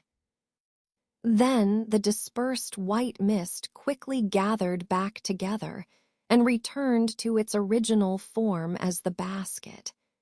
Meanwhile, the two flying knives were trapped inside the basket, unable to break free. This scene, where their treasures were captured, left Hu Yue incredulous, and Han Li and the others were slightly pale. However, before they could contemplate, the peculiar man didn't give them time to think. With a cold smile, he flicked his shoulder, and two gray sword lights descended from the sky, heading straight towards Hu Yue. Standing near Hu Yue, Jin Qing couldn't just stand idly by. With a flick of his finger, a thumb-sized white seal flew out from his palm, growing larger in the wind as it fiercely smashed towards the gray lights. After a thunderous roar, the three treasures emitted dazzling light as they intertwined. At the same time, the cultivator surnamed Jian, without saying a word, raised his hand, and a black and white fork, exuding black and white energy, shot straight towards the peculiar man. Seeing this, Han Li sighed inwardly. Since everyone had started fighting, it seemed that he and Kun couldn't just stand by. They had to make a move to deal with the peculiar man first. Thinking of this, Han Li and Kun released their chaotic Yuan bowl and green radiance sword, respectively, and flew towards the battle. The peculiar man, upon seeing this, showed no fear but instead laughed recklessly. With a snap of his fingers, a black bead covered in blood flew towards the cultivator's treasures. With a rumbling sound. To everyone's surprise, the moment the bead made contact with their treasures, it emitted a burst of black light before exploding on its own, instantly causing their treasures' spiritual power to diminish and their brilliance to dim. The cultivator surnamed Jian felt a pang of pain in his heart, and his expression was filled with regret. With a quick incantation gesture, he tried to recall his flying fork. However, he was a bit too late to retract his treasure. In the midst of the peculiar man's mocking laughter, the bamboo basket in the air flashed, and a large white mist suddenly burst out from it. In the blink of an eye, it enveloped all of their treasures, trapping them inside. Primordial ancient treasures. You're using primordial ancient treasures. The cultivator surnamed Jian exclaimed as he witnessed this scene, suddenly realizing something and shouting out in shock. This statement left Han Li momentarily stunned. The so-called primordial ancient treasures were just the treasures cultivated by ancient cultivators. These treasures had a single function, but their power was extremely formidable, far surpassing ordinary treasures. Moreover, the methods, materials, and refining techniques used in ancient times were completely different from those used today. It was impossible to absorb them into one's body like modern treasures. They had to be carried around and used like artifacts. This was also the only way to distinguish primordial ancient treasures from ordinary treasures. Now the cultivator surnamed Jian, upon seeing the bizarre nature of the basket, and recalling that the basket had been on the peculiar man's waist from the beginning, finally understood the true origin of this treasure. It was said that during the incident of subduing the infant carp beast at the 6 linked halls, The Gan Tian halberd used at that time was also a leftover primordial ancient treasure. Although Han Li was somewhat surprised by the mention of ancient treasures, and he had a few tricks up his sleeve, he didn't show any intention of taking action in front of so many people, because he firmly believed that the more hidden tricks he had, the more effective they would be in times of danger. Moreover, he was well aware that even if the opponent possessed an ancient treasure, it was impossible to achieve anything significant in the face of so many Foundation establishment cultivators working together. All he needed to do was to demonstrate the level of an ordinary Foundation establishment cultivator. With this in mind, Han Li controlled the green radiant sword to struggle within the white mist, not making any special moves himself or with Kun, but instead observing the performances of the others coldly. He believed that someone would step forward eventually. Sure enough, upon hearing that the basket was actually an ancient treasure, Hu Yue and the others showed a hint of joy on their faces. Since the peculiar man had taken the initiative to attack, it seemed only right for them to join forces to defeat him and seize the treasure. After hesitating for a moment, the cultivator surnamed Jian made a quick incantation gesture, and 3 black lights flew out from his storage bag, revealing 3 black banners, each about 10 feet tall, exuding a sinister aura. Then he opened his mouth again, and a stream of black energy shot onto the black banners. Immediately, a series of eerie wails emanated from the banners, causing the cultivators to feel dizzy and their minds shaken. At the same time, Hu Yue gave up controlling her flying knives. After rubbing her hands together, a series of green thunderbolts surged forward. As for Jin Qing, he raised his eyebrows and suddenly cast a spell on his treasure. Immediately, a white seal rose with a dragon's roar and expanded several times, pressing down on the 2 gray swords below. Seeing the 3 of them displaying their might simultaneously, Han Li couldn't help but smile inwardly, guessing that the peculiar man was in for a rough time. However, when the peculiar man saw the sharp attacks from Hu Yue and the others, although his expression changed slightly, he immediately returned to his mocking demeanor. With a sudden tug, he tore off the sleeves of his jacket, revealing his bare upper body. Han Li took a quick glance and was so shocked that he almost bit his tongue.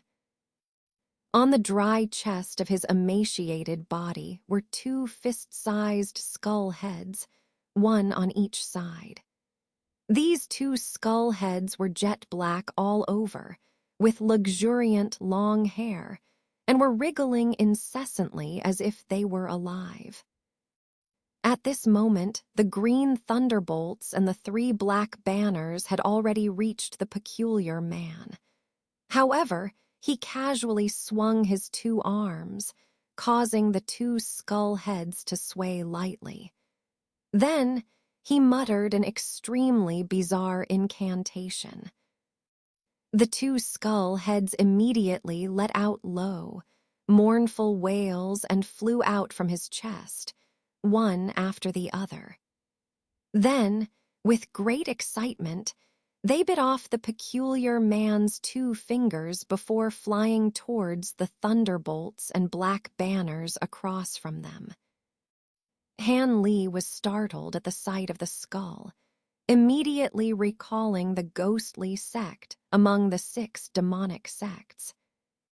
The disciples of the ghostly sect also used similar artifacts when facing enemies. However, their artifacts were just lifeless objects, unlike the vivid black skull before him, which seemed to possess life. While Han Li was still surprised, the 3 black flags had already flown ahead.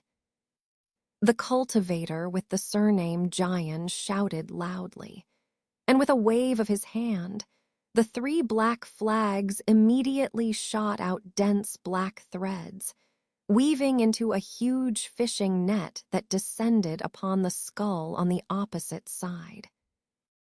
The black threads were extremely thin, shining all over, and emanating a faint black aura, clearly not ordinary objects.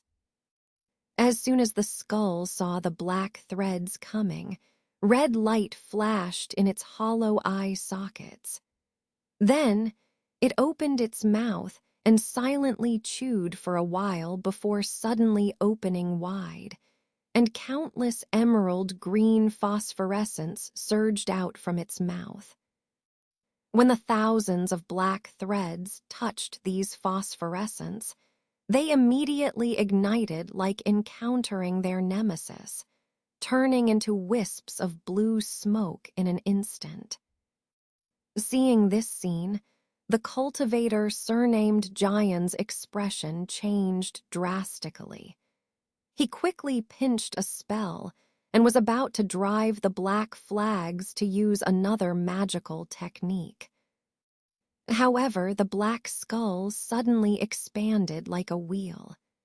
Then, between a spray and a suction, a gray rainbow shot out, circled around the 3 black flags, and rolled them into the skull's mouth.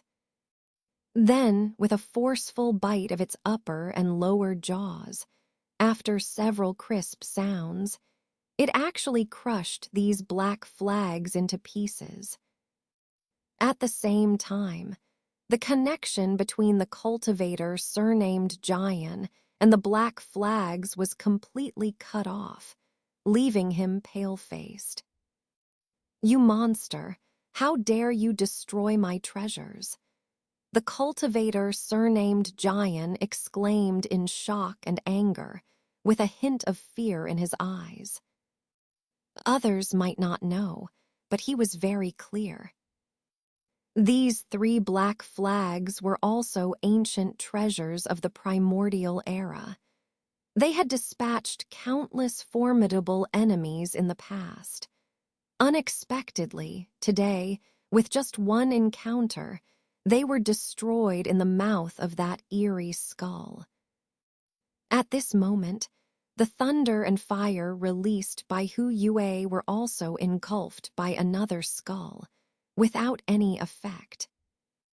Now, Hu Yue and the cultivator surnamed Jian exchanged glances and couldn't help but feel a bit discouraged.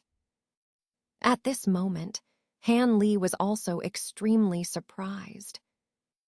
It was only now that he realized why the strange person dared to challenge them, a group of Foundation establishment cultivators, with just his own strength. Indeed, he had something to rely on. Not only did he possess numerous magical treasures, but each one seemed to have formidable abilities. It seemed that if he didn't lend a hand, they might really be defeated. And Han Li didn't want to see this happen. After all, he had spent months of effort on this grand formation and didn't want to see it ruined by others.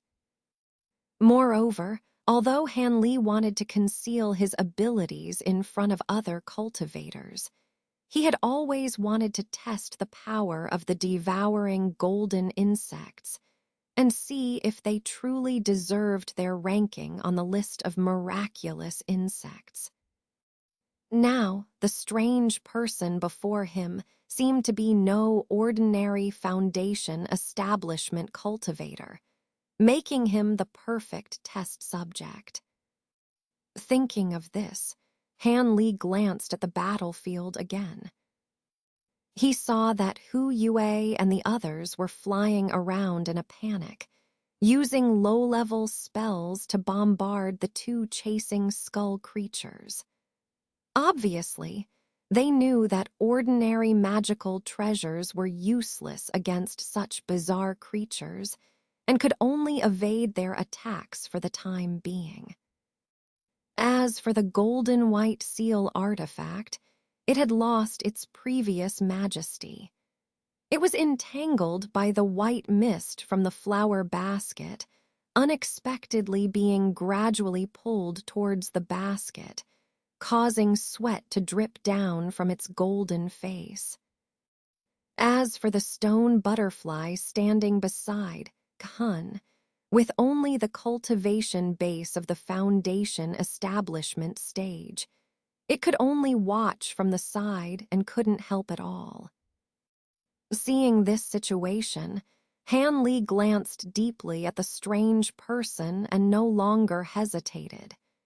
He casually flipped his hand, and a bulging spirit beast bag appeared.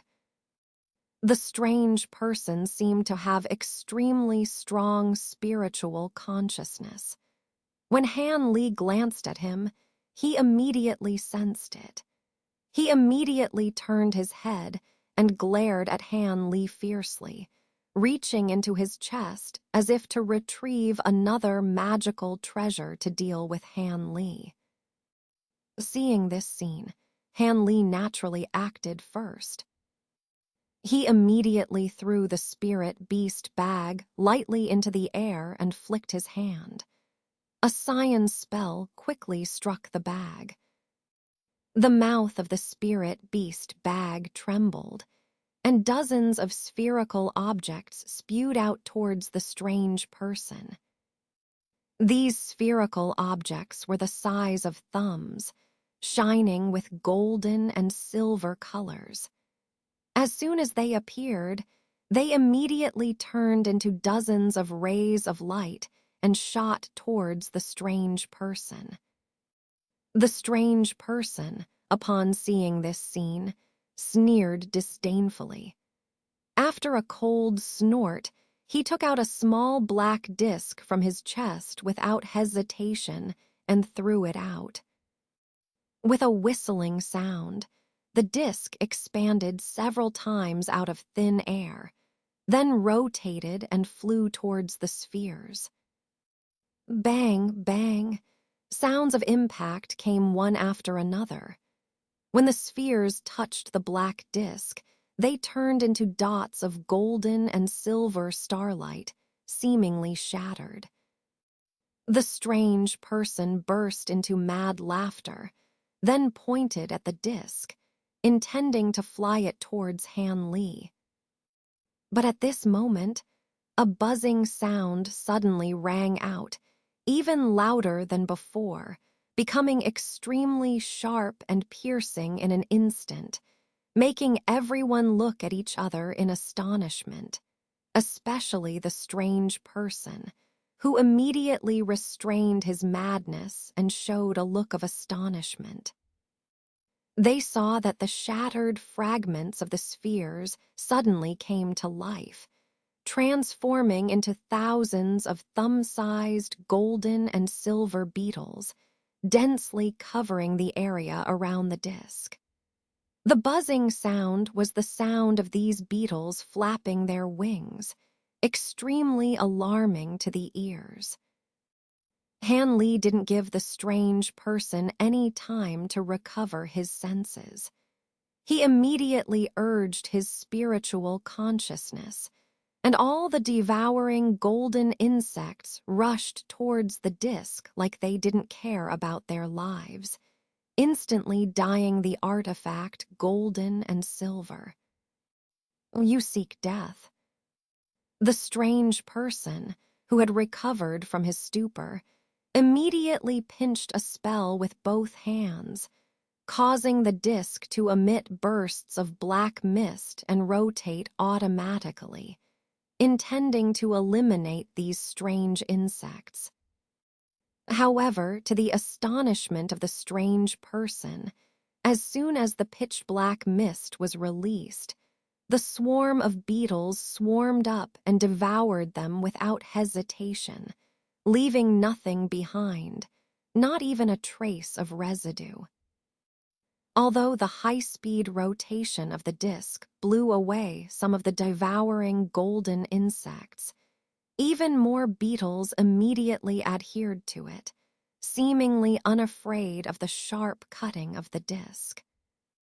Seeing this situation, the strange person's face showed a horrified expression, while Han Li felt greatly delighted. In the blink of an eye, the disk visibly shrank from large to small, then from small to nothingness, completely consumed by the devouring golden insects. Then, the buzzing sound rose again.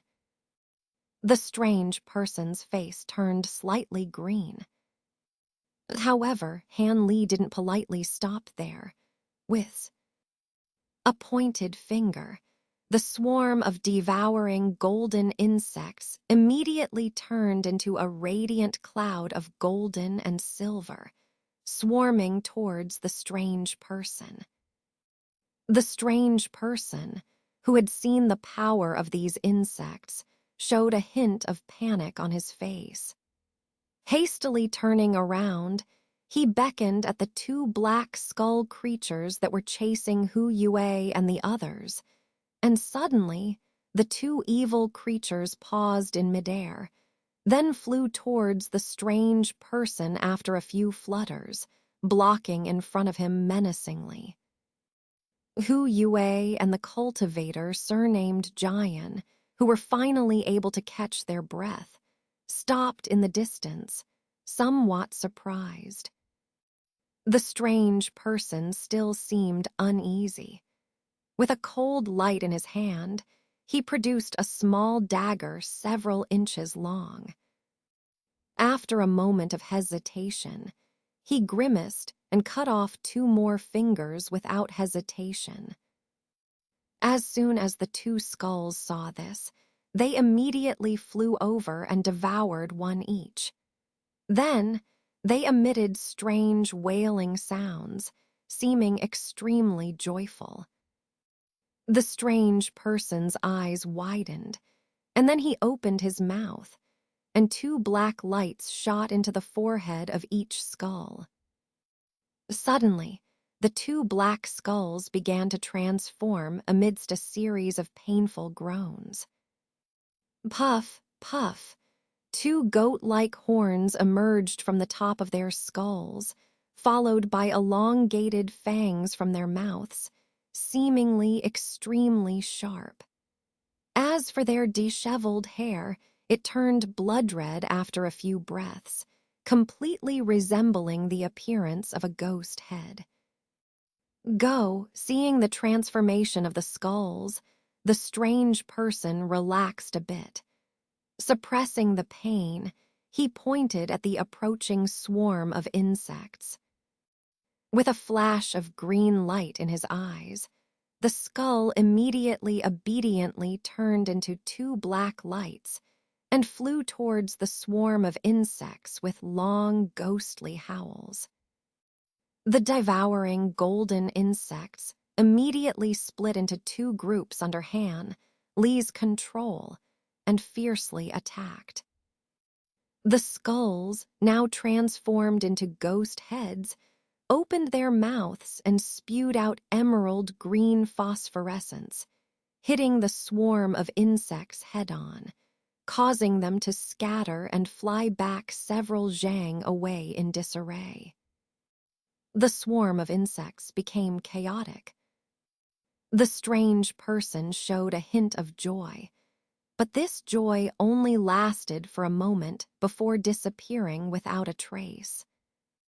Because the devouring golden insects that were hit by the phosphorescence, after tumbling a dozen times, immediately spread their wings and flew up again as if nothing had happened, showing no signs of injury. The strange person's face now showed an expression of disbelief. You see, the phosphorescence spewed out by the ghost heads is the Bickwin ghost fire, which is 3 points stronger than ordinary fire. How could it be unable to burn even some small insects? However, although the ghost heads were unable to deal with these devouring golden insects, and the insects were temporarily unable to break through the phosphorescence spewed by the ghost heads, they were in a stalemate for a while. The strange person frowned, unable to help but consider other strategies. But at this moment, suddenly a buzzing sound, several times louder than before, rang out again in the distance. The strange person couldn't help but raise his head in surprise, his face turning extremely pale, without a hint of blood. In the distance, a massive cloud of insects, tens of zhang long, had appeared without anyone noticing, dyeing half the sky in shimmering gold and silver hues. The immense buzzing sound emanated from within this insect cloud. Underneath the insect cloud, Han Li stood expressionless, gazing coldly at the strange person, his eyes as icy as if he were looking at a dead man, and uttered a single word, "Go." Instantly, the gigantic insect cloud surged forward like a dark storm towards the strange person, overwhelming him. The strange person's limbs turned ice cold. This swarm of insects, at least 10 times larger than before, was utterly beyond his ability to withstand. Overwhelmed by fear, he instinctively felt the urge to retreat.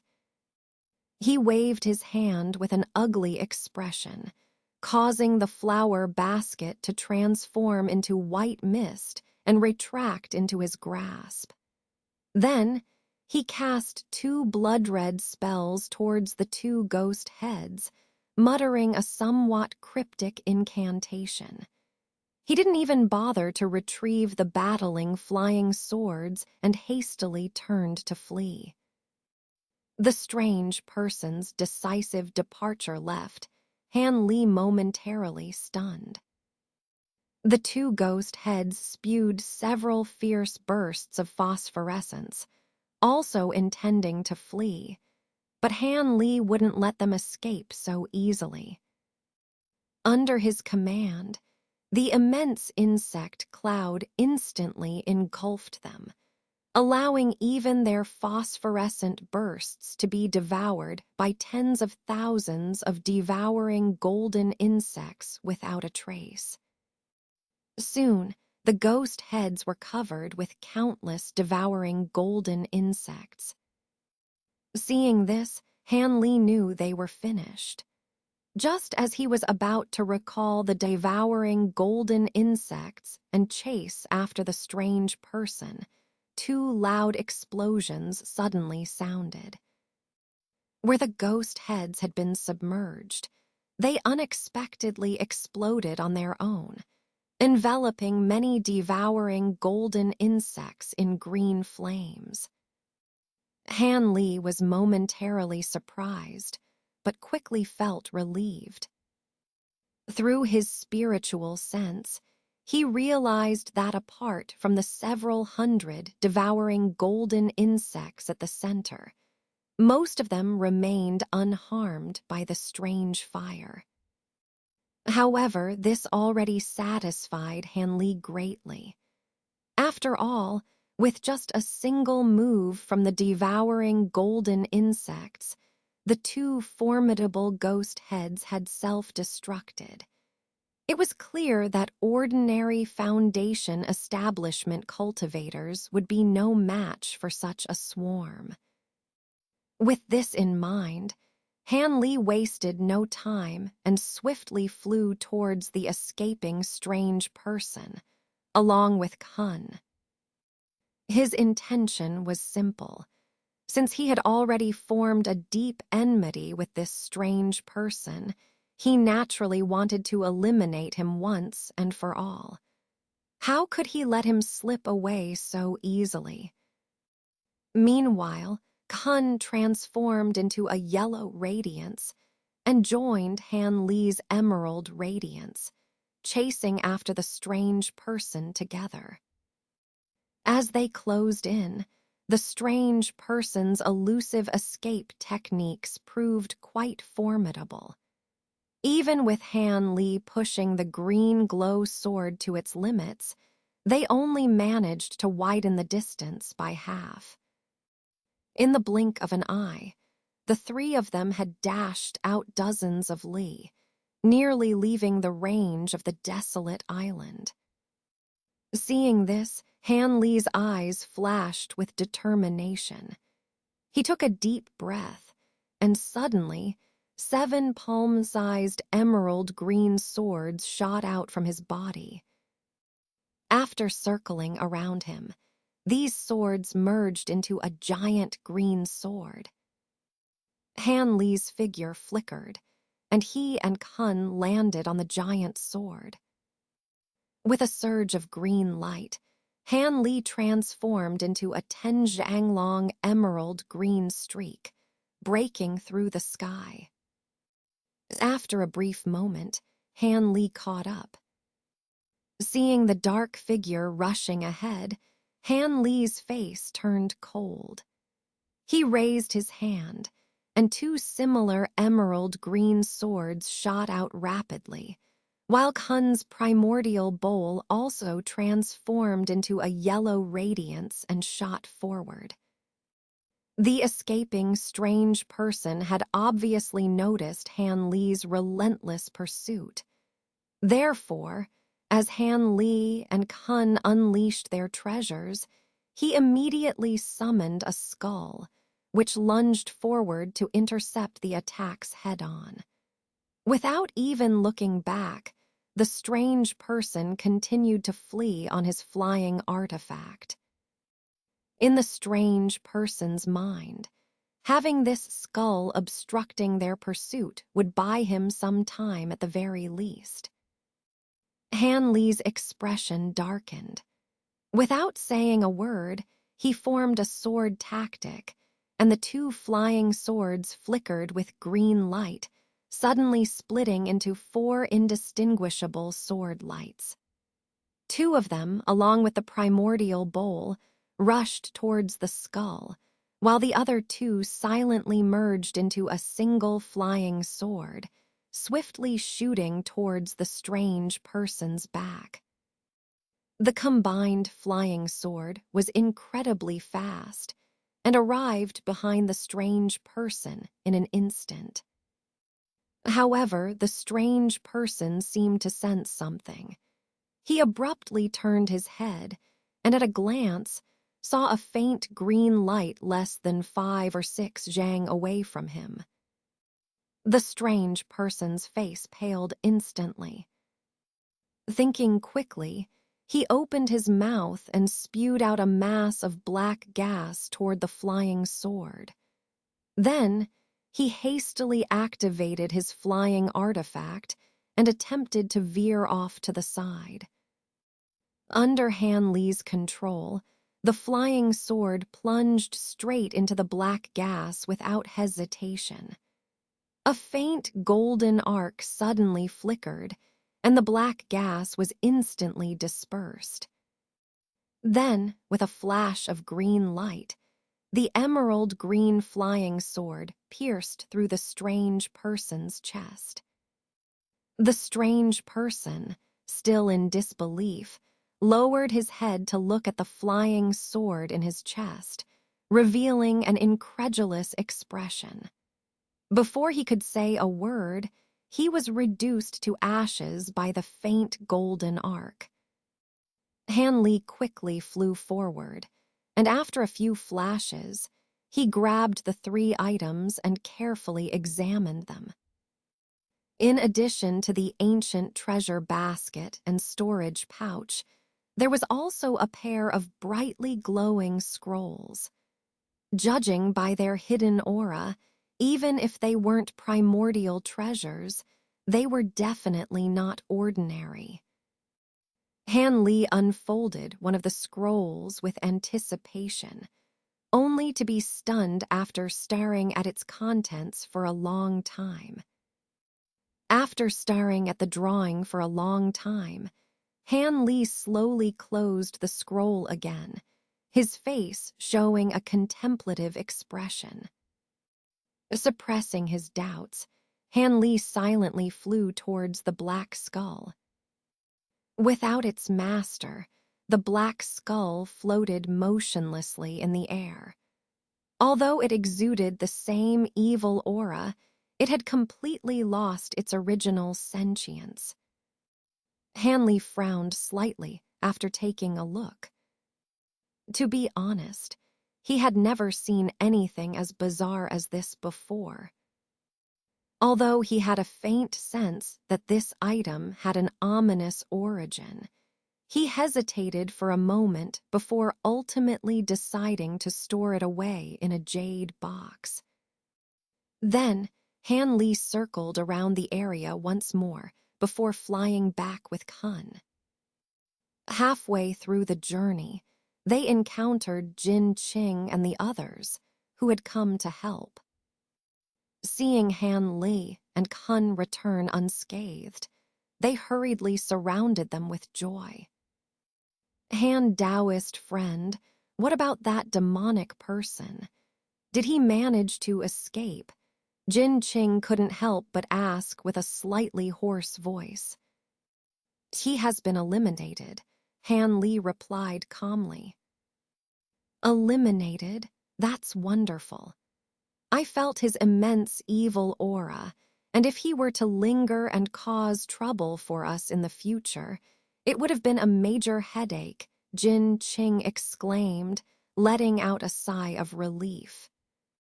But nearby, Hu Yue and the cultivator surnamed Jian's expressions changed slightly.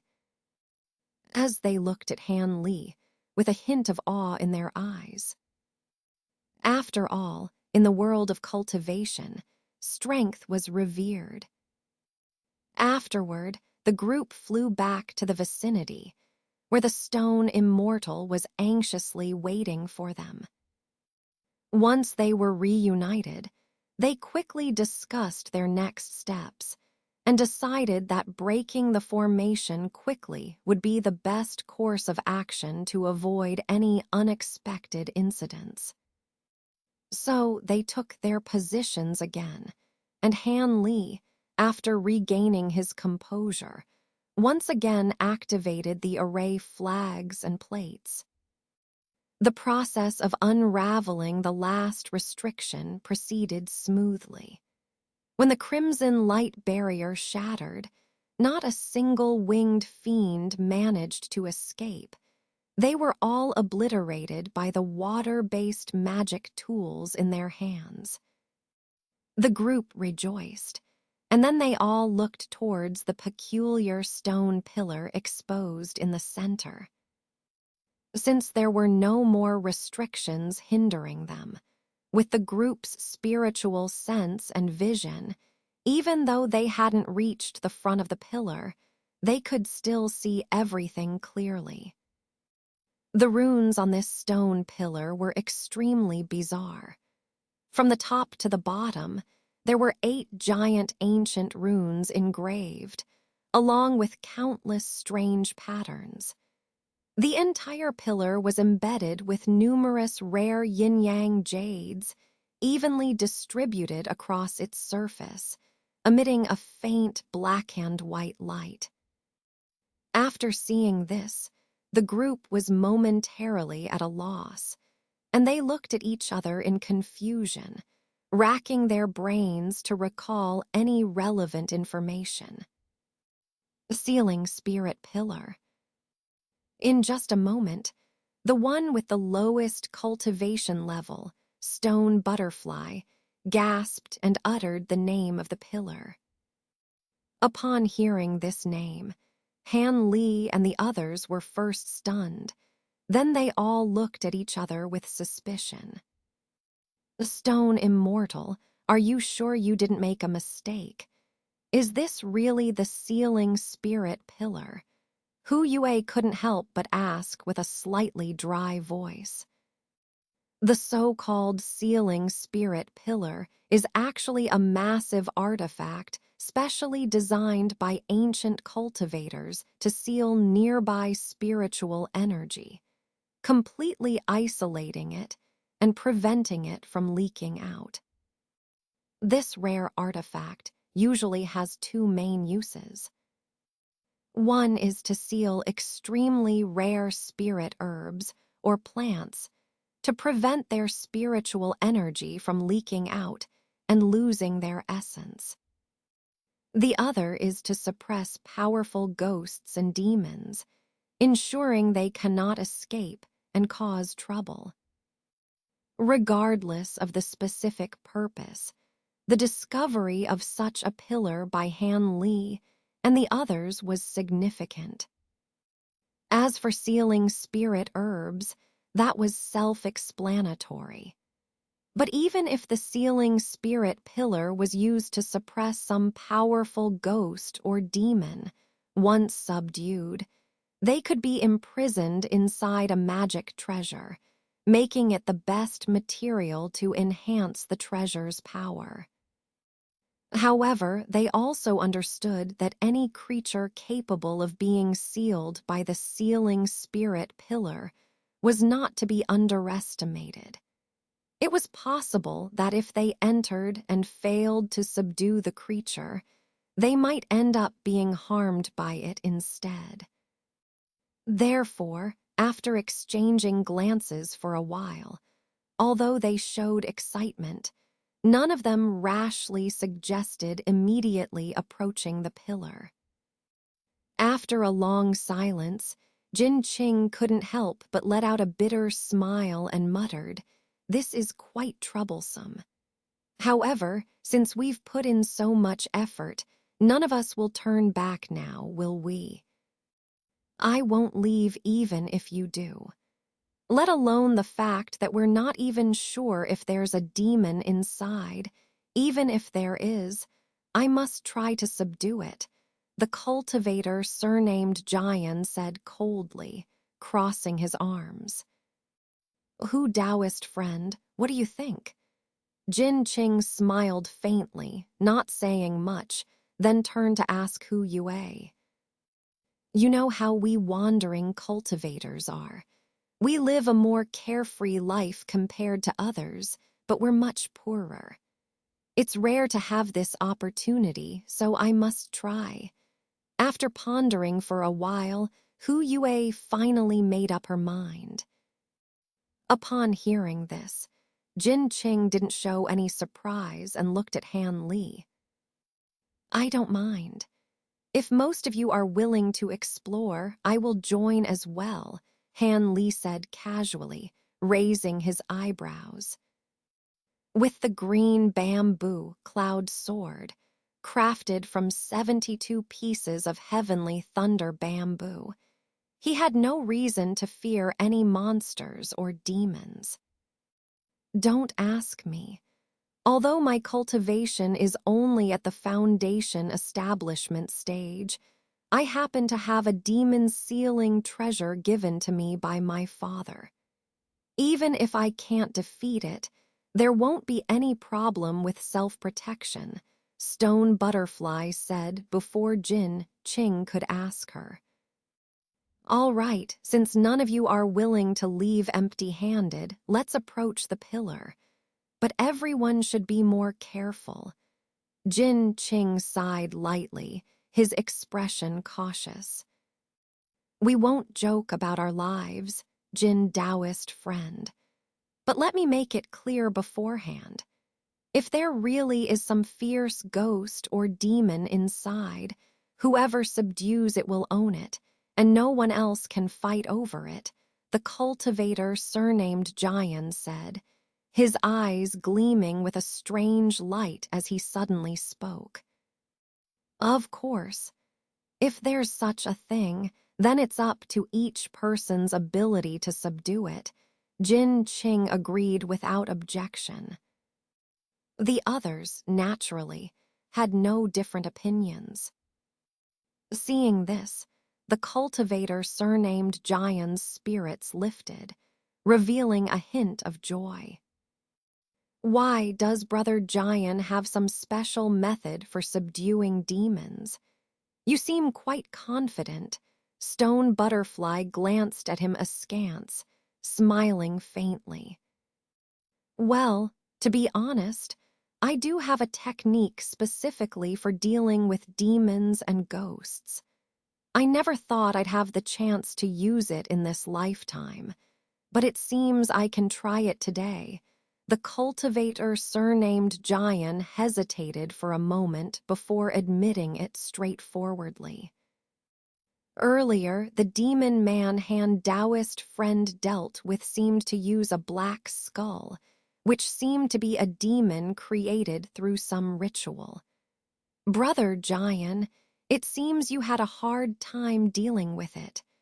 Stone Butterfly raised an eyebrow, looking somewhat skeptical. Cough, let's just say that my technique requires some preparation beforehand to use. I was caught off guard when facing that demon, so it was a bit difficult. The cultivator surnamed Jian scratched his head, feeling a bit embarrassed as he explained. After hearing this, Stone Butterfly nodded slightly and didn't say anything more, turning her attention back to the ceiling spirit pillar. Since none of you are willing to give up, let's get to work. It's a bit tricky to push over this ceiling spirit pillar. We need to rotate it a few times with great force before it can be toppled, Stone Butterfly explained with excitement. Upon hearing this, the others looked at each other with widened eyes. Although they were cultivators, their physical strength was not particularly great. Even with the assistance of strength-enhancing talismans, they were afraid they wouldn't be able to move such a massive pillar. Seeing this situation, Han Li frowned slightly and silently commanded, "Let me do it. I happen to have some strength." Hun stepped forward and spoke solemnly, "Let me handle it. I have a few tricks up my sleeve." Hu Yue and the others looked surprised. Since arriving here, Kun rarely spoke. Now he took the initiative to take on this task, which surprised them. "Then we'll leave it to you, Taoist friend," Stone Butterfly said curiously. Kun didn't respond as if he hadn't heard her. He took a few big steps and walked up to the pillar, then activated a strength-enhancing talisman on himself. He rolled up his sleeves, shouted loudly, and suddenly hugged the pillar with both hands. The pillar, about 20 zhang tall, began to tremble with a rumbling sound, slowly rotating. Seeing this, the others couldn't help but feel overjoyed.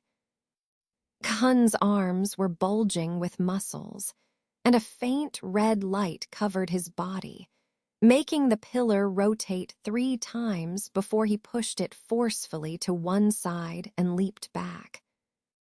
With a loud crash, the pillar fell to the ground, causing the earth to tremble slightly and leaving a deep groove, showing just how heavy the pillar was. But no one paid attention to the pillar. Instead, they all looked at the large hole that appeared on the ground after the pillar fell. The hole was dark and emitted a cold wind, with a small white stone staircase leading deep underground. "Let's go." The cultivator surnamed Jian glanced at the hole for a while, then led the way down without saying anything. The others hesitated for a moment before following suit. At this point, no one would back down. Han Li watched as the excited cultivators one by one entered the hole, but he remained standing there, chin resting on his hand, lost in thought. Suddenly, he flipped his hand and took out the brightly glowing scroll, examining it carefully. After a while, he showed a pensive expression, put away the scroll, and walked towards the hole. Kun followed closely behind. The hole was deep, and it took a good 15 minutes before Han Li reached the end of the stone. Steps. As his eyes adjusted to the sudden brightness, a square hall, about 20 zhang in size, appeared before him. Besides the entrance they came through, there were 2 semicircular side doors on the left and right, their destinations unknown. The top of the hall was embedded with several fist-sized night pearls, casting a milky white light that made the walls around them sparkle with what seemed like magic, appearing exceptionally beautiful. The cultivators who had arrived earlier stood motionless in the middle of the hall, staring intently in the same direction, whispering to each other from time to time as if they were studying something. Curiosity piqued. Han Li took a few steps forward. What's this? Han Li's expression revealed a hint of surprise as he saw what everyone was focused on. He saw a set of bone-white skeletal remains half-lying beside a small pool. An emerald-green arrow, about a foot long, was still stuck in its head, pinning it firmly to the ground, giving it an eerie appearance. However, the others didn't spare a glance at the skeleton, but instead stared excitedly at a 3-colored lotus bud floating in the pool. Although the lotus hadn't bloomed yet and was just a bud, it was the size of a bowl and emitted a green, red, and yellow glow. What was even more incredible was that a small, exquisite 7-colored rainbow appeared out of thin air several inches above the lotus, shining brightly and beautifully. Even the water supporting the lotus wasn't the clear water typically seen in pools, but an extremely viscous white liquid, emitting a pungent fragrance. 7-colored radiant lotus. There's no mistake, it's definitely this item. I thought this was just a legendary thing, but I didn't expect it to actually exist. And that pool, could it be the 1,000-year stone milk mentioned in the legends? Hu Yue muttered to herself, her eyes fixed on the lotus, her expression dumbfounded. No wonder they arranged so many formations and used the sealing spirit pillar to seal it. If I had these 2 things, I wouldn't mind setting up a dozen more formations. Stone Butterfly stared at the lotus without blinking, a look of intoxication on her face. But what about this skeleton? Whose is it? Could it be the owner of this cave? Jin Qing seemed to have awakened from his shock and looked at the skeleton with some confusion. What does it matter?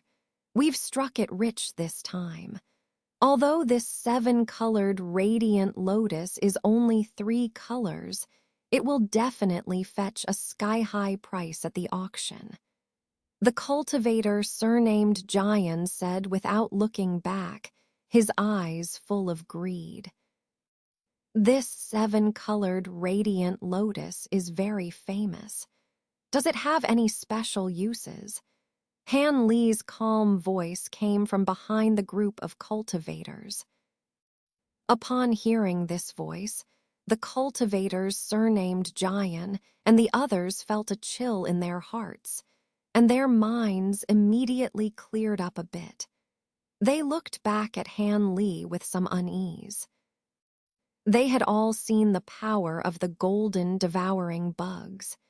Even if they joined forces, they probably wouldn't be a match for those strange insects. Now that they had discovered something so precious, they subconsciously felt a bit uneasy. Even Jin Qing, who had invited Han Li to come along, showed a hint of hesitation. With his cunning mind, Han Li could roughly guess what these people were thinking just by looking at their expressions. A hint of self-mockery flashed in his eyes. But he quickly concealed this feeling and continued to speak as if he didn't notice anything unusual. The name Seven-Colored Radiant Lotus is quite peculiar. I've read quite a few classics, but I don't recall ever coming across it. How strange.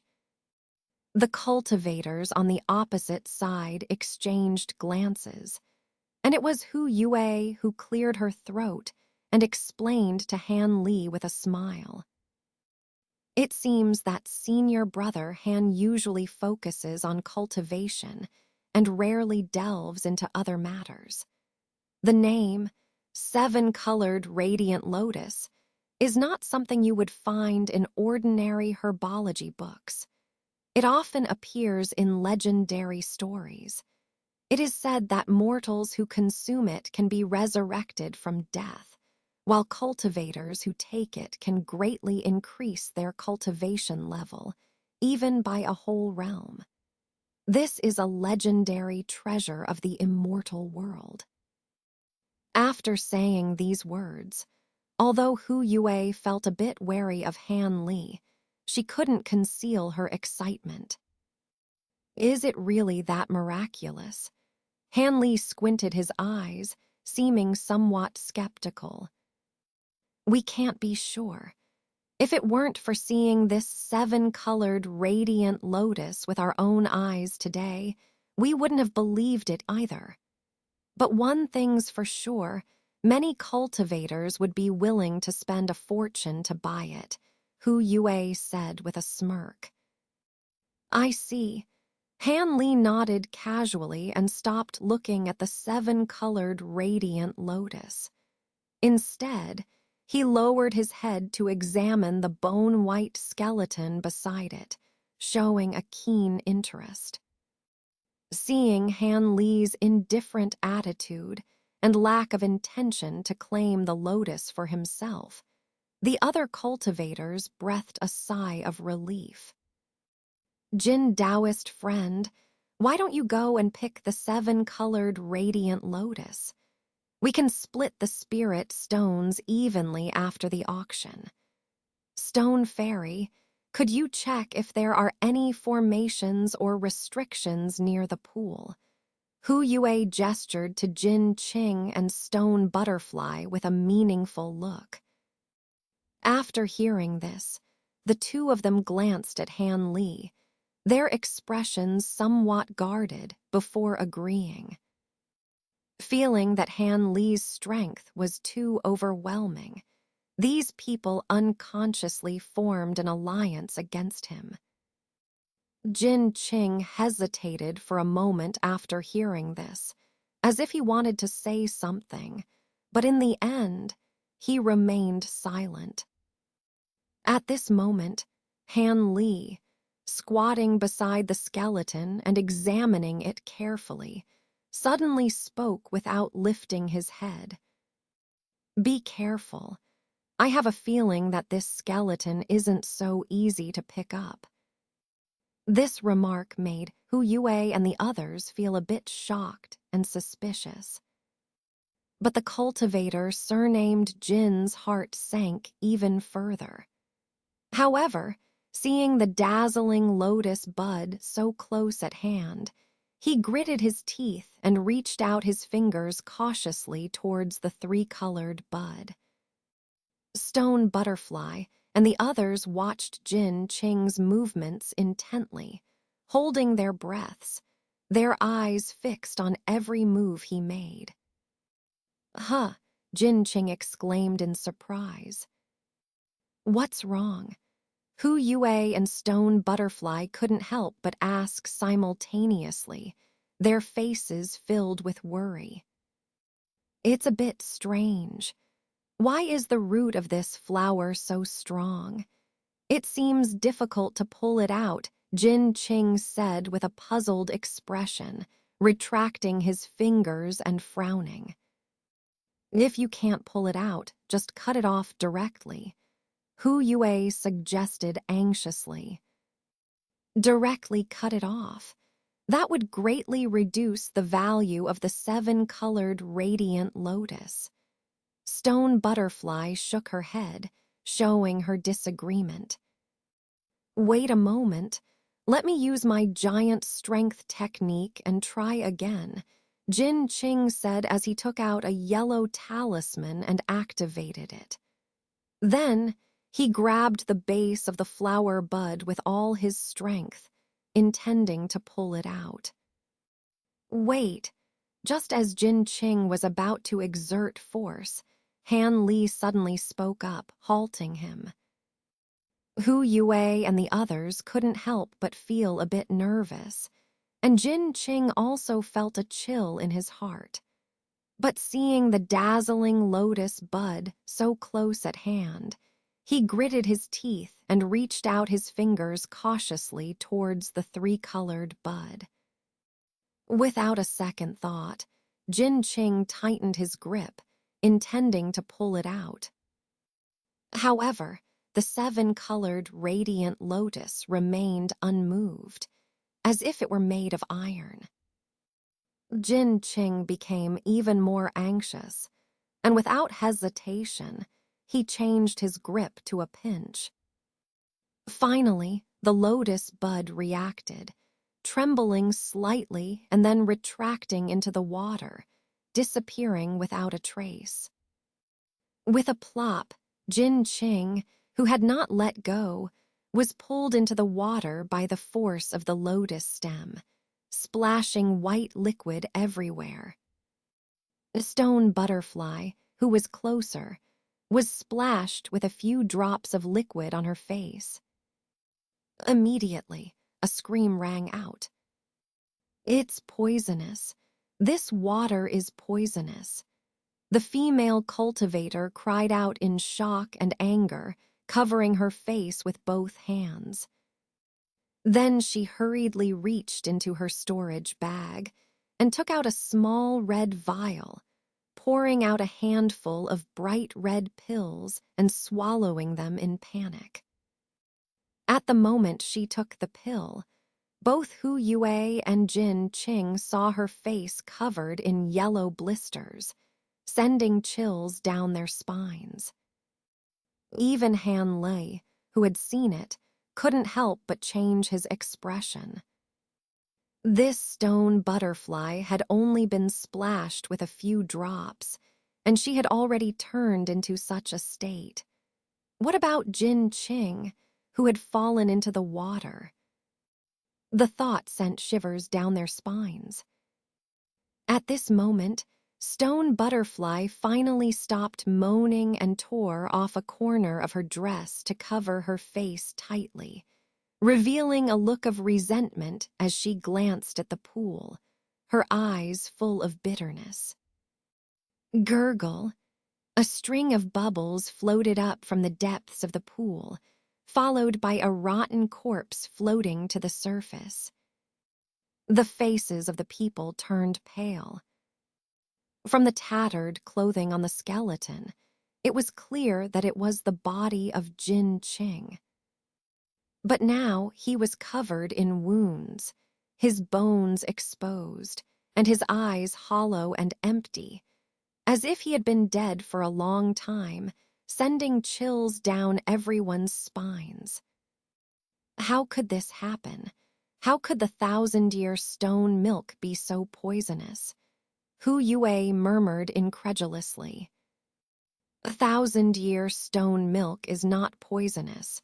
But if someone were to poison the pool, that's another matter, Han Li said, standing up and speaking slowly. Han Taoist friend, did you know that the pool was poisoned when you stopped me just now? Stone Butterfly's voice was hoarse and cold as she questioned Han Li. I don't know if it's poisoned, but the 7-colored radiant lotus isn't so easy to pick. Look at the right hand of this skeleton. Han Li lightly tapped the skeleton with his toe, speaking calmly. Upon hearing this, Hu Yue and the others couldn't help but look closely, revealing strange expressions. The entire right hand bone of the skeleton was not only black, but the index finger was also missing a small piece, with jagged edges, as if it had been bitten off by something.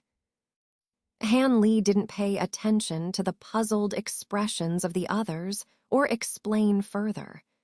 Instead, he stared coldly at the pool. In the milky white liquid, the 7-colored radiant lotus floated to the surface again, still emitting a brilliant light. However, the gazes of Hu Yue and the others towards it were now like those towards a venomous scorpion. Without a word, Han Li's 5 fingers formed into 5 small fireballs floating above his fingertips. With a flick of his fingers, the fireballs formed into a straight line and shot towards the lotus. Bang, bang. Amidst the crowd's gasps, Han Li, already on guard, raised his other hand, and the green radiant sword shot out, colliding with the black shadow. Instantly, the shadow was knocked back to the edge of the water pool, then lifted its head, exhaling coldly while glaring at the crowd. A demon-crowned snake. How come its demon crown has turned into the appearance of a 7-colored lotus? Hu Yue exclaimed with widened eyes as she saw the true face of the black shadow. By the water pool stood a strange snake, about 3 or 4 feet long, with flesh horns growing from its head. The snake spat out a bright red tongue core, and the upper part of its flesh horn surprisingly resembled the 3-colored flower buds, looking as ridiculous as a delicate flower growing on its head. As for the rainbow, it was the 7-colored demon energy exhaled from the snake's mouth, looking no different from a real rainbow. No wonder it could deceive the eyes of so many cultivators. She saw through the snake's true appearance, her eyes flashing with cold light. Without a word, she raised her hand and released a piece of purple cloud cloth, which carried a roaring sound as it shot towards the demon snake. Be careful. This snake is extremely poisonous. You're no match for it. Jin Qing's face changed abruptly as he hurriedly warned, releasing a white seal which transformed into a white light to assist in the attack. The demon snake's eyes turned icy cold. As soon as it saw the 2 attacks coming, it opened its mouth and spewed out a 7-colored bead, emitting a dazzling light that blocked the white seal and the purple cloth, preventing them from getting any closer. At this moment, Hu Yue finally snapped out of her momentary loss from losing the precious treasure. After a brief hesitation, her 2 flying knives turned into streaks of light and joined the battle. Suddenly, in front of the demon snake, 3 white lights, a purple radiance, and a cluster of 7 colored lights intertwined. The snake showed no fear at all. After a few strange cries, it sprayed out several mouthfuls of colorful mist. As soon as the mist touched the treasures and artifacts of the people, they immediately lost their luster. How could this beast be so powerful? Could it be a mutated demon? Jin Qing was startled at the sight. But before he could finish his sentence, a streak of blood shot out from one side, piercing through the colorful mist in a flash and landing on the flesh crown of the demon's snake. A blood hole, as thick as a thumb, suddenly appeared there. The demon creature let out a cry of pain, rolling on the blue stone floor in agony, then twisted its body and darted towards the jade pool. But just then, a emerald green flying sword flew in from above with lightning speed, nailing the snake's head to the blue stone floor, rendering its tail flailing, but unable to move an inch. It was none other than Han Lei, and Kun who suddenly intervened. In addition to Kun using a blood spirit drill, Han Li deliberately controlled the azure bamboo be-cloud sword to suppress its demonic energy, preventing it from being recognized. This sword was crafted from celestial bamboo and imbued with anti-evil divine thunder. Seeing that the demon snake was restrained by Han Li, Jin Qing and the others finally relaxed. Using their treasures, they collectively forced the 7-colored demon pearl to fall slowly. After a brief discussion, Shi Dai stored the pearl into a storage pouch. Then, the group approached the demon snake. This is indeed the demon-crowned snake, but it seems that someone intentionally crafted its crown to resemble the 7-colored lotus. It couldn't possibly be natural for this snake, Hu Yue observed, glancing at the struggling demon snake under the small sword.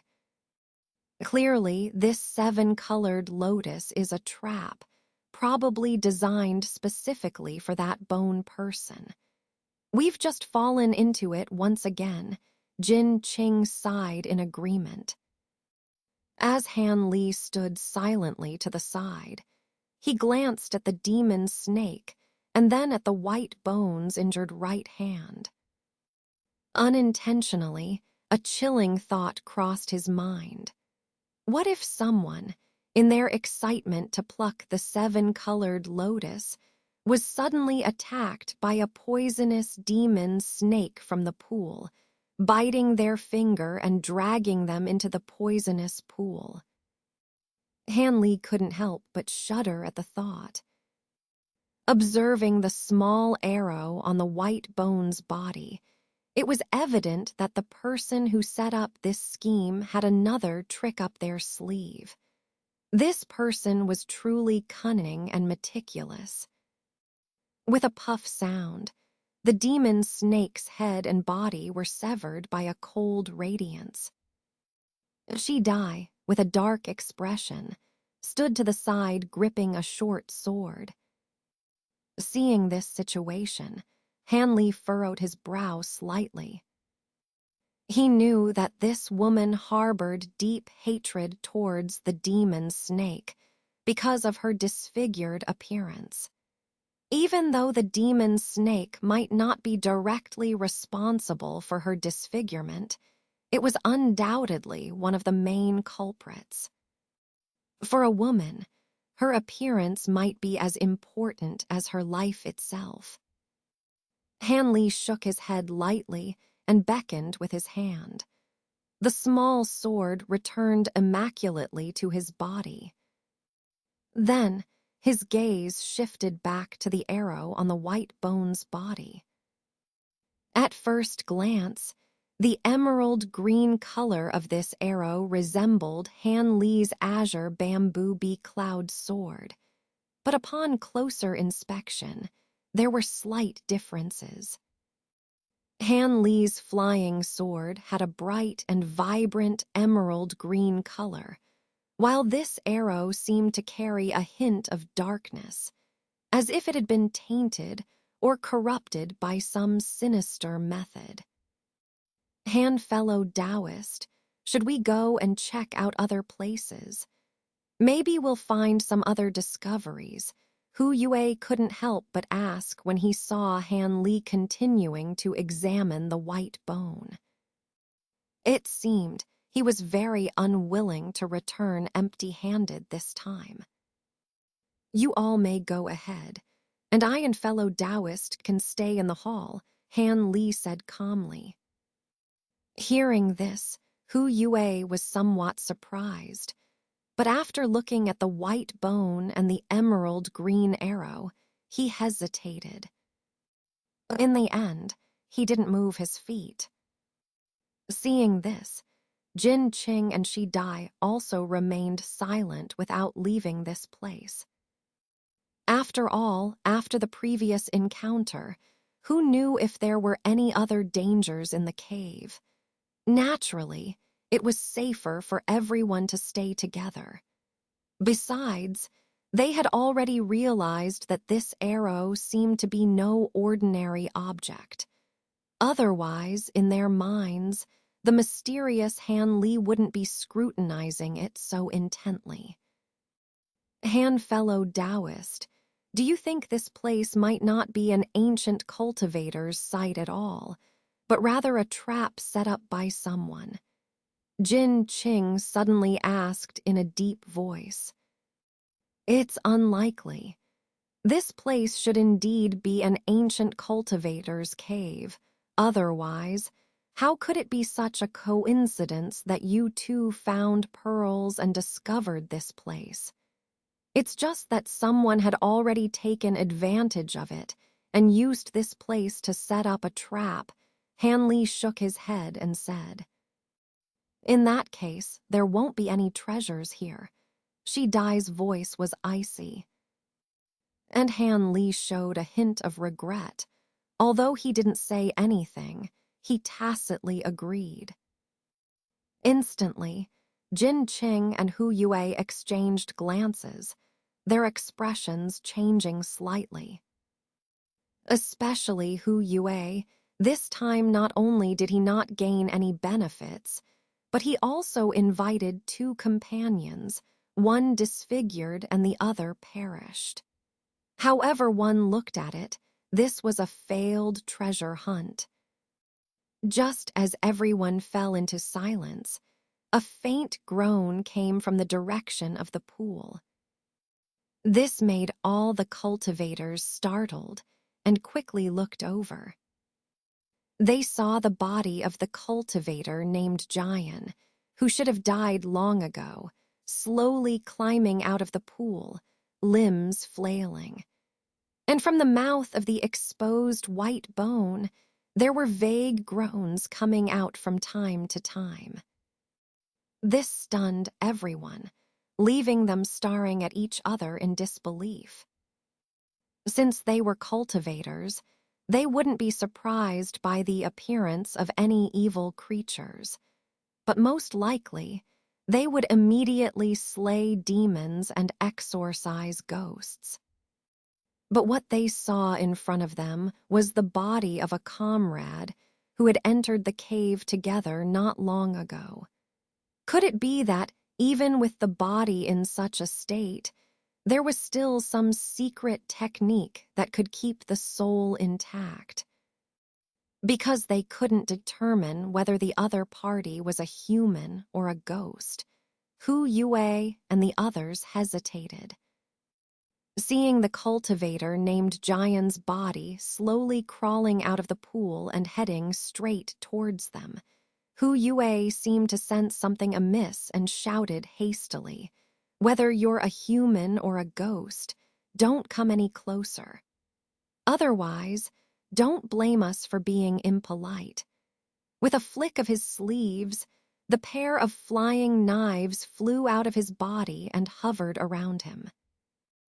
Jin Qing and Shi Dai also became vigilant, staring at the other side intently.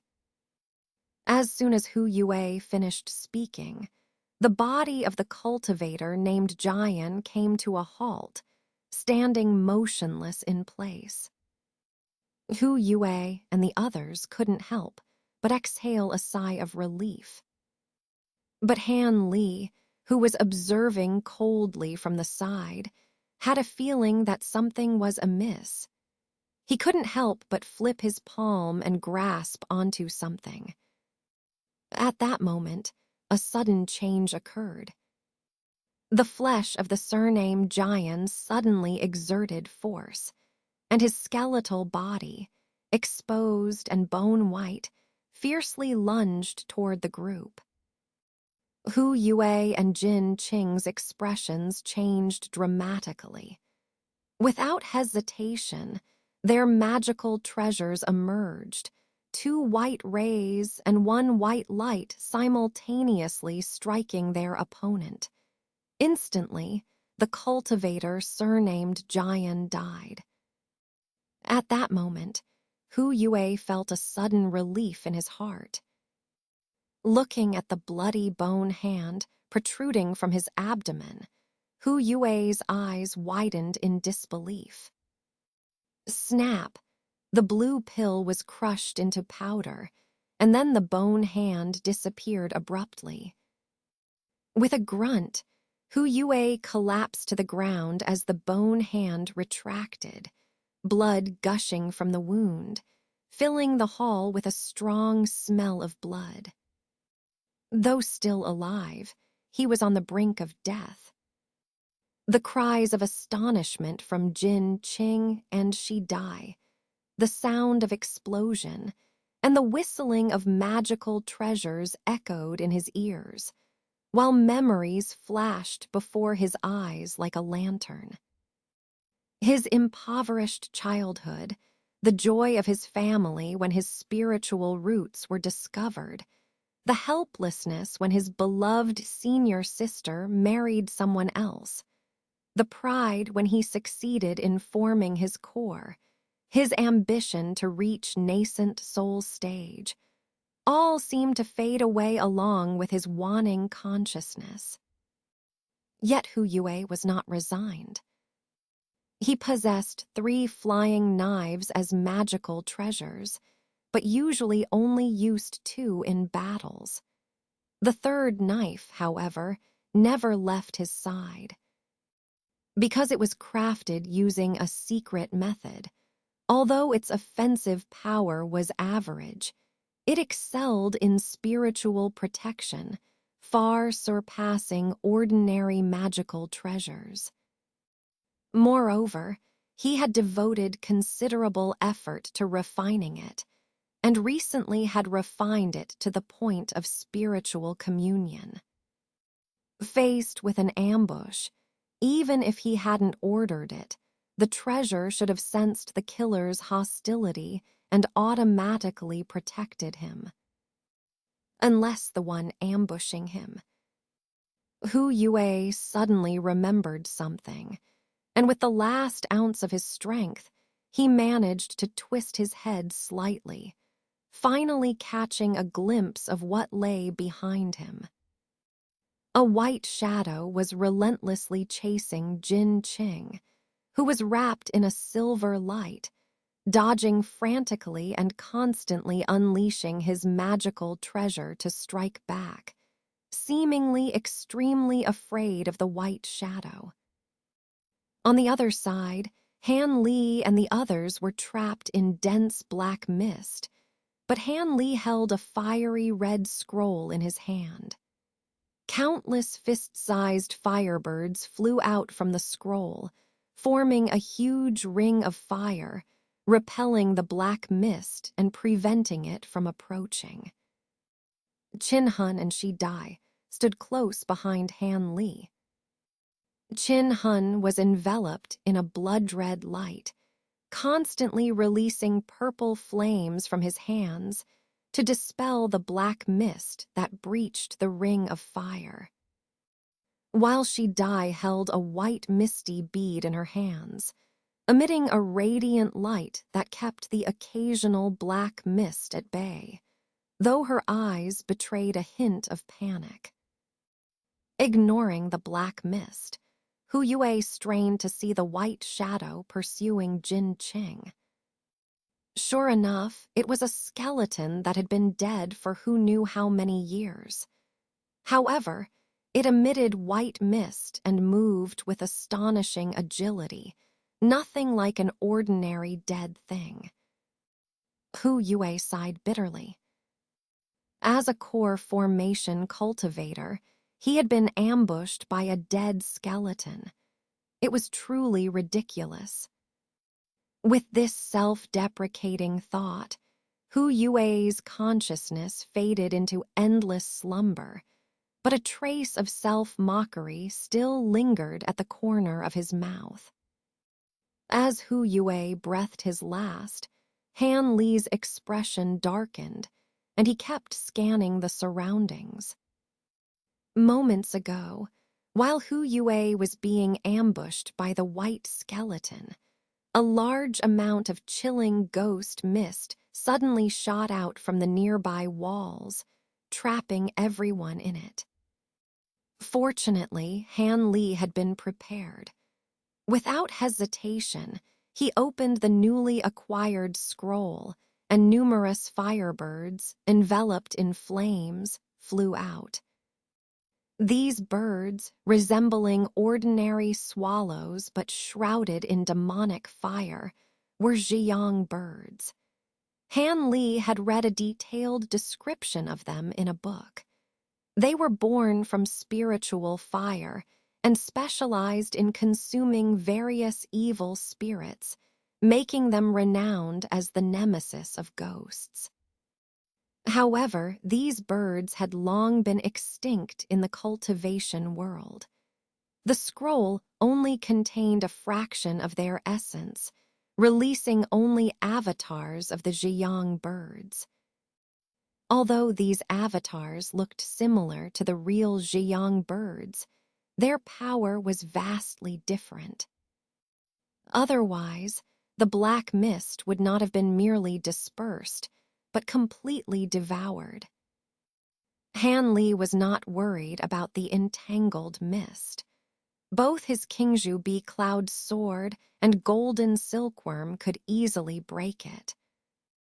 What made him uneasy was the unseen master of the mist, who had yet to reveal themselves. As for the white skeleton, Han Li could clearly see through its tricks. It was obviously a puppet being manipulated by someone. However, the skeleton was quite peculiar. Despite being bombarded by Jin Qing's magical treasure several times, it remained unscathed. There seemed to be some mystery within it. Just as Han Li was contemplating, eerie ghost wails echoed around them. The terrifying sound, neither male nor female, sharp and piercing, made their blood boil and their minds restless. Han Li's heart shuddered, and he immediately spread his spiritual sense, enveloping the entire hall. With a flick of his fingers, 2 jade-green swords appeared in front of him, rotating slowly around him. What kind of monster dares to play tricks here? Show yourself. Jin Qing, apparently irritated by the ghostly sound, suddenly shouted angrily. His voice wasn't loud, but it resonated throughout the hall. Surprisingly, the ghostly wails ceased. Not only that, but when his magical treasure struck the skeleton again, the white bones shattered into pieces under the blow, losing all semblance of humanity. Jin Qing was both shocked and delighted. At the same time, the ghost mist that had been entangling Han Li, and the others suddenly retracted into the surrounding walls. Han Li was greatly surprised. He didn't think Jin Qing's shout could have such a powerful effect. At this moment, Shi Dai, who had rushed up the stairs, suddenly turned around and sprinted toward the stairs behind her. In the blink of an eye, she reached the foot of the stairs and climbed up. Seeing this scene, Han Li remained expressionless, but Jin Qing's face turned pale with anger. This woman, actually, attempted to flee at such a critical moment. Although Shi Dai's cultivation was weak, the pearl in her hand had an obvious restraining effect on the ghost mist. She couldn't be allowed to escape like this. With this in mind, Jin Qing didn't hesitate to shout at her. But at this moment, another unexpected event occurred. As Shi Dai ascended the stairs, she took only 2 steps before a flash of green light appeared on the side of the stone wall. Suddenly, a terrifying ghost claw shot out without warning, its 10 sharp fingers glowing green. At an almost invisible speed, it pierced Shi Dai's chest. Shi Dai screamed in pain and desperately activated the light from the pearl in her hand, trying to break free. But the ghostly hand seemed unafraid, and instead, pitch-black ghostly energy oozed out of it, enveloping Shi Dai. Her scream abruptly ceased. Then, a dried-up corpse was thrown out of the mist. It landed in front of Han Li and Qin Hun. Han Li glanced at the corpse, its flesh and blood completely gone, and his face turned slightly green. Meanwhile, Jin Qing had lost all color from his face, gripping his magic treasure tightly and looking around frantically. I need a suitable body. Which one of you 3 is willing to sacrifice yourselves? A cold laughter echoed around the hall, filled with disdain. Hearing this, a cold light flashed in Han Li's eyes. He unfolded the scroll in his hand once again. All the firebirds flying around him returned to the scroll like swallows returning to their nests. Then, with a dark expression, Han Li pinched a spell with both hands. With a whoosh, a giant Zhiyang bird measuring tens of meters flew out from the scroll. Its fiery aura was dazzling, and after circling above Han Li's head, its wings spread out and shot toward a certain stone pillar in the hall. With a loud bang, just as the giant bird was about to collide with the pillar, a flash of green light appeared, and a monstrous snake made of black mist flew out from the pillar, colliding with the firebird. The firebird spat out scorching white spiritual fire, while the snake sprayed out black frosty aura. A battle between bird and serpent erupted in the hall. I didn't expect someone here to still know the long-lost exorcism technique. It seems I underestimated you. As soon as the voice fell, a strange figure emerged slowly from the pillar. Han Li and Jin Qing stared intently. It was a green humanoid figure, sparkling with green light, making it impossible to see its true appearance. Several thick black misty ribbons were wrapped around its body, and its eyes were as blood-red as dripping blood. With just a glance at Han Li and Jin Qing, they felt chills down their spines, as if the figure had seen through their thoughts. They exchanged a glance and saw the horror in each other's eyes.